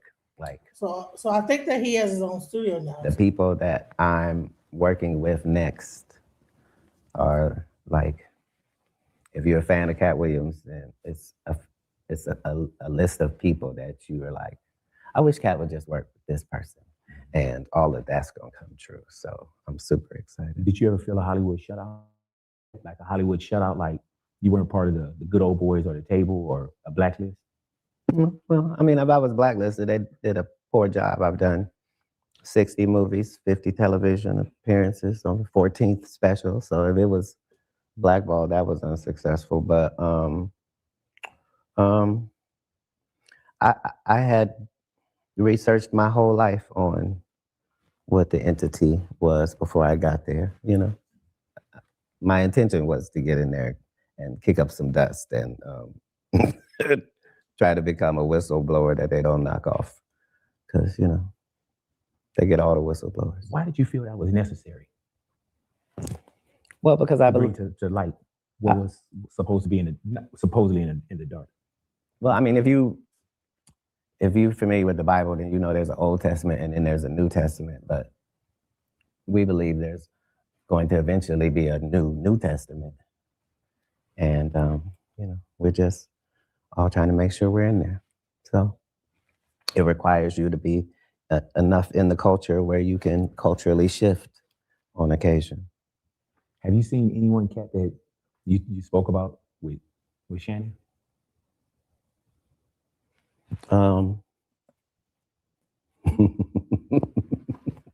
All your friends.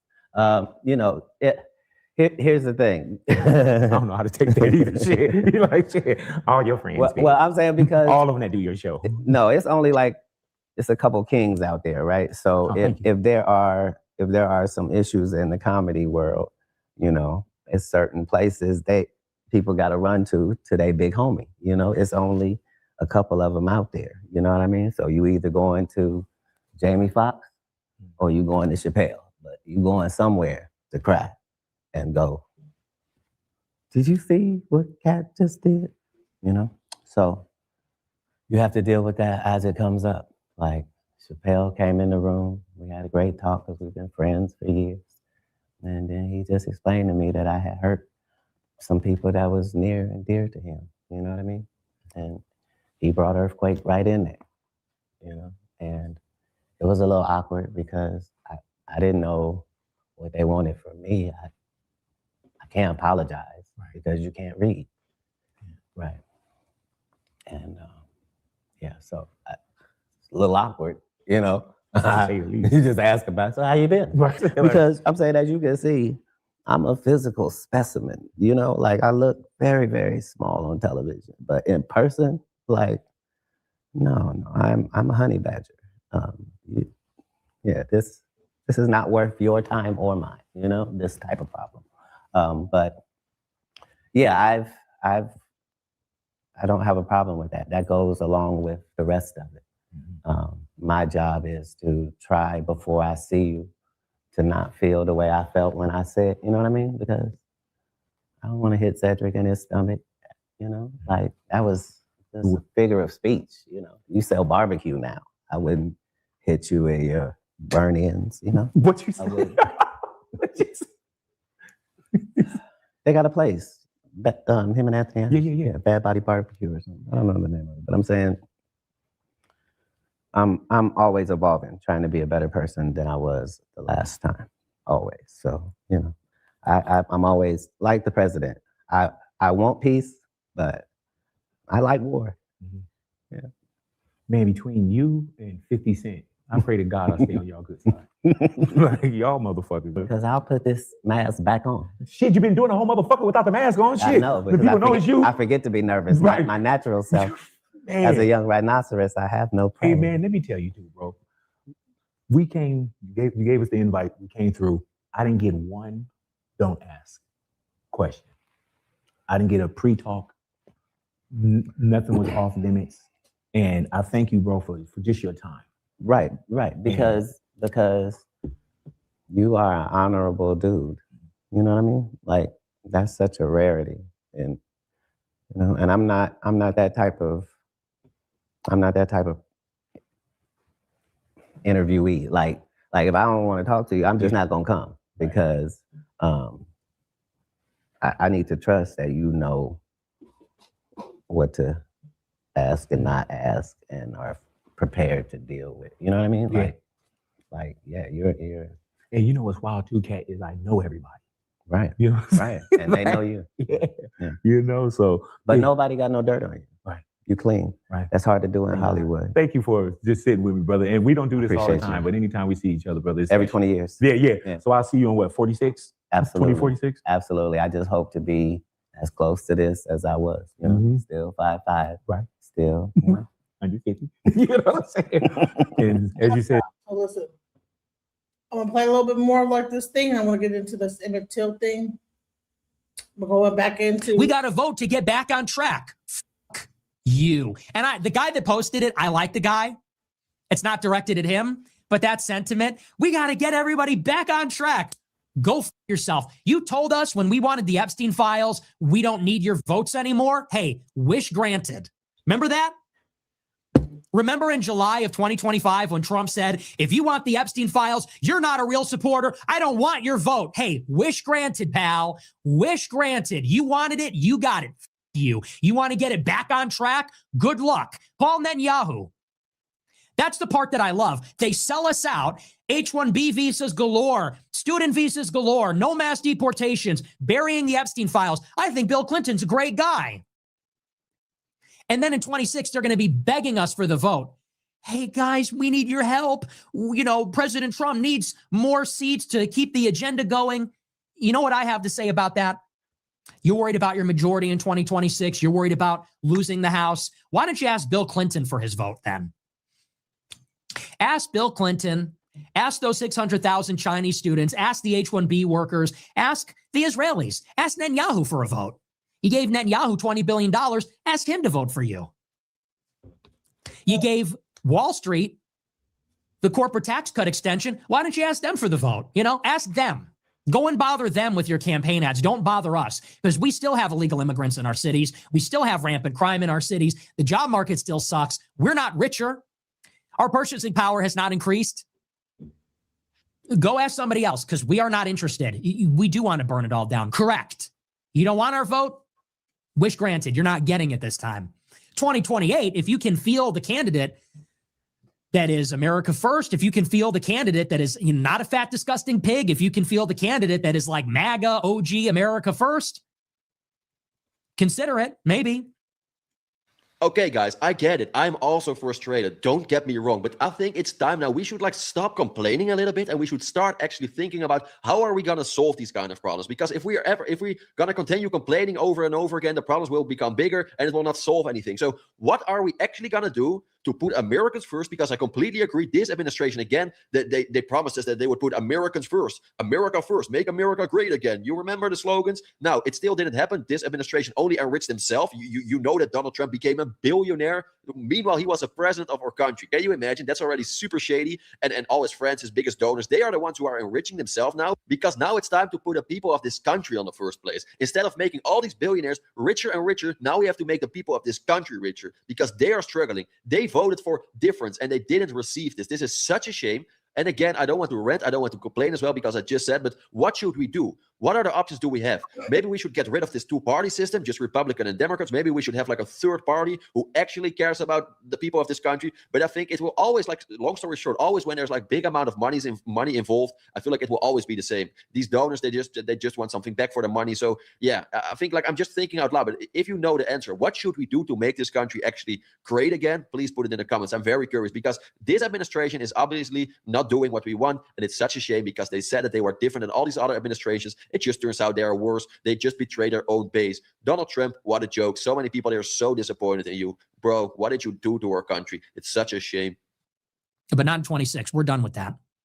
So that's your immigration situation. I saw Ramsey Paul, that old beta male. Ramsey Paul says, I didn't vote for this. In 2024, he was chastising me for not voting for Trump. You literally voted for this, and you were attacking anybody that didn't.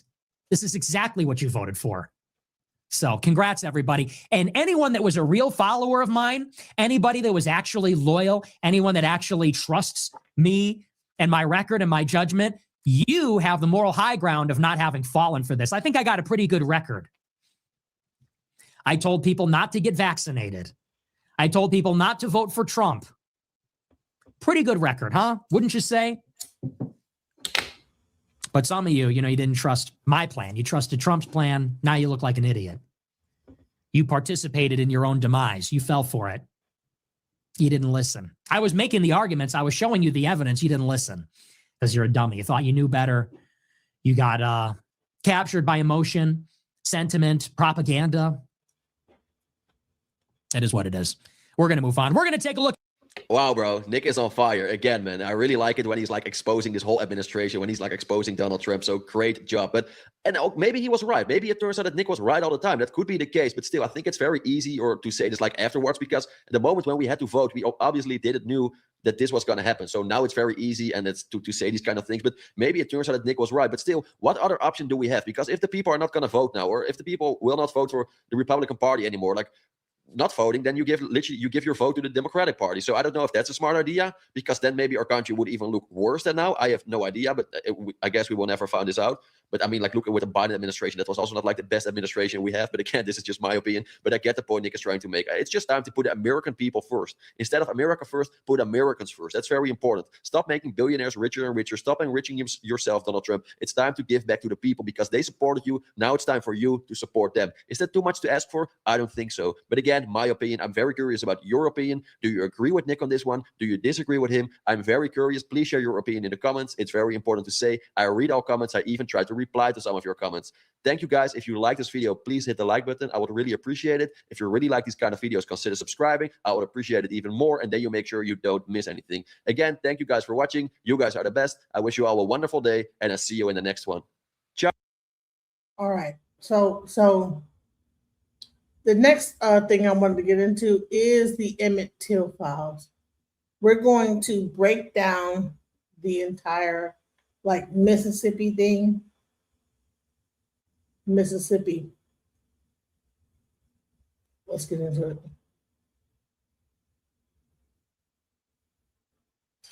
Is really remarkable. So you grew up 23 miles away from the barn where Emmit Till was murdered, as you referenced a couple minutes ago. The book is about basically the 36 square miles around the barn. When I got it, I was kind of like, okay, that's a fun conceit. And we're going to do, I'm going to learn about the civil rights and the Delta, which is which I wanted to learn about, which is why I got it. And, then you get to chapter 4 or something, all of a sudden you're talking about the Indians in 1400 or some shit. Like, I mean, you really to go far back and to talk about just this little plot of land and how it got us to Emmett Till and how it got us to now. So to talk about why he did it like that and the conceit of the book. In 1785, Thomas Jefferson came up with this thing called the Land Ordinance Act. And it sounds simple now, but it dropped a grid over all of America. And it basically turned this sort of wild American frontier essentially into government-backed securities. It was this huge gold rush. People were buying this land on maps, and they'd never seen any of it. And so the grid numbers became very important. So the grid number where Emmett Till was killed is Township 22 North, Range 4 West, measured from the Choctaw Meridian. And when you start looking at all of the people in and out of that square of land, and especially all of the money in and out of that square of land, you understand, first of all, that Mississippi has never really been governed for the benefit of Mississippians. I mean, it was a colony of Manchester, Liverpool, and London for a very, very long time until the price of cotton collapsed. And since then, it's essentially been a ward of the United States government. A lot of the sort of like anti-government stuff that is very much tied into Brown v. Board of Education, it's very much tied into Truman desegregating the Army. There had never been a Confederate flag at an Ole Miss football game until Truman desegregated the Army in 1948. I mean, that's when it started. It feels like a lot of the sort of anti-government stuff is in the knowledge that without the federal government, there wouldn't be a state of Mississippi because the state existed for a commodity that no longer really exists like it did. I mean, so I grew up there and I didn't realize the degree to which, cotton was oil until 1933 when DuPont invented nylon, and Mississippi was Saudi Arabia. Everybody that's growing up around the Till Barn is growing up in a declining power center, right? The most irrationally arrogant people in the world are the people in charge of the bottom rung on a commodity chain because they think they have power, but they have none. If you grew up in the Mississippi Delta, it's like you grew up around a failed experiment and you can't quite figure out what happened here. The degree to which Emmett Till was murdered for his optimism and for trying to test boundaries in a place that felt more and more closed in on itself. I mean, those things aren't unrelated. And so like the heartbreaking thing about the history of the book, because you're right, it does start off and you think, is this going to be like an academic exercise? Yeah. And what it ends up being is a history of the United States of America told in 36 square miles. And the number of times in which one decision going the other way could have averted everything that happened in the state of Mississippi is incredible. I mean, I love to talk about, was it the Panic of 1837? All the southern states defaulted on all of their bonds and all of their loans from the international capital market. And all the other states paid their money back, but Mississippi didn't. And if you go read all the reasons, they invented culture war reasons for just not wanting to pay the money back. And the problem, of course, is that after the Civil War, when everything is wrecked and people need to go borrow money to rebuild, Alabama has great credit. So they have a steel industry. And Mississippi has no credit, to the point that in the 1930s, the country of Monaco was still suing the state of Mississippi trying to get its money back from a century earlier. And so the degree to which Mississippians today are prisoners of political decisions and policy decisions that were made 100 years before their parents were born. One of the reasons the water doesn't work in Jackson, Mississippi is that Mississippi didn't pay its bills in 1837. You're, going to be in the upper echelon of fellow Mississippians who have, read and familiarized yourself with all this stuff even before you started writing The Barn. But one of the things you write about is like how I think it was after you graduated high school, I forget if you said high school or college, you didn't know who Emmett Till was, right? Like you didn't. No, I'd never heard the name, Tim. I mean, yeah. It's as embarrassing as that is to say, it's just the truth. He gets killed in this barn 23 miles from your house. And the thing that strikes me when I first reading the book, I was like, oh my God, I can feel the chill right now just thinking about it, is you go to where the barn is, which is really close to you, where you grew up. And it's still there. And a dentist lives in the house. He still lives there with the barn. And he has his, just this random detritus is in the barn. And, he's got his grill outside of it. It's crazy to think about. And he didn't even know when he bought the house, and when he bought the house, he didn't know that Emmett Till had died there. And that is crazy. I don't understand this, especially Southern modern urge to not want to tell these stories, because like, if I'm just gonna be real blunt, I mean, like my family was farming not far from there in 1955. I still own that land. So I don't really understand how hearing this history has hurt me in any way. My children are going to own that land. I don't understand the reticence of saying this is what happened here. It is just a weird line to draw in the sand. It's not like I'm not being persecuted. My life is in no way negatively affected by standing up and saying this is the truth of what happened here. A child was tortured to death. Why can't we all confront it? I don't understand the cultural insecurity that leads, and maybe this is just being a landowner in Mississippi. You know what I mean? Maybe I'm disconnected from other people's insecurity, but like, I don't understand why anyone would feel so insecure that they wouldn't want this history taught and wouldn't trumpet it. Because by the way, shit isn't great, but you read the history of 1955, it's a lot better. You know, like I actually find great comfort in reading about how horrible it was because, you know, I just don't understand why people don't want every single person to know that history. I don't get it. It goes against people's nature in a couple of ways. Some of it is embarrassment and shame, right? Of course. People tie themselves to their ancestors. Like if they did this bad thing, if they looked the other way when this, you know, little black boy got killed in the barn, then does that say something about me or my kid? So there's that. Another element is just like nostalgia. You want to have positive views. And it wasn't just his dentist. One of the other parts of the book that I was like, what was Archie Manning grew up 3 miles from this house? Yeah, 100%. And by the way, like I love nostalgia, even though I know it's dangerous. I don't understand why multiple things can't be true at the same time, you know, and like my defense of Archie is that because of the nature of his father's suicide, that Archie isn't from anywhere, that Archie is from his own pain. And so when he talks with such nostalgia about Drew, I don't think he's talking about, you know, boy, I wish I lived in Jim Crow Drew, Mississippi again. No, I don't think so either. It's just crazy that I think that he lived 3 miles away from where Emmett Till was killed. And it's like, oh, it was just Mayberry. It wasn't Mayberry. Actually, it was like your neighbors like kidnapped a little boy and murdered him because of his skin color. And you know, you go out to that barn and the thing I think about is, I mean, you've been out in the country, like sound really carries. And there used to be lots of houses out there. This guy named Michael Murphy, who was an architect, he was with a group called Mass Design. They designed the EJI Memorial in Montgomery, but he taught a class at Georgia Tech in the architecture school. And I was like a jurist for like their final projects because it was all about what to do with the barn. And one person, I wish I could remember her name to give her flowers.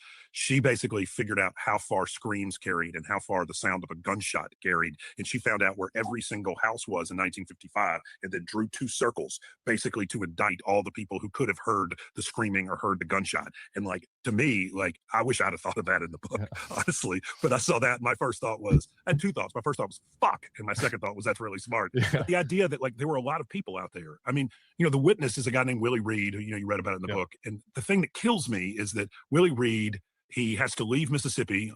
He has to walk 6 miles to get to a highway where he's picked up in the middle of the night in a car, driven by the NAACP. The guy driving the car, by the way, was Medgar Evers, and drives him to the airport. He flies to Chicago. He changes his name. He works at the Jackson Park Hospital. He marries this woman. They are together, I think, for 12 years before she finds out that like he had this other life. And then in the early 2000s, the FBI calls him and said, we're going to reopen this case and you're going to have to go through your testimony again. Can you come to Mississippi? And he didn't want to do it, but he did it. And the FBI agent, Dale Killinger, drives him from Tunica, where he was staying, over to the barn.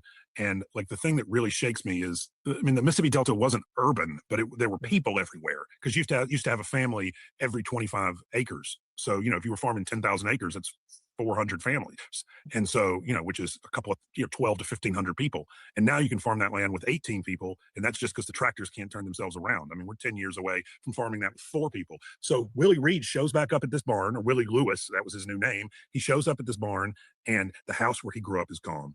The house where his brother lived is gone. Every single piece of evidence that he or anyone he ever knew in the first 18 years of his life had ever existed at all had been completely wiped clean, except that barn was still there.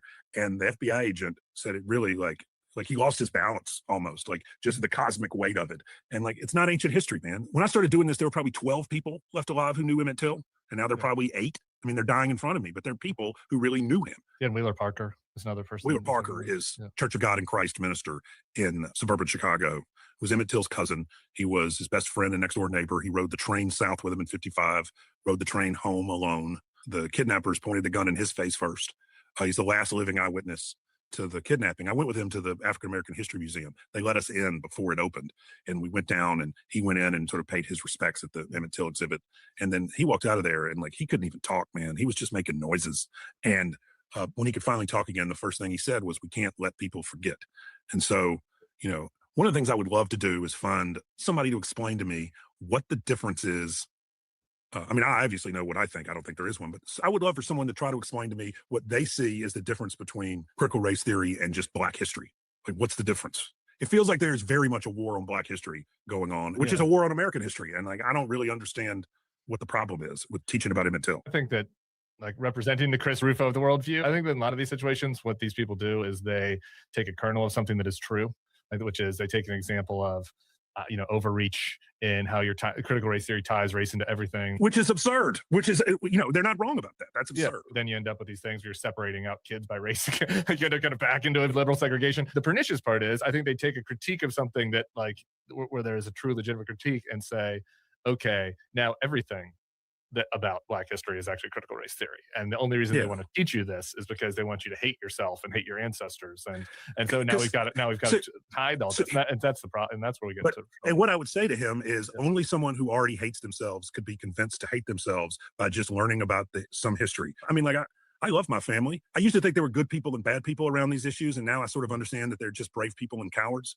Yeah. And I have family members who were brave. I have family members who were cowards. We all have brave people and cowards in us. I have 2 young kids. Before I had kids, I was liable to say a lot crazier shit on the internet than I am now, because I don't want them to have to deal with it at school. I absolutely censor myself. So is that cowardice? Probably.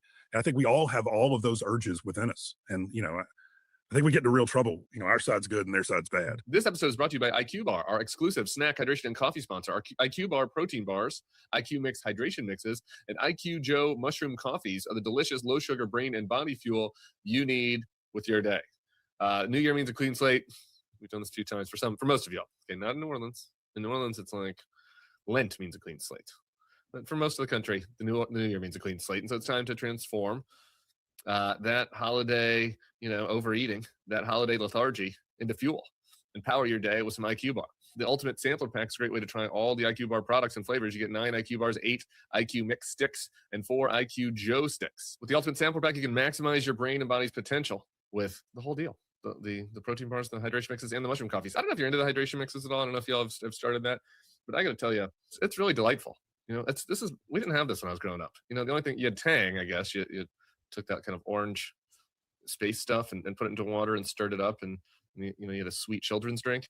But this is really, we've got an adult version of this now with the hydration mixes. The IQ Mix little hydration packets are wonderful. You're a little hungover in the morning, or you just, I don't know, you need some, you feel like you're a little tired, you're a little lethargy. You pour the hydration mix into the water, stir it up, get some ice in there, a lot of ice. Get it nice and cold.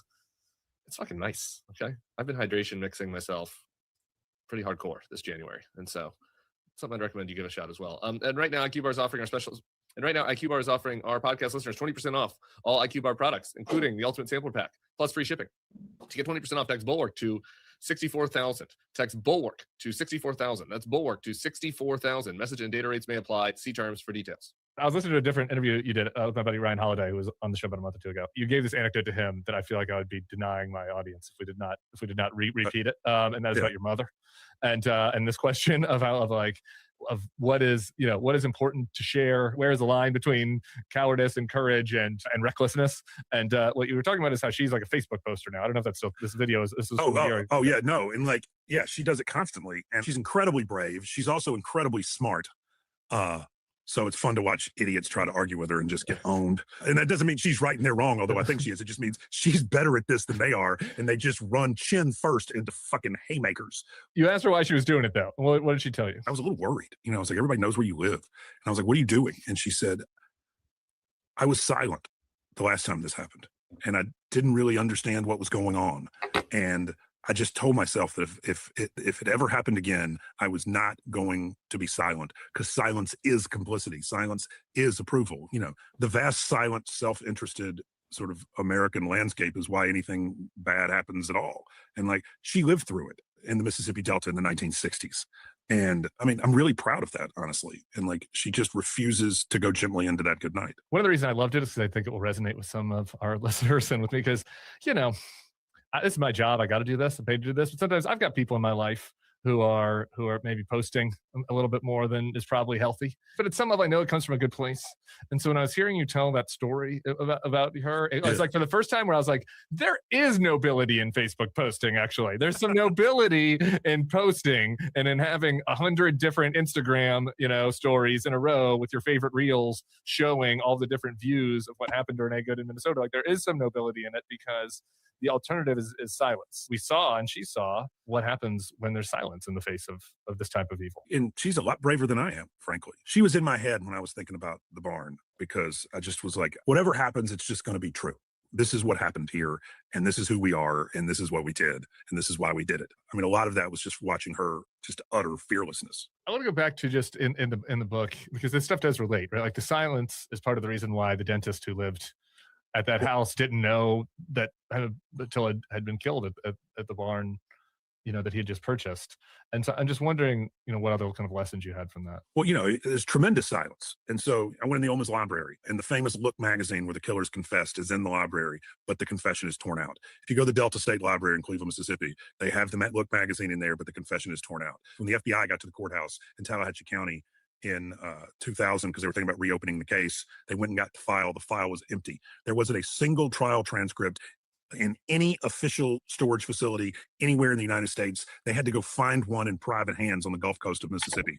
I mean, the erasure of this started almost immediately. It was incredibly intentional. It was driven by the press offices of Jim Eastland and John Stennis. I mean, this was an unbelievably sophisticated operation. And so, you know, when you talk about how come the dentist, who I really like, how come he doesn't know, it's because every single authority figure in his life from the time he was born, every coach, every preacher, every scoutmaster, every aunt, every uncle, every person he went hunting with, everybody in his life told him that this had nothing to do with him. One of the reasons, obviously, that people are so against the teaching of any sort of Black history in Mississippi at a certain like political persuasion is because Mississippi has been doing critical race theory for a very long time. You know, like, like let me read you something real quick. This is, I can find this very quickly on my phone. So the textbook that's being taught at my old high school, this is the only mention of Emmit Till in the entire book. Current and day? This is current day. This is what's being taught. In 1955, J.P. Coleman, the Attorney General from Choctaw County, was elected governor in Mississippi's first general election after the Brown v. Board of Education decision. Coleman promised to keep the schools segregated. He proved to be a moderating force during a very difficult time. Just after the election, Emmit Till, a young Black man from Chicago, allegedly made a pass at a white woman at a rural store. Two men kidnapped him, beat him, killed him, and threw his body in the Tallahatchie River, even though it was a lot more than two. The coverage of the trial and acquittal of his accused murderers, who later admitted their guilt in an article in a national magazine, painted a poor picture of Mississippi and its white citizens. I mean, those are the right answers on the test today. And so, you know, I imagine that is fucking insane. Yeah, dude. That's today. Governor that was doing segregation was a moderating force. Emmit Till was a young man. Man. What grade would he have been in there? He would have been or something. 8th grade, 7th grade. Yeah, by the way, he had just turned 14, and he was at like that real specific age. Like, he liked comic books. His mother at his birthday party, she and her friends were laughing because they overheard him and his friends playing Spin the Bottle. Yeah. And so he was at that really specific age of young boyhood where you might be sort of interested in kissing a girl, but you still like Spider-Man. Yeah. And like, that's who he was. And the textbook says he was a young Black man. Whistled. Yeah. And like, it's just, that's infuriating to me because we hadn't even really started to teach the real history of Mississippi. And so the fact that there's a backlash against the idea that something that isn't happening might one day happen it's insane. And it's embarrassing because it is rooted in like such insecurity that I don't think we as Mississippians should feel. It's just weak sauce. Yeah. It just makes us look awful. Mississippi loves talking about history. Who likes talking about history more than like, you know, old Southern dads? You know, Southern dads love talking about history. Dude, I love it. And so like, you know, all of it. I tell my daughter, she wants a funny story at bedtime. And so I tell her stories about Bentonia, where my dad grew up, and Shelby, where my mom grew up, just about funny stories from their childhood out in the country. And like, my daughter just looks at me like these are fairy tales. And I'm like, every one of these things is true, man. All right, y'all, at this point, we can shop for groceries, furniture, and even cars from your house. So why is blinds shopping still stuck in the Stone Age? Well, it's not anymore with our friends at 3 Day Blinds. It's 2026. Are your blinds still from 2006? I've seen some pictures. Okay, some of you guys got those 2006 blinds. There's a better way to upgrade, to buy blinds, shades, shutters, and drapery. It's called 3 Day Blinds. They're the leading manufacturer of high-quality custom window treatments in the U.S. And right now, if you use my URL, 3dayblinds.com/thebulwark, they're running a buy one, get one 50% off deal. If you're like me, you're not very handy. TI Live, this is maybe outside your wheelhouse. You know, measuring the blinds is hard enough for me. Installing, this is ridiculous. The expert team at 3 Day Blinds handles that for you. They do all the heavy lifting. They design, they measure, they install, so you can just sit back, relax, and leave it to the pros. Right now, get quality window treatments that fit your budget with 3 Day Blinds. Head to 3dayblinds.com/thebulwark for their buy one, get one 50% off deal on custom blinds, shades, shutters, and drapery. For a free, no charge, no obligation consultation, just head to 3dayblinds.com/thebulwark. One last time, that's buy one, get 50% off when you head to the number 3, DAY, blinds.com/thebulwark. I want to take us to present day because there've been a couple things you've been saying. It's just been inside because I have Trump derangement syndrome. Like every second answer, you've said something that made me want to be like, and there's some echoes here with Donald Trump, but I've held it for this long in the podcast. And so before we get to Trump, and there are just so many anecdotes that were crazy in the book where you're learning. Is there one you just want to share with folks just as you're kind of doing this research where you're like, this could not have possibly been real, and you realize that it was? Well, so the barn was owned by a guy named Leslie Milam, who was J.W. Milam and Roy Bryant's brother. I was stunned to find who were the killers. Yeah. I was stunned to find out that Roy Bryant, and this is how inbred this is, Roy Bryant and J.W. Milam have the same mother, have different fathers, but have the same, I believe, paternal grandfathers. Like, this is like wild. Yeah, dude. Like, I mean, same mother, different fathers, fathers, same paternal grandfathers. So wild stuff. So Leslie Milam was never charged. The reason the killers made up this whole fake story was in Look magazine was because they didn't want to indict him or didn't want to like point the finger at him. And on his deathbed, his wife called their preacher, Macklin Hubble in Cleveland, Mississippi, and said, Leslie would like to see you. He drives out to this house on this road on the outskirts of Cleveland, Mississippi, like going toward Dockery, that dead ends into a cotton field. There's no shade. It's just hot. And the preacher goes in and Leslie Milam is stretched out on a couch in the front room, and he's there because he wants to confess to his preacher that he was one of the people who killed Emmit Till. And I talked to the preacher just before he died. He was an incredible man in his late 90s. So he sat there and he prayed with him, and then he left. And the preacher said he had such a bad taste in his mouth because he felt like the guy was trying to lawyer his way to heaven. Yeah, like it didn't feel sincere, but he's like, it's not my place. Like, I like preachers who understand they're not God. You know what I mean? And like, it's more and more rare. And then he drove out to the store in money and just to sort of sit there with himself and think about it. I was at what would have been Emmit Till's 80th birthday party that his family and friends threw in Chicago, and they invited me. And I'm in this room. It's unbelievable. And this old woman stands up, and it was his aunt. And she's tiny and frail and, beautiful, looks like a bird almost. And she stands up and she says in this really soft voice where everybody has to sort of lean in. And she said, I wasn't there the night he died, but I was there the morning he was born. You just realize that, like, yes, this is a crime that happened to a race of people. It is a crime that happened to a country. There's a reason that people don't know this, but, whether it's, Fruitvale Station or Trayvon Martin or whatever it is, whenever someone is killed, their phone will ring and it'll be somebody from the Emmit Till family privately just being like, we know something about your future that you don't know yet. And, and so they've done a very good job of that. But it's also a crime that happened to a family, and in many ways it's still happening to them. And so that really, I don't think I fully appreciate that. It's stupid in hindsight not to, sure. But there is a storage unit somewhere in Chicago right now that his family keeps paying the monthly bill on. And it was Mamie Till's storage unit. And in it is Emmit Till's toy train. Man, that's tough. Yeah, it's really something. And like if you want to know whether you're a monster, ask yourself the question, am I comfortable with that story being told in my children's classroom? And if the answer is no, then you need to go to church, man. Yeah, indeed. Well, that takes us to a couple of the present day things I want to talk about. And the two, I think, direct elements of the story that are relevant for now is they relate. One, as you alluded to at the top, this murder happens the day after an election. Doesn't seem like that's an accident, given all the rhetoric that you're talking about. And we have the situation now where there is political violence happening in the wake of some rhetoric happening from the president.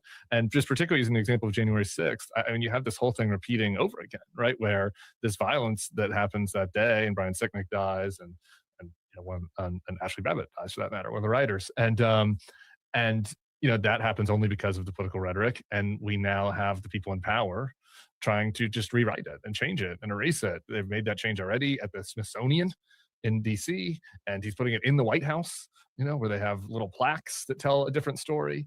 And maybe he's doing it in a more hackneyed way than the Lost Cause guys did, but it's the same deal. Well, that's just the only relief is that, like, if these folks do what they were doing, this is really dangerous. Like this is so absurd that like this isn't going to stick. I mean, the history book I just read you, that's dangerous.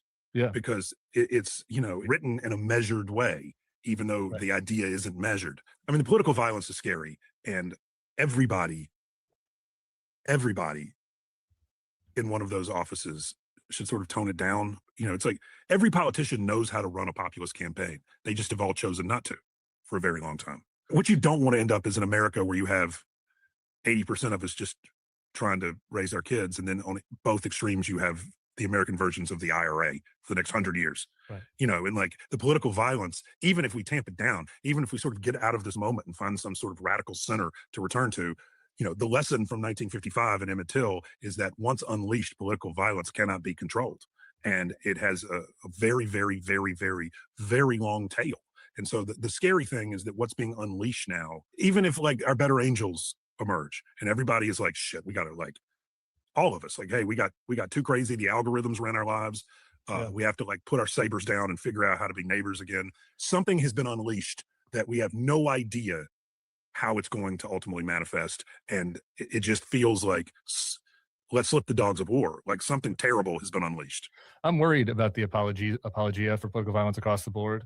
I also, though, just in this moment, like the specific element, the state element of it is different. I mean, they killed the woman. And maybe this is probably more analogous to the Emmit Till situation than January 6th. But you just look at that guy who shot her and he's just such a, excuse my French, he's just a pussy. Like, do you know what I mean? You don't think that the guys working for Bull Connor were pussies? Of course, no, but of course they were. And like, that's the thing. Like, I'm just like, this guy, like, what's this guy going to do in 5 years? Yeah, I guess that's right. But the rewriting of it, like this, and they have out today that he has internal bleeding, and like, you know what I mean? Like but like here's all the thing: stuff is the American people know. Most people know that's insane. And like one of the things, the lies are getting more and more the less people who believe them.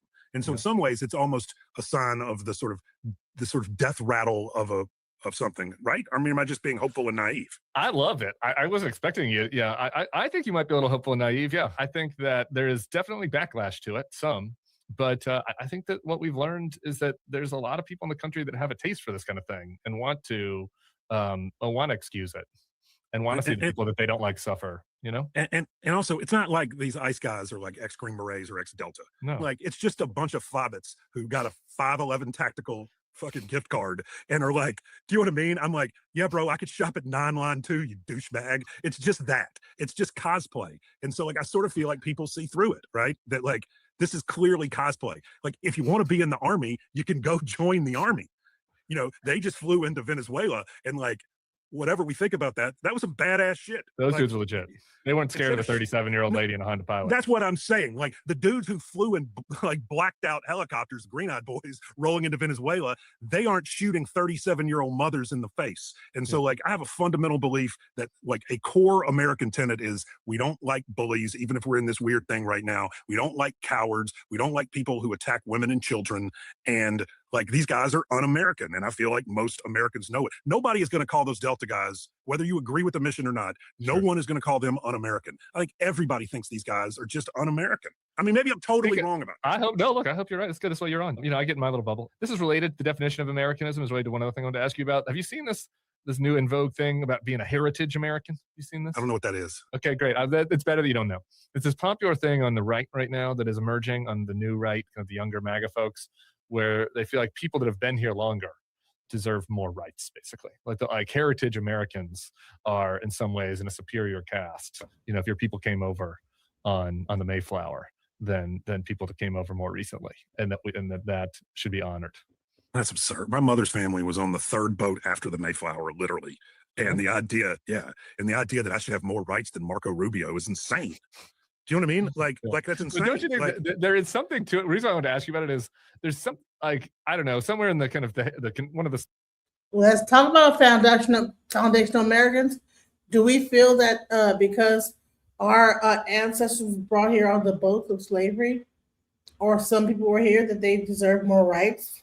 Let's talk about it. Slogans, right, of the South, the Confederacy is heritage, not hate, right? That word has like a power in the group and people. It was interesting to see that echo like pop up among like young MAGA TPUSA types. Well, it's interesting because we are very much like we're all tribal people. The American tribe has been under assault from the right and the left for 30 years. I don't like that whataboutism and this side, that side, but this is true. Both sides have been attacking in different fundamental foundational elements of the American tribe for the last 30, 40 years. And they killed the American tribe, and people were very tribal. And if you don't give them a tribe, they're going to find one. And so some of all this, like the lack of logic through these various groups, just feels like people flailing around for tribes in the absence of one. I feel like I've never heard of heritage American, but it feels like that's just, you know what I mean? It's just people like. I'm sorry that I had to expose you to that. It's also like anybody who is a heritage American isn't going to call themselves one. You know what I'm saying? I don't know, man. Like, so is heritage American the new like version of white American? that are trying to compete against FBA. Let's talk about it.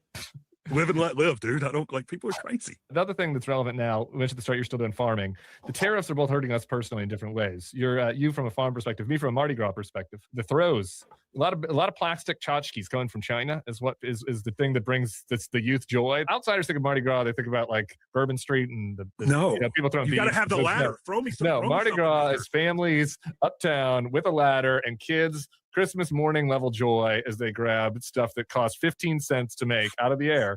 And that brings my child and my friends' children's great joy. And it's going to be down this year. It costs too much. Like you can't fucking import random bullshit from China anymore because of these tariffs. So the farming and Mardi Gras is hurting. Well, it's the two most important things in the world. By the way, like I rode Rex probably like 15 years ago and spent like $1,200 on throws. I can't imagine what they cost now. Yeah, I mean, $3,000 at least. The tariffs are incredibly bad for farmers. I mean, by the way, anybody who deals with commodity markets knows that tariffs are terrible on commodity markets. So like any farmer who didn't know this was coming, frankly, should just have to give me their farm. You know, it's like, I can't help you, man. But it killed us on a couple of levels. One, we have lots of rice right now sitting in storage that we can't sell at any price. All of the stuff about China's going to buy American soybeans, that's just a lie. They bought 5% of what they bought last year. Those are the real numbers. And so nobody's buying soybeans. The other thing is that the incredible investments in Brazilian agricultural infrastructure have brought Brazil up to like growing industrial crops. So that has driven the price down of cotton, soybeans, rice, and corn. I think the day Obama left office, the 3 industrial sized cotton crops in the world were China, India, and the United States. Now it's China, India, Brazil, and the United States. And so like having all of these massive industrial sized crops brought online directly because of tariff threats the first time. I mean, it's Taco. He always chickens out. But the damage has been done. Like if we elected an entire new government tomorrow, I mean, I don't know how long it would take to get those markets back. And the prices aren't coming back for a long time. I mean, this is like a real existential threat for the American farmer. And I don't think that government payments are going to get it done. And I don't. Your farm buddies going oopsie at this point? Yeah. A lot of people are going oopsie because like people just want to own the libs and like sort of thought that like this was all talk and nothing was going to happen. And like people are going to lose their family farms. I mean, there are people who aren't going to be able to get crop loans. You know, that's coming up pretty soon. And land values are going to go down. And like it's really bad. And I don't know how long this is going to take to come back. I mean, somebody's got to go over and like try to kiss China's ass to buy these soybeans. I don't really see that happening. So I don't really know what's going to happen, except that like the American farmer is in existential trouble. And anybody who tells you anything other than that is lying. Right. We're going to end with 2 audience questions on topics of interest to you. All right. One is on SEC college towns. They would like you to power rank them. They want a power ranking. The people want to write Thompson power ranking of SEC college towns. On football Saturday. On a football Saturday. You know, don't rank, you know, Baton Rouge in November, Wednesday, you know, against Athens. All right. That's not fair. The best place to see a sporting event in the world, and I have seen them everywhere from India, Pakistan, and India to, you know, whatever, is absolutely Saturday night at Death Valley and Baton Rouge. I mean, like, you know, it kills me to say it, especially now. Like, honestly, it's just true, man. You go hang out with Big Ragu and, you know, you get some sauce piquant in the parking lot and you go in, or those folks that start drinking at Fred's and Mamu at like 8:30 in the morning, and that place closes at 2:30, and the grandmas are drinking. The college kids are drinking in every. That's right. Yeah. The difference is that the grandmas in Tiger Stadium are blackout drunk saying STTDB. Yes. Play neck. You know, you got the grandmas are doing it. You got That's somebody's the difference. Baptist. You got somebody's Baptist grandma on a stripper pole, and you're like, holy shit, you know, like the evil twins got her stripping. But, you know, so I would say game day, Baton Rouge, I would say Oxford, I would say, I mean, this pains me to say it, but Tuscaloosa is great on game day. My favorite SEC college town is Athens. Yeah. And the least favorite is Starkville. Is it Starkville? Is it? Yeah, it's probably, well, I hate to say that, but yeah, it's probably Starkville. Do we count Columbia? Columbia's okay. Columbia, Missouri. But it's not really a college town. I mean, it's sort of like, is Lexington a college town? Yeah, I guess it is. I like Lexington. Auburn, you want to make Auburn? You want to say Auburn is the worst so you don't have to hurt your Starkville friends? Auburn's pretty bad. Somebody should do a story about the effect of real estate investment trust on American college towns with Auburn as ground zero. Because like all of the mom and pop stuff is now like chains. It's all private equity. The town has been really, really changed for the worse. Although there is a graduate hotel there that has like, that's very cool. So we'll see about that. I think Starkville's, you know, Restaurant Tyler. I don't know. I like Starkville. This wasn't my question, also, though, but like, if you're doing restaurants, can we have a favorite? Do you have a meal, an Oxford meal for people? Yeah, my Oxford meal would be a cheeseburger and Handy Andy, or a muffaletta up at the bar at the City Grocery. Go up there and see those guys. That's a good bar. I mean, it's like one of the great bars in America. All right, this is the last thing. You mentioned your love of Panic and Athens, but we lost, or your love of jam bands broadly. We lost Bob Weir this week. Do you have a Bob Weir story? You've had to have spent some time with him over the years, no? I heard a story recently about him cutting his feet up because he was playing tennis barefoot on mushrooms, which makes me smile. Like down in Mexico or somewhere. Like I think he really fucked his feet up. I spent a little time sort of inside the Thunderdome because I made a documentary with Mickey Hart, and they were all really nice, and they're like people's grandpas, and they kept faith with each other in a really beautiful way. I mean, that much money, that many years, that many drugs, that much ego. I love that thing Bruce Springsteen said when he inducted the E Street Band into the Rock and Roll Hall of Fame. And he said, to stay together, you have to be accepting of your friends' fallibilities and they of yours. And you hurt each other in big and small ways. And just this idea that these guys made it through this together and never lost faith with each other. That's just the best of humanity. I mean, in addition to the fact that I love the music and I love going to the shows and all that, but these guys, the fact that they never turned on each other through all of this and suffered all this loss together, that was really moving. And, I remember so clearly when Jerry Garcia died because it felt like the end of youth. I think that Bob's death is symbolic too, just in a very different way. Because I think those of us who've spent an irrational amount of time and money traveling around the country for, longer than I care to admit, I think that makes us stop and ask questions about our own mortality. And, I got to know his wife a little, and, his daughters were always around. I don't think people realize the degree to which the Grateful Dead enterprise is still very much a mom and pop thing. I mean, Mickey Hart's longtime assistant was introduced to him in 1967 by Jerry Garcia. Like all the same people are there. I mean, this is real mom and pop, and it's very much like a big, weird family. And so there are a lot of broken hearts out there right now. I mean, I don't love the grief junkie thing on the internet. You know what I mean? Picture of me with the same person.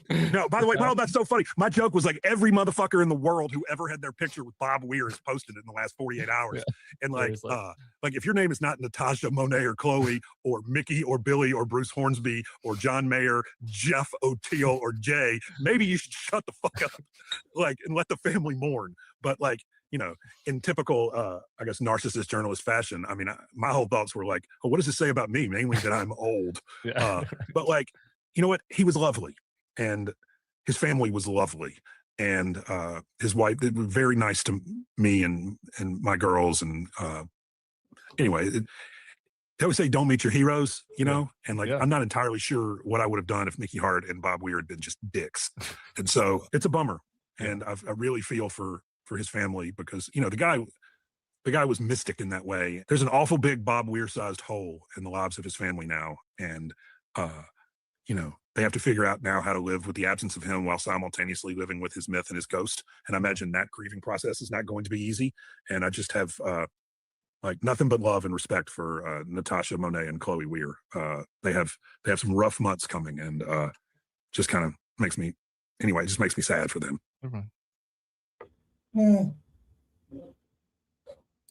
So I have one more video I'm gonna play, and I'm gonna wrap this whole thing up.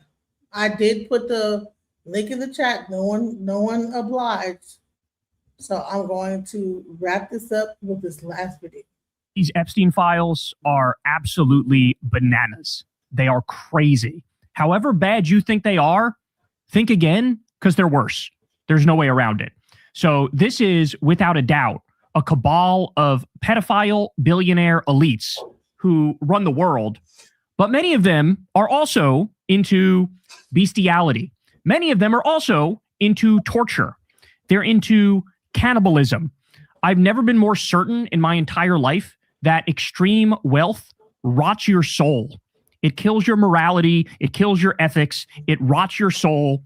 So sit back, relax, buckle up. We're going to go through all of it. And you are going to need to use that little Men in Black flashy thingy to erase your memory by the time we're done with this. So let's start here. In the new Epstein files leak, we have heavy illegal redactions protecting the perpetrators. So this is now the second time that that's happened. It's on purpose. This is totally in contravention of the law. They don't care. There's also doxing of Epstein victims again. Supposedly an accident, but this is now the second time that that's happened as well.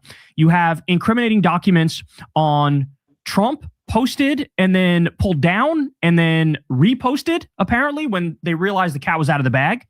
You have Epstein discussing Trump raping underage girls at his house. You have Elon visiting Epstein Island. You have Bill Gates getting STDs from Russian girls. We have allegations of sex trafficking and auctioning underage kids at Mar-a-Lago. We have Melania's close relationship with Ghislaine exposed. Nobody knew how close they were until this new round of leaks. And you have the Trump pick for Fed chair exposed in the Epstein files as well. So many people, it's like 30 people or something like that in the Trump regime are in the Epstein files and have ties to Epstein, which, you know, leads to very disturbing questions about the nature of power in our country. We also have this. There are more than 5,300 files containing over 38,000 references to Donald Trump in the latest batch of the Epstein files. So I like this reply. Somebody said to me when I posted this out there from the New York Times, there's more mentions of Trump in the Epstein files than Jesus in the Bible. There's around 900 to over 1,200 times in the New Testament they mention Jesus. Like I said, 38,000 references to Donald Trump in the Epstein files. Absolutely incredible. Probably the worst part of these new Epstein files are all of the pages that just say CSAM not scanned. And of course, what that means is it is exactly what you think it is. It is pedophilia. And it's pictures, it's videos, and there's a hell of a lot of it. And so, of course, they can't release that. So it says CSAM not scanned. Absolutely disgusting stuff. This came out the other day, but Ghislaine Maxwell alleged that 29 friends of the notorious sex trafficker Epstein had been protected by the Justice Department by way of secret settlements. Secret settlements. So this might explain why we haven't seen anybody go to prison for the Epstein scandal, is because it looks like the government cut deals with 29 of them, probably including all 10 co-conspirators.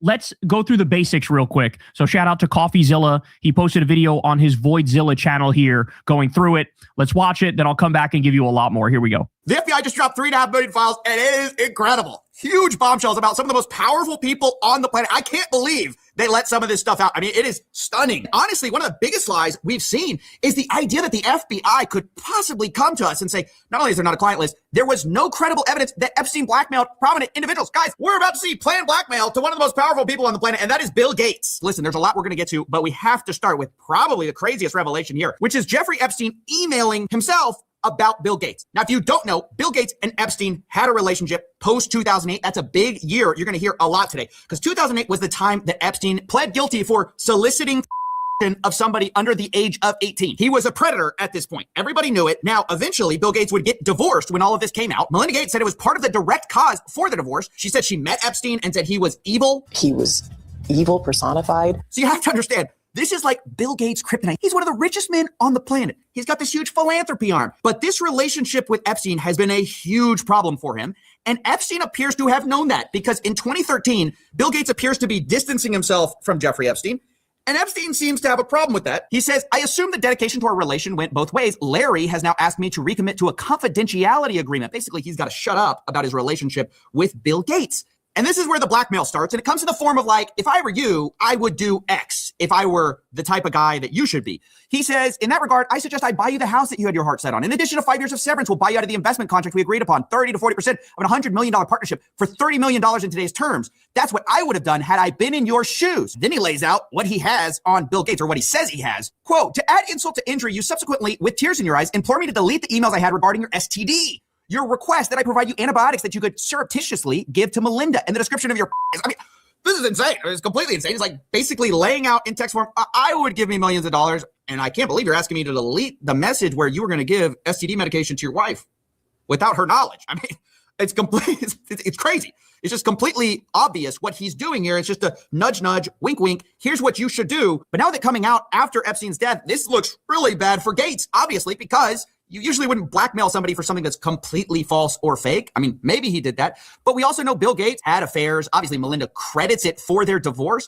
So it's hard to believe there was nothing sketchy going on. Bill Gates, of course, maintains that it was completely above board. He says the fact this allegation was in here just shows how much Epstein was willing to defame people. But Epstein lays it out. He says he helped Bill get drugs in order to deal with the consequences of sex with Russian girls, facilitating his illicit trysts with married women, and to being asked to provide Adderall for bridge tournaments. Look, guys, this is exactly what we suspected the whole time. Epstein was providing services to rich people and expecting payment via blackmail. Now you might say, and it's true, that we don't know that Epstein ultimately sent that version of an email to Gates. All we know is he sent that to himself. He may have planned the blackmail and just been drafting something. But what we do know are two things. The Wall Street Journal has reported that Gates was threatened by Epstein over an affair. We also know that after this blackmail email Jeffrey sent to himself was written, eventually Gates sent a $2 million donation to MIT directed by Jeffrey Epstein, which is a bit weird if you had distanced yourself from the guy and y'all had this big falling out. So he probably did the threatening in person. Like he did like a rough draft and typed out his thoughts on it. Then he did the threatening in person, and then Gates gave him money.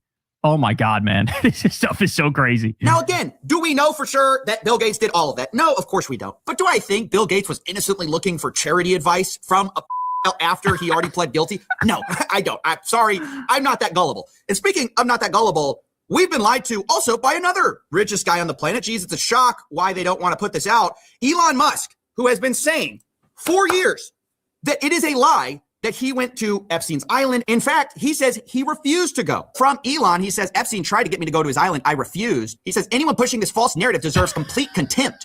Later responding to another headline, which said Elon Musk planned trip to Epstein's private island. And he says, this is false. But of course, we start to dig through the files and we can see on Epstein. Dog, you're caught in black and white, bro. Stop trying to weasel your way out of it. We've all seen the emails now. He literally was like, can I please come to your wildest party? I would really like to cut loose. I would really like the island experience. Wink, wink. Like, bro, you are so caught. And such a loser that you had the pedophile billionaire cabal of elites going, I don't know if I want this guy there, bro. His calendar that Elon Musk is booked in December 6th of 2014. But maybe you don't believe that. That's just the word of Jeffrey Epstein. But maybe you'll believe the word of Elon Musk, who was caught emailing Jeffrey Epstein to go to his island post the guilty plea. Elon Musk writes, we'll be in BVI St. Bart's area over the holidays. Good time to visit. Jeffrey Epstein says, I will send a heli for you. Later, Elon Musk writes to Epstein, probably just to Lula and me, his ex-wife, what day and night would be the wildest party on your island? The world's richest man is asking the most vile man for the wildest party on his island. And then it gets more explicit. In 2012, remember, this guy said, I refused it. I could never do that, right? It's false. But here in 2012, he says, do you have any parties planned? I've been working to the edge of my sanity this year. I really want to hit the party scene in St. Bart's or elsewhere and let loose. The invitation is much appreciated, but a peaceful island experience is the opposite of what I'm looking for. Guys, he can't even play the I went to go study math excuse, which is what all these guys do. They say, hey, I just went to go talk to scientists. Elon's like, hey, I don't want to do that. I'm looking for a party. Bro basically wrote down like, Jeffrey, I'm wondering if you have any underage girls to do stuff with my penis. You basically put that down. What a loser. Oh my God. And a criminal. That's what I'm here to do. And then Jeffrey Epstein writes, understood, I will see you on St. Barth. The ratio on my island might make your ex-wife uncomfortable. I can't believe these guys are lying to us and people are swallowing it still, thinking that Elon Musk had nothing to do with this guy. By the way, I cannot wait for Joe Rogan to completely and utterly avoid this like the plague, or try to spin it, or have Elon Musk to do damage control. Because those are the options. We know he's not just going to cut Elon off and start telling the truth. We know that's not going to happen. In fact, we're going to go through all these different Epstein files. You'll never guess which one email Joe Rogan found. The one about Bill Gates. Shockingly, missed all the ones about Trump, missed all the ones about Elon, missed all the ones about the Republicans, only found the Bill Gates one. What a hack. What a hack he is. That's 2012. That's 2014. But guess what? There's another time in 2013. I mean, this seems like a yearly thing with the boys. Here, once again, Elon Musk writes, we'll be in the BVI St. Bart's area over the holidays. Again, is there a good time to visit? Jeffrey Epstein, any day, 1st of the 8th, play it by ear if you want, always space for you. They then plan some more, and you might think, well, if Elon ever told the truth, this is when he has to reject, right? Because he said, I refused. But actually, it appears to be one of those cases where, like, your friend says, like, oh, bro, I dumped her. And actually, it was the other way. Yeah, it turns out Elon didn't dump the dumped Elon. He says, bad news. Unfortunately, my schedule will keep me in New York. Hopefully, we can schedule another time in the future. Jeffrey Epstein let Elon down. That's actually the real story.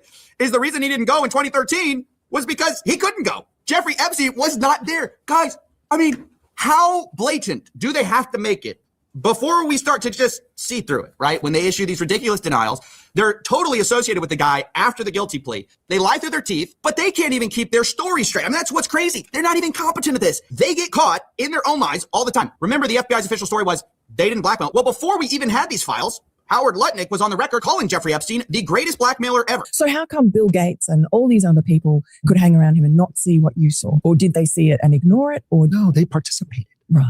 That's what his MO was, get a massage, get a massage. And what happened in that massage room, I assume was on video. This guy was the greatest blackmailer ever. Interesting. Okay, so Howard has a different perspective. Now, if you don't know, that guy, do you think he's just telling the truth there? Even this guy who's contradicting the official narrative, this guy literally lived next to Jeffrey Epstein. This guy was like, I'm going to tell the truth. Those guys participated. That guy lived next to Jeffrey Epstein. And by the way, he lied too. I love this video we're about to get into because this guy, Mr. He's the greatest blackmailer ever, does he know something we don't know? Because it's interesting. Mr. I'm his neighbor had to also explain how he had nothing to do with Jeffrey Epstein. And he lays it out pretty simply. He goes, yep, I lived next to him, but in 2005, I had such a horrible experience that I knew I could never talk to him again. he was your neighbor for 10 years. How well did you know him? We move in 2005. Okay. Jeffrey Epstein is arrested in like 08, I think, something like that. Right. So knock on the door. His assistant on like a Saturday says, Mr. Epstein, your neighbor would like to invite you over for coffee. And there's a massage table in the middle of the room. Massage table in the middle of your house? How often do you have a massage? And he says, every day. And then he like gets like weirdly close to me. And he says, and the right kind of massage.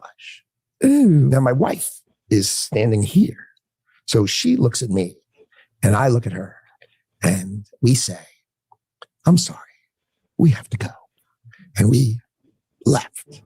And in the 6 or 8 steps it takes to get from his house to my house, my wife and I decided that I will never be in the room with that disgusting person ever again. Well, he couldn't be more clear, could he, right? He says, hey, I may have been his next door neighbor, but I met him once before the 2008 guilty plea. Remember I said that was a big deal? And we got invited over and it was like 5 seconds and we left and we realized he was a creep. We were out of there. He made this rude, lewd comment in front of my wife. I would never go see this guy. I mean, he makes it super clear he's gross. So I was never in the room with him socially, for business, or for even philanthropy. If that guy was there, I wasn't going because he's gross. These other guys, they may have participated. They participated. But Howard Lutnick, he could never. No. He's too good of a guy. Well, guess what we found in the old emails? Looky. It's Howard Lutnick writing in to Jeffy Boy in 2012. Hi, Jeff. We're landing in St. Thomas early afternoon, planning to head over. Where are you located? What's the exact location for my captain? Does Sunday evening for dinner sound good? Is this the guy you said made a lewd comment to your wife and, I could never be in front of him? He's gross. Guess what the next email is? My boy's wife messaging in saying we're headed towards you in St. Thomas. Later, the subject line, Jeffrey Epstein. Good morning, Howard. Jeffrey wished me to pass you along. Nice seeing you. They clearly met and the guy is just lying about it to your face, to the American public's face, and they tried to hide it from us. I cannot emphasize this enough. They're lying through their teeth. You think this guy perfectly remembers a 2005, like walking in the guy's house? I remember exactly what I said to him. My wife and I looked at each other, and he wouldn't remember the 2012. I boated over to his private island for a dinner. Is that what we're really thinking? Is that what we're expected to believe? This is a momentary lapse in his judgment. No, these guys don't even care about being consistent. And they're all throwing each other under the bus. Don't you remember Elon Musk saying, the time to drop the really big bomb? Donald Trump is in the Epstein files. That's the real reason they haven't been made public. My guy, you also are in the Epstein files, very clearly doing stuff you lied about, okay? So is Howard Lutnick, who says, yeah, Bill Gates, he's probably getting blackmailed because he participated. What did you do on the island over in 2012, Howard? Do we know that? I mean, does anyone care? Now, the last thing I want to talk about is some of the most explosive stuff. It's also, again, I have to say, unverified, okay? This is the NTOC, the FBI's National Threat Operations Center. And the challenge with confirming some of this is that these are anonymous tips, or they black them out at least, so we don't know who they are, and anyone can drop a tip. Now, that doesn't mean that you should disregard them. It just means we can't verify them. The other challenge is that the FBI has a heavy incentive to discredit anything with Donald Trump in it, just because he's in the White House right now, obviously. And so I want to be clear, there are notes related to some of these submissions where they say things like complainant was spoken to and deemed not credible. Additional research showed 3 separate redacted. It's hard to tell how much this is the proper due diligence of the FBI, which they should be doing, of course, and not all complaints are credible. But also there's this obvious conflict of interest with the fact that the sitting president is in some of these complaints. But here they are for what it's worth. Complaint summary. Blank reported an unidentified female friend who was forced to perform on President Trump approximately 35 years ago in New Jersey. The friend told Alexis that she was approximately 13 to 14 years old when this occurred, and the friend allegedly bit President Trump while performing. Friend was allegedly hit in the face after she laughed about biting President Trump. This is the Katie Johnson one. Katie Johnson told her whole story and it's on video, her testimony. We covered it, the entire thing, and reacted to it. And I think this is the exact same allegation. The friend also said she was abused by Epstein. Later, there's very explosive claims about big parties with her, other younger girls, and older Victoria's Secret models, including Bill Clinton and Donald Trump. There's claims third hand about a female victim of Epstein's who wants to publish a book citing Leslie Wexner, Epstein, Bill Clinton, Donald Trump, Ghislaine Maxwell is in the videos as well. And it goes on like this for a while. Some of the complaints are just like very graphic. And obviously I'm going to censor out some of it. But I should also mention the DOJ claims that some of these claims were submitted to the FBI right before the 2020 election. To be clear, the claims are unfounded and false. And if they had any shred of credibility, they would have certainly been weaponized against President Trump already. The Katie Johnson one was not from 2020. The Katie Johnson one was from a long time ago. And allegedly the only reason she dropped that lawsuit, which was against both Epstein and Trump, is because of threats. I agree that if a complaint is timed right before an election, there definitely could be some other motivations to that. But it's also ridiculous to say that anything in the Epstein files, if it were true, would have come out already. Because why didn't we see the stuff about Bill Gates, for example? I mean, that stuff apparently has been sitting in here for a long time. And not only did no one talk about it, the FBI literally covered for it. I mean, they said that this was not the case. There are big claims against a lot of powerful people. Nobody in that file really wants to rock the boat or release the files because then they get in trouble and their buddies get in trouble. And that's a huge problem. So I don't really buy the idea that, if it were true, it would have already gotten out. I don't buy that. That's why we need transparency. That's why it's important these files are out. But this is just to look at a small fraction of the files. And over the next few weeks, we're going to go through all of the major findings we can from this 3.5 million page document dump. But seriously, think about how discrediting this has been, not only to this administration, but to so many rich and powerful people who have lied through their teeth happily towards you in order to hide their relationship with this man that many of them held post guilty plea. And some of them, now we know, Epstein prepared blackmail for them and, according to reports, threatened. All right, take a look at this. A document released by the U.S. Department of Justice reveals Jeffrey Epstein was permanently banned from Xbox Live in 2013 for violating its policy on harassment, threats, and abuse. So some people are saying the reason is that. Some people are saying the reason is because he was a registered sex offender.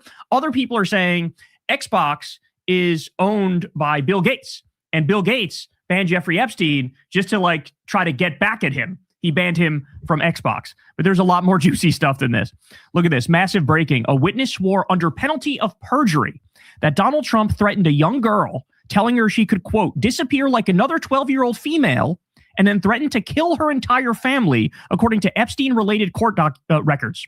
This allegation appears in dataset 9 of the Epstein file, and then it has the exact file. This is sworn testimony. If the witness fabricated this account, they would face multiple years in federal prison for perjury. So you have different levels of certainty, right? You have the FBI intake form, which could just be something as simple as a tip, could just be somebody hurling an allegation with no evidence, could be real also, though. But then you have stuff like this, which is a level up in terms of certainty that a person was willing to say this under threat of perjury.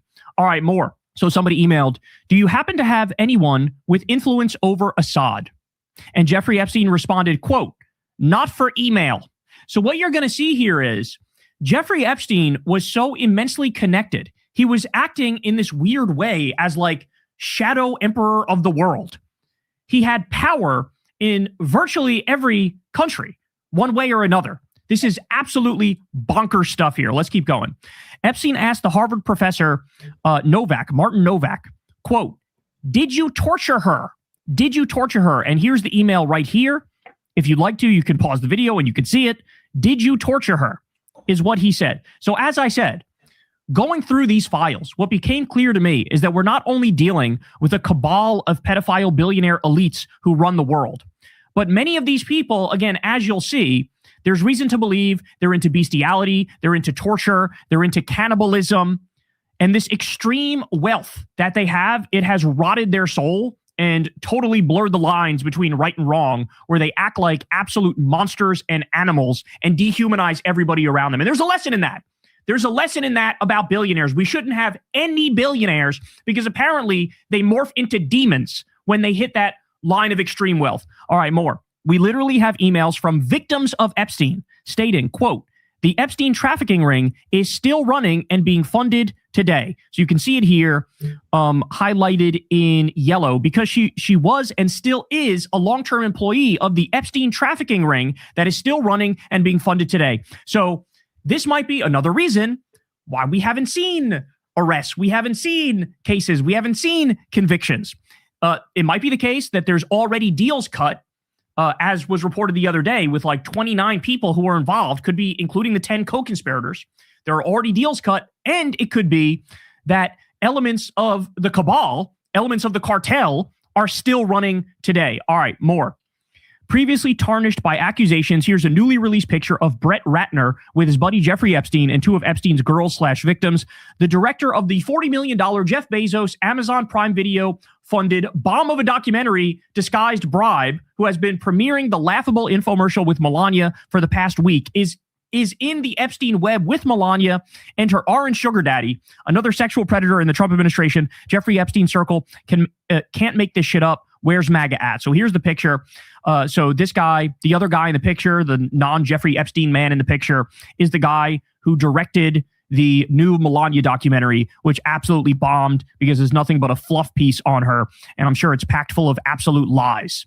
So not surprising, but like I said, at least like 30 people in Trump's inner circle are in the Epstein files. How about this? Talk about my GOAT. Larry Summers emailed Jeffrey Epstein to complain about some of his kids' admiration for Bernie Sanders. So they say Jamaica was very good. Kids, great, though tired of some of their admiration for Bernie Sanders. How are you? That's what from Larry Summers to Jeffrey Epstein. So the only time our boy Bernie is mentioned is where Larry Summers is shitting on him to the world's most notorious pedophile. Absolutely goated, Bernie Sanders is. Interesting drug price list from the new Epstein file release. So here we have, this was a one-stop shop for all your criminality. If you're a billionaire, or if you're an elite academic, or you know, an elite politician, big-time celebrity, this was a one-stop shop for criminality. So you can go down the list here and you see Epstein had access to coke, Coke Yellow Purge, Coke Pure, ketamine, DMT, LSD, Xanax, Klonopin, Percocet, Vicodin, oxycodone, OxyContin, methadone, morphine, Adderall, MDMA, ecstasy, Cialis, which is Viagra, which, right? So you have this as well. Absolutely horrifying to think about the stuff that was going on that island and at his properties. So here we have another email from Jeffrey Epstein to redacted. Quote, do you have the photo of you and girls in Paris when you looked fat and R-worded? Could you send? There's bizarre stuff like this littered throughout all of the Epstein files.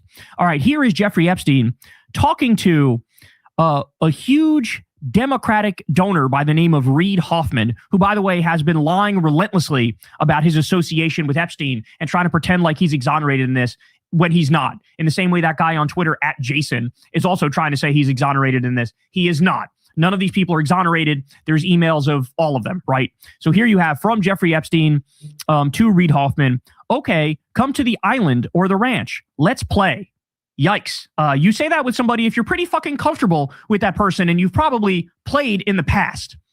There's also, of course, disturbing videos that came out. Ed Krasenstein posted this one. This bizarre video of Jeffrey Epstein chasing girls around his kitchen was released in the latest Epstein files yesterday. Watch this. Again, this is gross.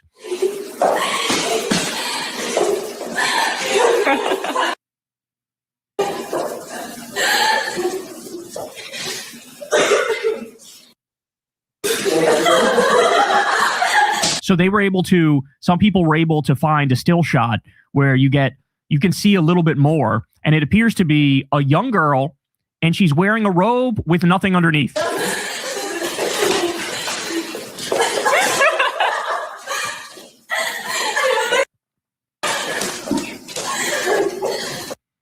Disturbing.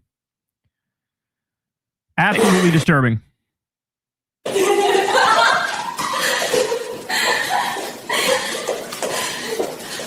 You could even hear from the laughs that this is somebody who's young. You could even hear from the giggling and the laughter. Jesus Christ. A newly released clip shows Jeffrey Epstein dancing with a redacted girl. I'm going to mute it so we don't get jacked on copyright here. But there's Jeffrey Epstein dancing. The other one is censored a little bit, although you can tell she's wearing some sort of red scarf or something like that. Black pants. Cannot tell the age of this one, but I would not be surprised if this one was also relatively young. So there's stuff like this littered throughout the files. All right. These Epstein emails are horrifying, man. Whatever the DOJ has alleged about this network, it's at least 1,000 times worse. So this is weird to me because on the one hand, you have so many emails where people are openly talking about torture, and they're openly talking about pedophilia. And then you get stuff like this where they appear to be speaking in code. So from Roy Hodges to Jeffrey Epstein, this is in March of 2013. I wanted to let you know the crew really appreciated the pizza today. Thank you for letting us do that. All right, more. This is better than a Chinese cookie. See attached. Let's go for pizza and grape soda again. No one can understand. So another one here from Redacted to Epstein. You mean radiating a soft glow with the look of bliss and excitement? Yeah, that's the pizza. What the fuck? Then underneath here it says, she looks pregnant. Huh? How about this one? From GMax, which is Ghislaine Maxwell to Jeffrey Epstein. Start from the bottom here, and it says, if you are not too busy, click on a video below to watch it. To blank from Jeffrey Epstein. I watched them all. Please don't send any more. And then you have Ghislaine Maxwell chimes in and says, sorry, I have no stomach for even the slightest aggro.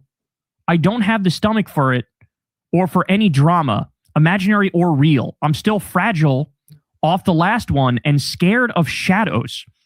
What the fuck were these people doing, bro? What were they doing? So that stuff may be code. The pizza stuff might be code. All right, more. Which, by the way, looks like Pizzagate was real, but just not in the way that the right-wingers thought it was, where it was like this democratic network of pedophiles. It turns out that code may be real, but it was projection used by Bannon and Epstein and Trump to try to tar Hillary with all the stuff that they were doing in their social circle. Absolutely incredible. All right, how about this one? Disturbing photos in the Epstein files appear to show Prince Andrew on all fours over a woman lying on the ground. So here you can see this. Very disturbing. Don't know what the hell's going on here, but obviously he's been stripped of his royal titles because of his affiliation with Jeffrey Epstein. Epstein releases 2020 email references Prince Andrew was accessory to the death of a young girl he tortured and instructed to murder. Excuse me? So if you start at the bottom here, back in the 90s, Ghislaine Maxwell recruited a girl from a modeling career. Instead of modeling, she was sold as a slave for sex and torture. Prince Andrew was an accessory to her death as he tortured her and me to force her murder. I need to get a passport to identify her.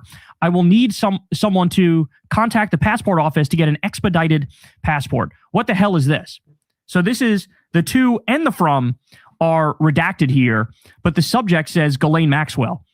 So this is incredibly bizarre. And then some people were speculating, hey, is this picture tied to that? Right? I don't know if the dates line up, but is this picture tied to that? There's literal allegations of like torture and murder that are in these things here. All right, this one is absolutely crazy. I couldn't even believe this one was real when I saw this. So this guy at Delete Shitcoin on October 28th of 2022 said the following. CIA and Mossad and pedo elite are running some kind of sex trafficking entrapment blackmail ring out of Puerto Rico and Caribbean islands. They're going to frame me with a laptop planted by my ex-girlfriend who was a spy. They will torture me to death. So this person said this, and then literally like a couple days later, he was killed. This is absolutely wild. He tweeted this and died from drowning the exact same day. And there's an article about it here in the New York Post. Drowning death of crypto visionary Nikolai Mushegian. Absolutely insane. Posted this, then was killed. And people are saying, look, is this all the evidence of that the cartel is still in existence? They are still in existence. They are still doing their thing. And of course, it's tied into intelligence agencies. Again, that's the part of this so many people are missing too, is that clearly it was a honeypot operation and it was a blackmail operation. But Epstein would freelance for different intelligence agencies. He worked with the KGB, he worked with Mossad, he worked with the CIA, but he had so much dirt on so many people, and they could control people with this stuff. So here we have another email from Redacted to Jeffrey Epstein. I simply cannot believe this victory, talking about Trump's win against Hillary. No one called it. We all thought she'd win. You must be happy, though. I remember flying back with Donald on his plane the first weekend I went to visit you in Florida. Was the weekend he met Melania, and he kept on coming out of the bedroom saying, wow, what a hot piece of ass. Nuts. Anyway, hope you're enjoying Saudi. Absolutely insane. By the way, was this in the documentary? I'm just curious. Was this part in the documentary? Did they talk about this part? I'm pretty sure they didn't. How about this one? Jeffrey Epstein's cellmate told the FBI that Epstein was involved in an orgy with Tony Blair during his interview with law enforcement. I would sure like to investigate the origins of this plan to have convicted sex offender Jeffrey Epstein lead an annual modeling contest for all the top girls of all Russia. Who pitched this idea? And then this is exactly what it is. It's to Epstein from Redacted. And this person is pitching this idea after he was already a convicted pedophile. They say, hey, why don't you come to Russia? We'll set up like a Miss Russia World or something like that. And you could have access to all these girls. What the fuck? So again, tremendous evidence that he's worked with the KGB, Mossad, and the CIA running a blackmail operation, had extreme power and control. So Emily from Breaking Points found this one, unknown sender from Jeffrey Epstein, to Redacted from Jeffrey Epstein. Warm washcloth, loved it. He almost passed out the very instant I applied it. Oh, and the tickle under the you-know-what worked too. Hee hee hee. Thank you again, Jeffrey.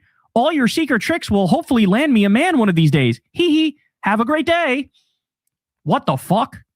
What are we looking at here? This one is wild. Just Barack Obama's White House counsel giving Jeffrey Epstein advice on how to answer questions about Donald Trump having sex with a girl at his house. At his house. So this is one of the things that we got from the last Epstein files dump is Trump was outed. This is way before he even ran for president. I believe the year was 2011. Trump was outed in a Jeffrey Epstein email that Epstein thought nobody would ever read, where he casually says, yes, Trump is at the house with one of the victims, and they've been there for hours. And so that, without a doubt, that means Epstein's houses were bugged. There's video of Trump doing all sorts of stuff with underage girls. There's video of it. And so this was an instance of Jeffrey Epstein looking for how, and this was on March 30th of 2016. They were trying to navigate, hey, how do we handle it if there are questions about Trump having sex with a girl at my house? Absolutely wild, bro. Just so wild. Midas Touch says, Trump's new pick for Fed chair makes an appearance in today's Epstein files release. They're all, bro, there's dirt on all these people. They're all compromised. They're all blackmailed. And so, like, whose bidding are they doing is the question, right? All right, more. An email from Melania to her dear friend Ghislaine. So this was all the way back in 2002. So Melania says, Dear G, how are you? Nice story about Jeffrey Epstein in New York Magazine. You look great on the picture. I know you are very busy flying all over the world. How was Palm Beach? I cannot wait to go down. Give me a call when you are back in New York. Have a great time. Love, Melania. So yet again, what people are speculating vis-a-vis Melania is, bro, she came out of this world. Did she directly come out of the world of fucking human trafficking that Jeffrey Epstein was involved in? Was she one of these girls? And we learned this in the last Epstein files dump. He had passports of all of these women from mostly the post-Soviet bloc countries after the Soviet Union collapsed. They used that as basically their hunting grounds for underage girls who they would kidnap and abduct and sell into sex slavery. And did Melania come out of that world? That's the question.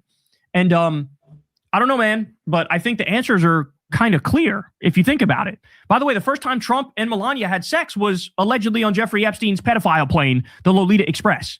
Do with that whatever you will. All right, more. Epstein and Ghislaine reminisce about their fossil hunting trip with RFK.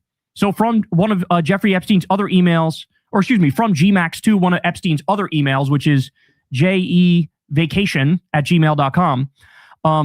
Love that. Didn't we go fossil hunting with him and Bobby Kennedy in North Dakota? Dinosaur and fossil hunting with Jack Horner on the ranch. Found 90 million year old clams and fossils right up your alley. And so multiple times RFK comes up. He was deeper in this world than anybody realized. And there's even speculation about the wife of his that wound up dead, by the way. There's even speculation about that. How exactly did that happen?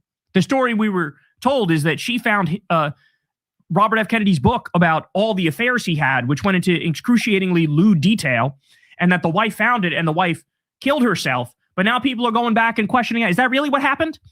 Is that really? Because RFK was running in these circles where murder was nothing. This is the craziest, perhaps, of them all.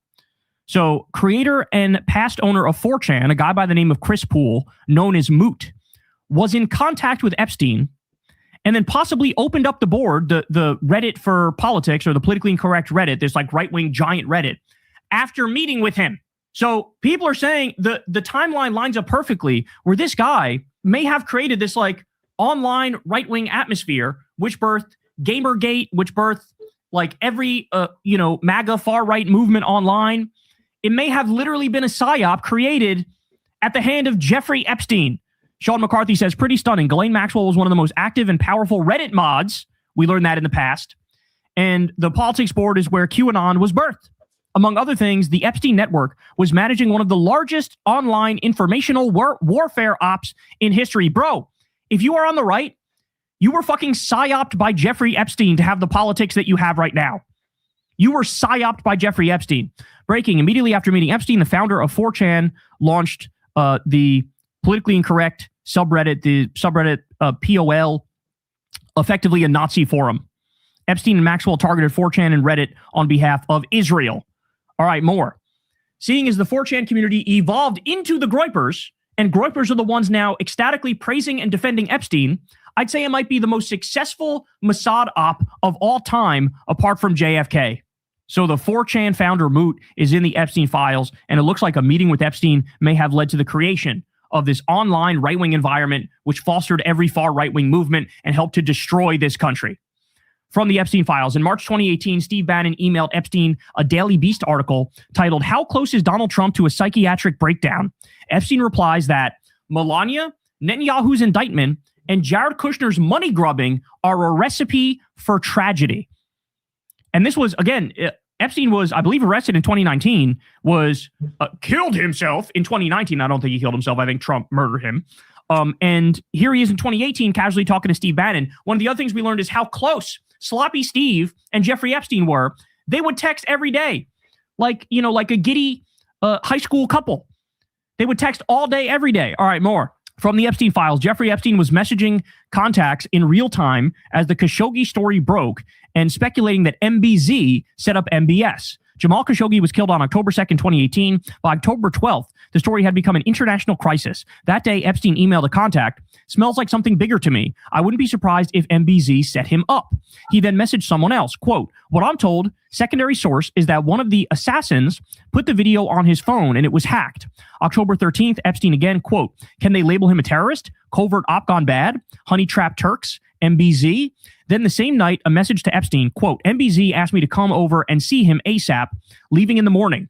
Epstein had sources inside the operation. He was speculating the UAE's Mohammed bin Zayed set up the hit to burn MBS, and someone in his circle was being summoned to meet MBZ the next day.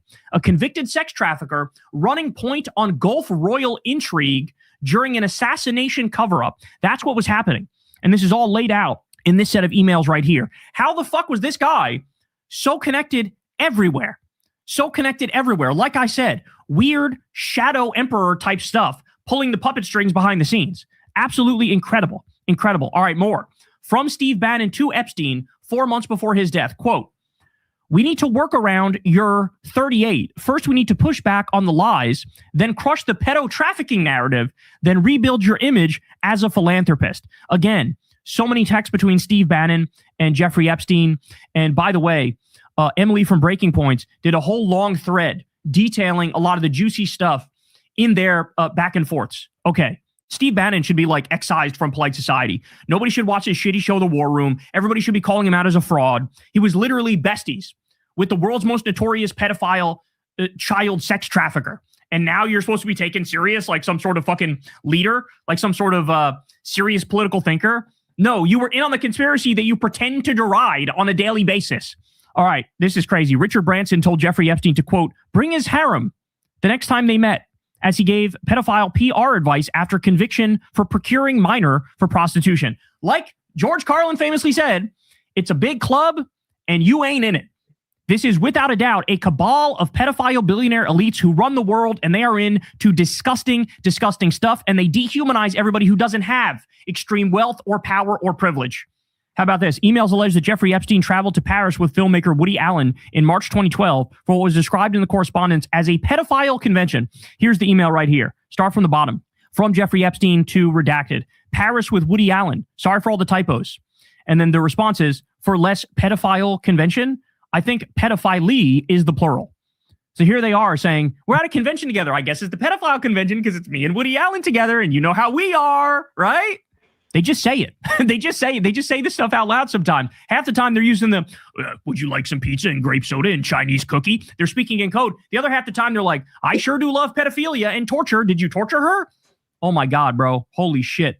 From the Epstein files, Epstein forwarded a blind item about Trump Jr. fucking Hope Hicks to several people. The item was apparently sent to Epstein by Sidney Blumenthal. That's crazy, bro. I think that's Max Blumenthal's dad. That's fucking crazy. So Trump Jr. fucking Hope Hicks. Oh, we got more dirty stuff like that coming up in just a little bit. You wait for it. Okay, so this story is crazy. So there's this like Norwegian crown princess, and she had a super close relationship with Jeffrey Epstein. So look at this. The crown princess of Norway was asking Jeffrey Epstein for parenting advice about showing her 15-year-old son naked women. In November of 2012, the crown princess Mette Marit emails Epstein, is it appropriate for a mother to suggest 2 naked women carrying a surfboard for his wallpaper, I believe it was. And the whole correspondence is here. So bizarre. So bizarre. In 2012, he's already a convicted pedophile. And you're asking a convicted pedophile advice as a mom, hey, can I show my son naked girls? Can I do that? What the fuck is this? Ready? So the son whose mother asked Jeffrey Epstein about naked women wallpaper is the same man now on trial for raping 4 women. In 2012, Crown Princess Mette Marit emailed Epstein, quote, is it inappropriate for a mother to suggest 2 naked women carrying a surfboard for my 15-year-old son's wallpaper? Epstein, a convicted sex offender at the time, told her to let him decide. That son, Marius Borg Høiby, now faces 38 criminal charges, including 4 counts of rape. The trial starts Tuesday. Historians called this the biggest scandal in Norway's 120-year royal history. That was before the Epstein file showed his mother appears over 1,000 times, visiting his Palm Beach house, which was bugged, taking his parenting advice, and having his staff arrange her flights and drivers. Again, stop and think about this. How is this man he's tied in hardcore with British royalty through Prince Andrew, tied in super close with Norwegian royalty.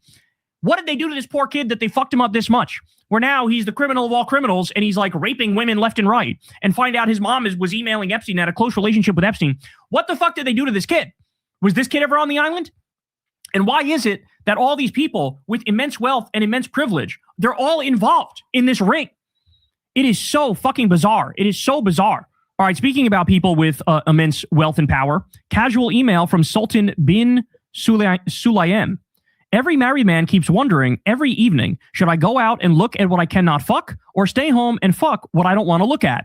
This is an email from Sultan bin Sulayem to Jeffrey Epstein in May of 2012. Absolutely insane. Here's another one Emily found. Sender unknown on this one. It says, there's an email to Epstein. Do you mind if I fuck someone with a condom? Bitch, what? What are we even looking at? This is raising more questions than it's answering.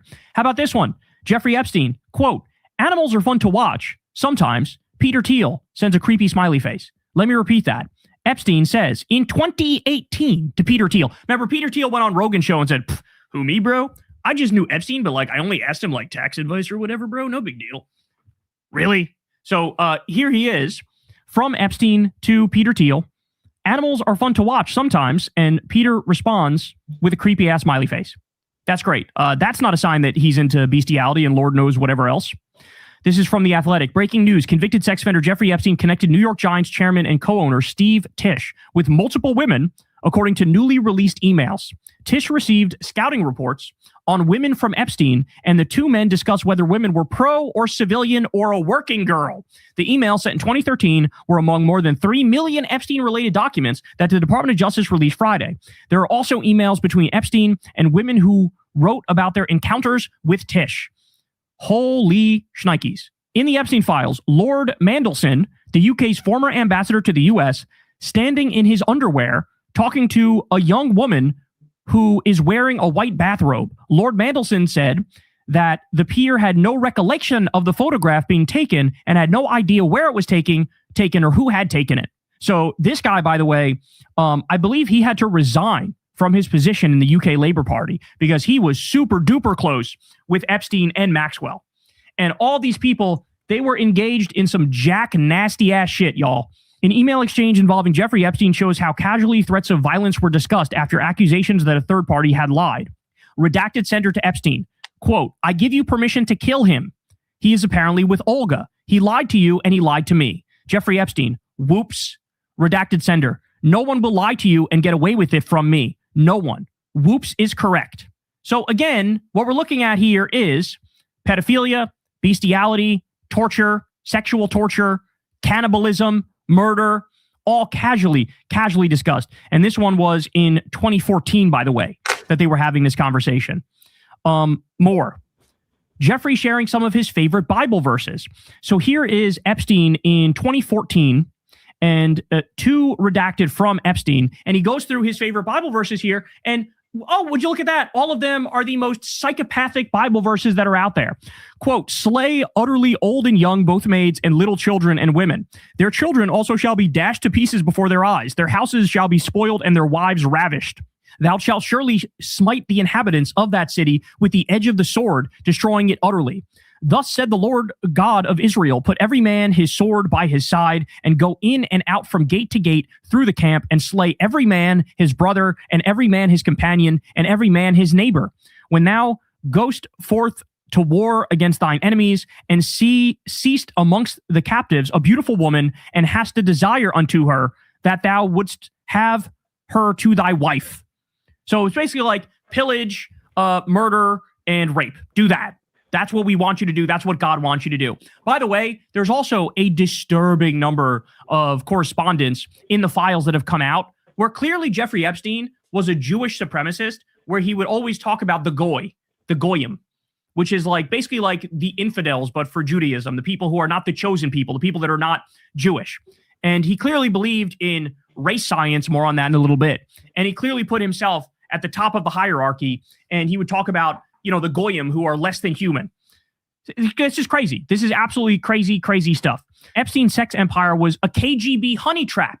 Pedophile financier had multiple talks with Putin after conviction, with Russian girls flown in to harvest compromat on world famous figures. So understand something, and this is not surprising, but it's what's happening.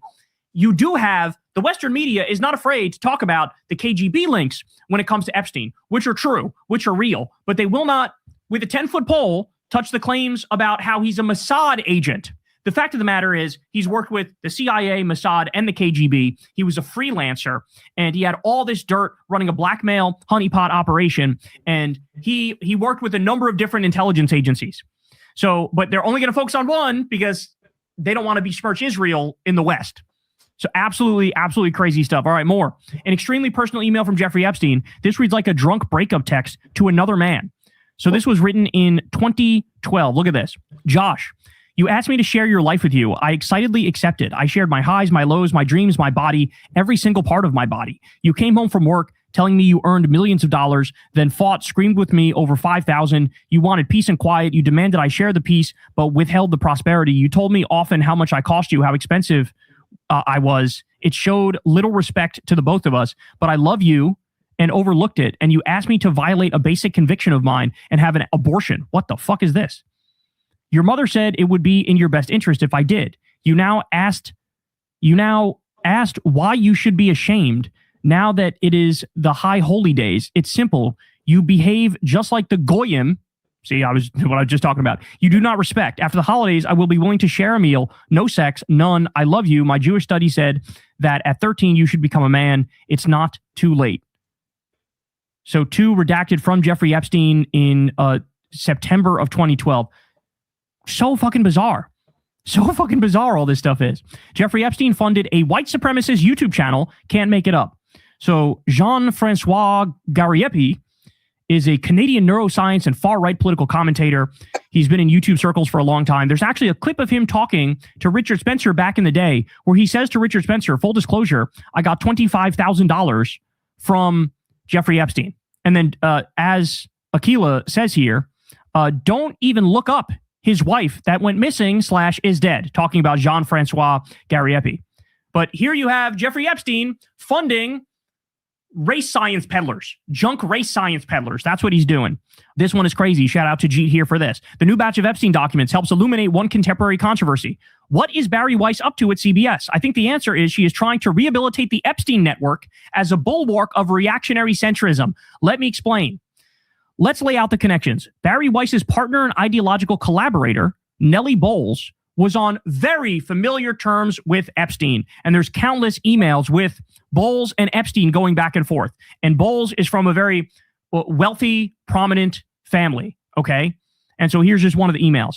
Announcing her plans for CBS, Weiss said she wants to marginalize the radical right and left while elevating charismatic centrist voices such as Alan Dershowitz, Epstein's former lawyer and crony. She literally did say that. And of course, another voice being elevated by Weiss is Peter Attia. There's another guy, we'll get to him in a second, but Peter Attia is all over the Epstein files, saying all sorts of horrible shit. In fact, here, I'll read this one for you. You know what the biggest problem is being friends with you? The life you lead is so outrageous, and yet I can't tell a soul. Jesus Christ. This is what Attia said to Jeffrey Epstein. And of course, Weiss has brought on Steven Pinker to CBS as part of her new town hall format, and she has used Larry Summers for the free press. But of course, now Summers is too toxic to rehabilitate. Steven Pinker also knew Epstein. Weiss presents her mission at CBS as restoring trust by elevating centrist voices, which is accurate enough if we understand centrist voices to mean the type of men likely to hang out with Jeffrey Epstein. I completely forgot to mention, Weiss did a lengthy, friendly interview with one of Epstein's closest friends, Woody Allen. That's right. Weiss's project is creating an Operation Paperclip for Epstein's cronies, taking a group of discredited men and rehabilitating them as necessary pillars of system. Dershowitz and Peter Attia are the Werner von Braun's of reactionary centrism. So this is all just factual. What he's describing here is just factual. Barry Weiss and her wife, her wife was super close with Epstein. They're trying to rehabilitate all these people in the Epstein circle and bring back this sort of MAGA adjacent hardcore Zionist centrism. It looks like Barry Weiss, the whole operation is an op. The whole operation is an Israeli psyop to go soft on MAGA, prop up Israel, and bring back Epstein adjacent centrism. That's really what's happening here. Absolutely incredible stuff. Haven't seen many people talking about this, but here is the diary of a little girl who was raped, tortured, and used as a human incubator and forced to have abortions. It mentions Mar-a-Lago, Jeffrey Epstein, Jean-Luc Brunel, another pedophile who committed suicide in prison, Ghislaine Maxwell, and others. So the link is right here. I've gone through it. It's real. It's real, and it's disturbing. So a little girl who is raped, tortured, and used as a human incubator. Okay, forced to have abortions, but some, I believe, she gave birth. Okay, more. Todd Blanche today admitted there is death portrayed in some sex films in the Epstein files, which is exactly what Sasha Riley has claimed. Think about it. Some of these men who participated or watched are governing you. By the way, the Sasha Riley thing, I'm going to do a big breakdown of the Sasha Riley claims as well. Couldn't get to it today because we got all these other new Epstein files, but Sasha Riley has a bunch of bombshell claims. And now what we're learning is a lot of that stuff that was fully redacted, some of it is death portrayed in sex films. And Epstein was very clearly involved in this like snuff film empire. He was involved in this snuff film empire. And it appears like the people who are into this sort of stuff, again, perhaps not a coincidence, but it's pedophile billionaire elites. It is this cabal of pedophile billionaire elites that seemingly rule over us. And their extreme wealth has fucking rotted their souls to the point where they no longer exist. All right, this is crazy. In 2009, a 21-year-old Gabriela Rico Jimenez was filmed after claiming she had attended an exclusive party. She vanished that night, never to be seen again. In 2026, Epstein's victims claim elites did the same. A coincidence, I'm sure, right? So here we go. Look at this.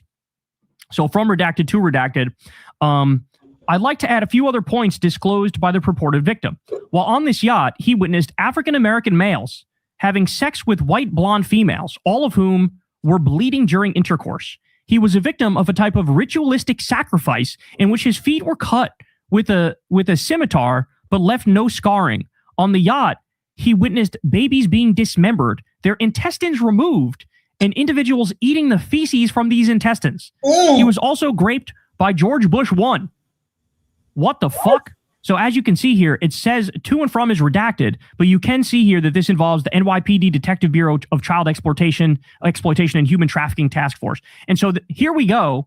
Look at this. Look at this video, which people are now recirculating. They ate humans. Disgusting. They ate humans.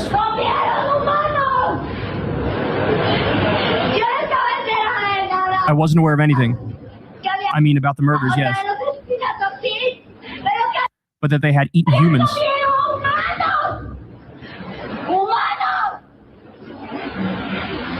They smell like human flesh. I mean, again, how do we even process all this? here's a picture that came out in the Epstein files. You can see Jeffrey Epstein standing here with somebody who's redacted. But if you look around, you see these red circles. It says CIA, CIA, CIA, CIA, CIA, CIA. So it's like some storage place that has a bunch of like CIA bins, which again, people are further pointing to, they're pointing to the fact that I guess he also worked with the CIA on top of Mossad, on top of the KGB. Very, very powerful guy here. Disturbing. New Epstein footage appears to show underage girls dancing. Here we go. I'm going to mute it because again, you could hear the music. But if you look here, all you see is the legs dancing, and let's just say that doesn't look like an adult female, right? That does not look like an adult. It doesn't. So this is a disturbing video, and there's stuff like this littered all throughout the Epstein files. Okay, now here is one. I think the investigators online really pulled it off. I think the sleuths got one here. Okay, so here's an Epstein email from 2009, April 24th of 2009. From Jeffrey Epstein to redacted. Okay. Where are you? Are you okay? I loved the torture video. So to Jeffrey Epstein from, again, redacted. Here we go. I am in China. I will be in the US the second week of May. Sent from a BlackBerry. Okay. So late April of 2009. Where are you? I love the torture video. I'm in China. I'll be in the US the second week of May. Ready for this? Israeli Prime Minister Netanyahu meets with Yang Jiechi April 23rd, 2009.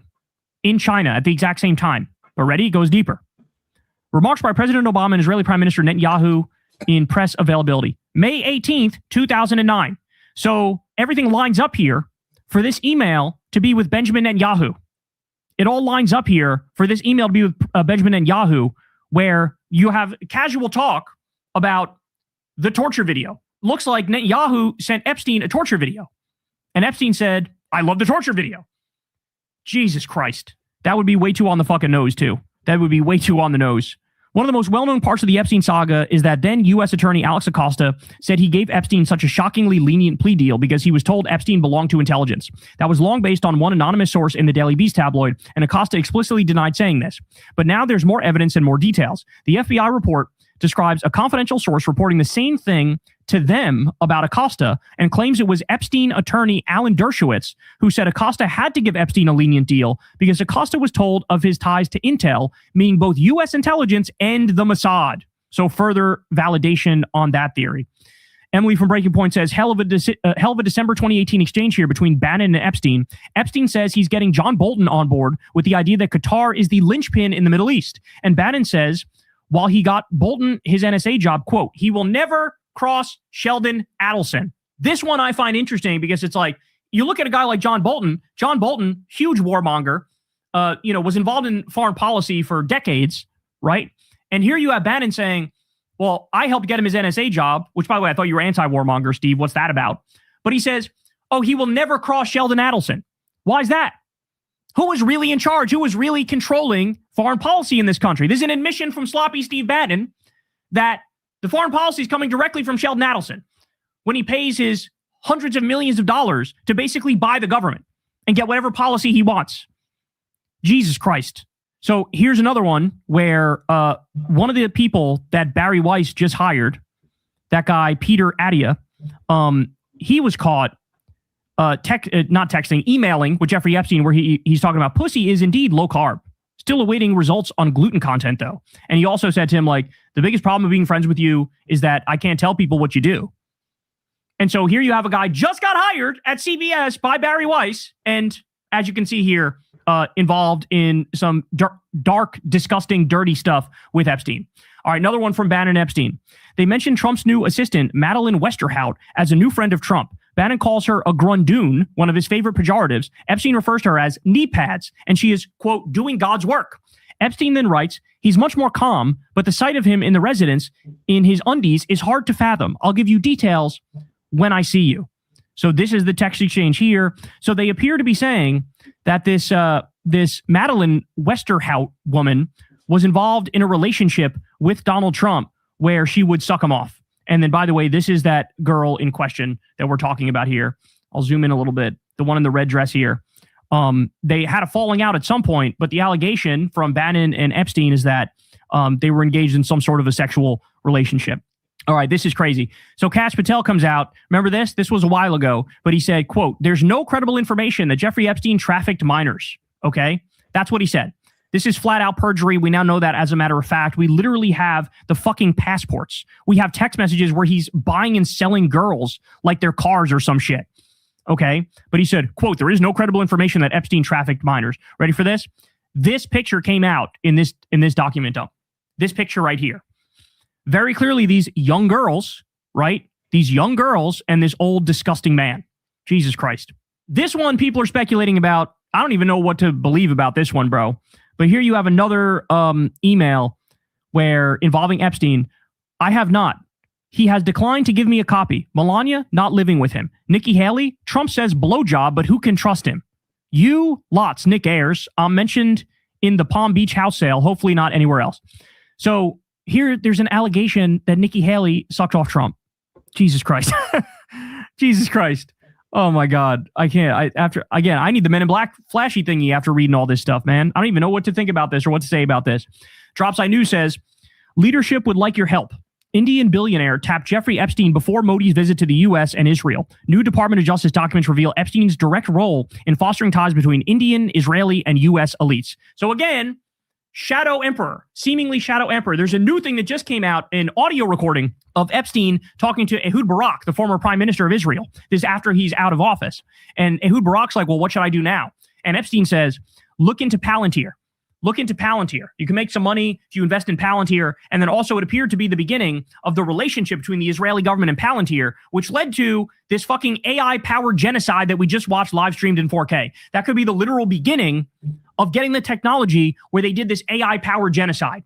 It was that audio recording of Ehud Barak and Jeffrey Epstein, and that led to a partnership between Peter Thiel and Palantir and the Israeli government, and we know how that wound up. All right. Trump comes out after all this, and he dares to say, quote, it actually absolves me. The Epstein files, actually, they absolve me. I don't know. He thinks you're fucking stupid. He thinks everybody in this country is fucking stupid and can just get away with relentless lies. Then we also have, at least in other countries, there's some justice, there's some consequences. Like I said, there was one British politician who lost his position as a direct result of this. The Slovakia Prime Minister's national security advisor also resigned over his Epstein links. Okay. So other places there appear to be consequences. Here, of course, Trump's a bull in a china shop and doesn't give a fuck. He's tarnished 1,000 ways to Sunday and just keeps acting like he could just do whatever he wants. How about this? The Guardian. Epstein lawyers discuss possibility of cooperation with prosecutors days before his death, files reveal. Less than 2 weeks before convicted abuser was found dead, lawyers met with Manhattan federal prosecutors.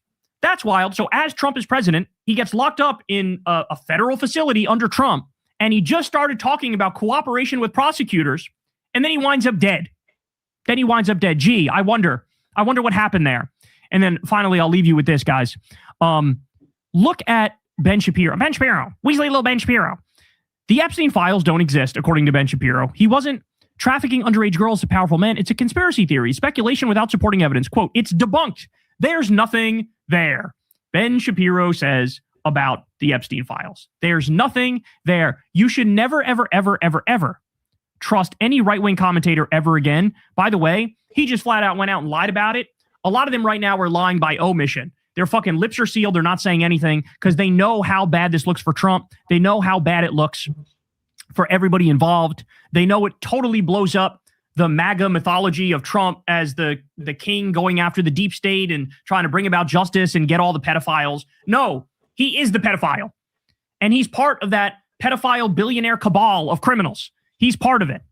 And so now we know from these leaks and the last leaks, we now know that they haven't even released all the files yet, by the way. It's only like half the files have been released. And Lord only knows, this is the part they were less afraid to release. Who knows what's in the other parts, right? All the CSAM that was kept out, all the torture stuff, the murder stuff, the cannibalism stuff. I mean, this shit gets dark as fuck, bro. It gets dark. But now we know just how bad it is. And now we know all the connections with Trump and Epstein as well. So we already know they were best friends for a decade. We already know Trump was on Epstein's plane 8 times. We already know he went to the island. We know that the first time Trump and Melania had sex was allegedly on the Lolita Express. We know that Epstein knew the inner workings of Trump's White House in the first term. We know that Trump and Epstein shared a girlfriend. We know that Epstein passed off a girl to Trump when she was 20 years old in 1993. We know that Trump wrote a creepy love letter to Epstein on his birthday. We know that Trump offered Epstein a job in his first term. That's one that's under discussed. We know that Epstein learned human trafficking from Trump's teenage modeling agency. We know they had private events at Mar-a-Lago where it was just them two there, and there's all sorts of allegations about what happened then. We know there's detailed blackmail material like Trump with pictures with stain on his pants, videos of him with underage girls. We know there's the picture of him holding the giant check where Trump is buying a girl from Epstein. Any one of these things should bring down a presidency. Any one of these things. But we're still fucking sitting here and waiting because these people have no shame. Trump is just shoving his head in the sand and lying relentlessly. Lying relentlessly. So just disgusting, disgusting stuff. And there you have it, man. And I'm sure more stuff is going to come out over time. And the more we get it, I'll deliver it to you guys. And like I said, I'm still going to do a big old breakdown on the Sasha Riley thing. But man, I got to take a fucking shower after learning about all this. Hey,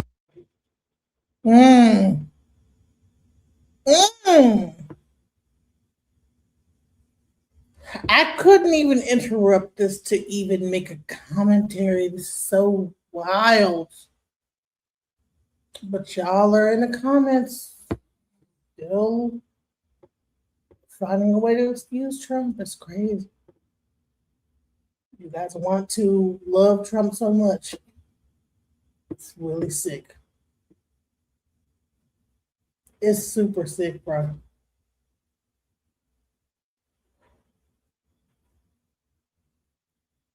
I couldn't even stop it to say, hey, this, that, whatever. No, it was so damning. I had to just let the video play in its entirety because it's so jacked up. I mean, oh my God, bro.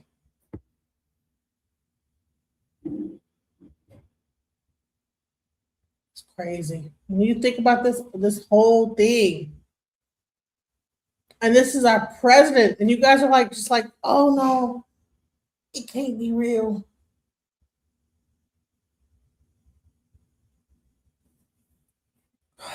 That's crazy. Good night, guys. Just when I thought I couldn't find my way out, yeah, I searched the God in me to find my way out. I know it can seem way out, but the Creator flows to and through me from way out. I'm talking way out, yeah, yeah, yeah. See if you believe in the God in you, it's a better place. Creating the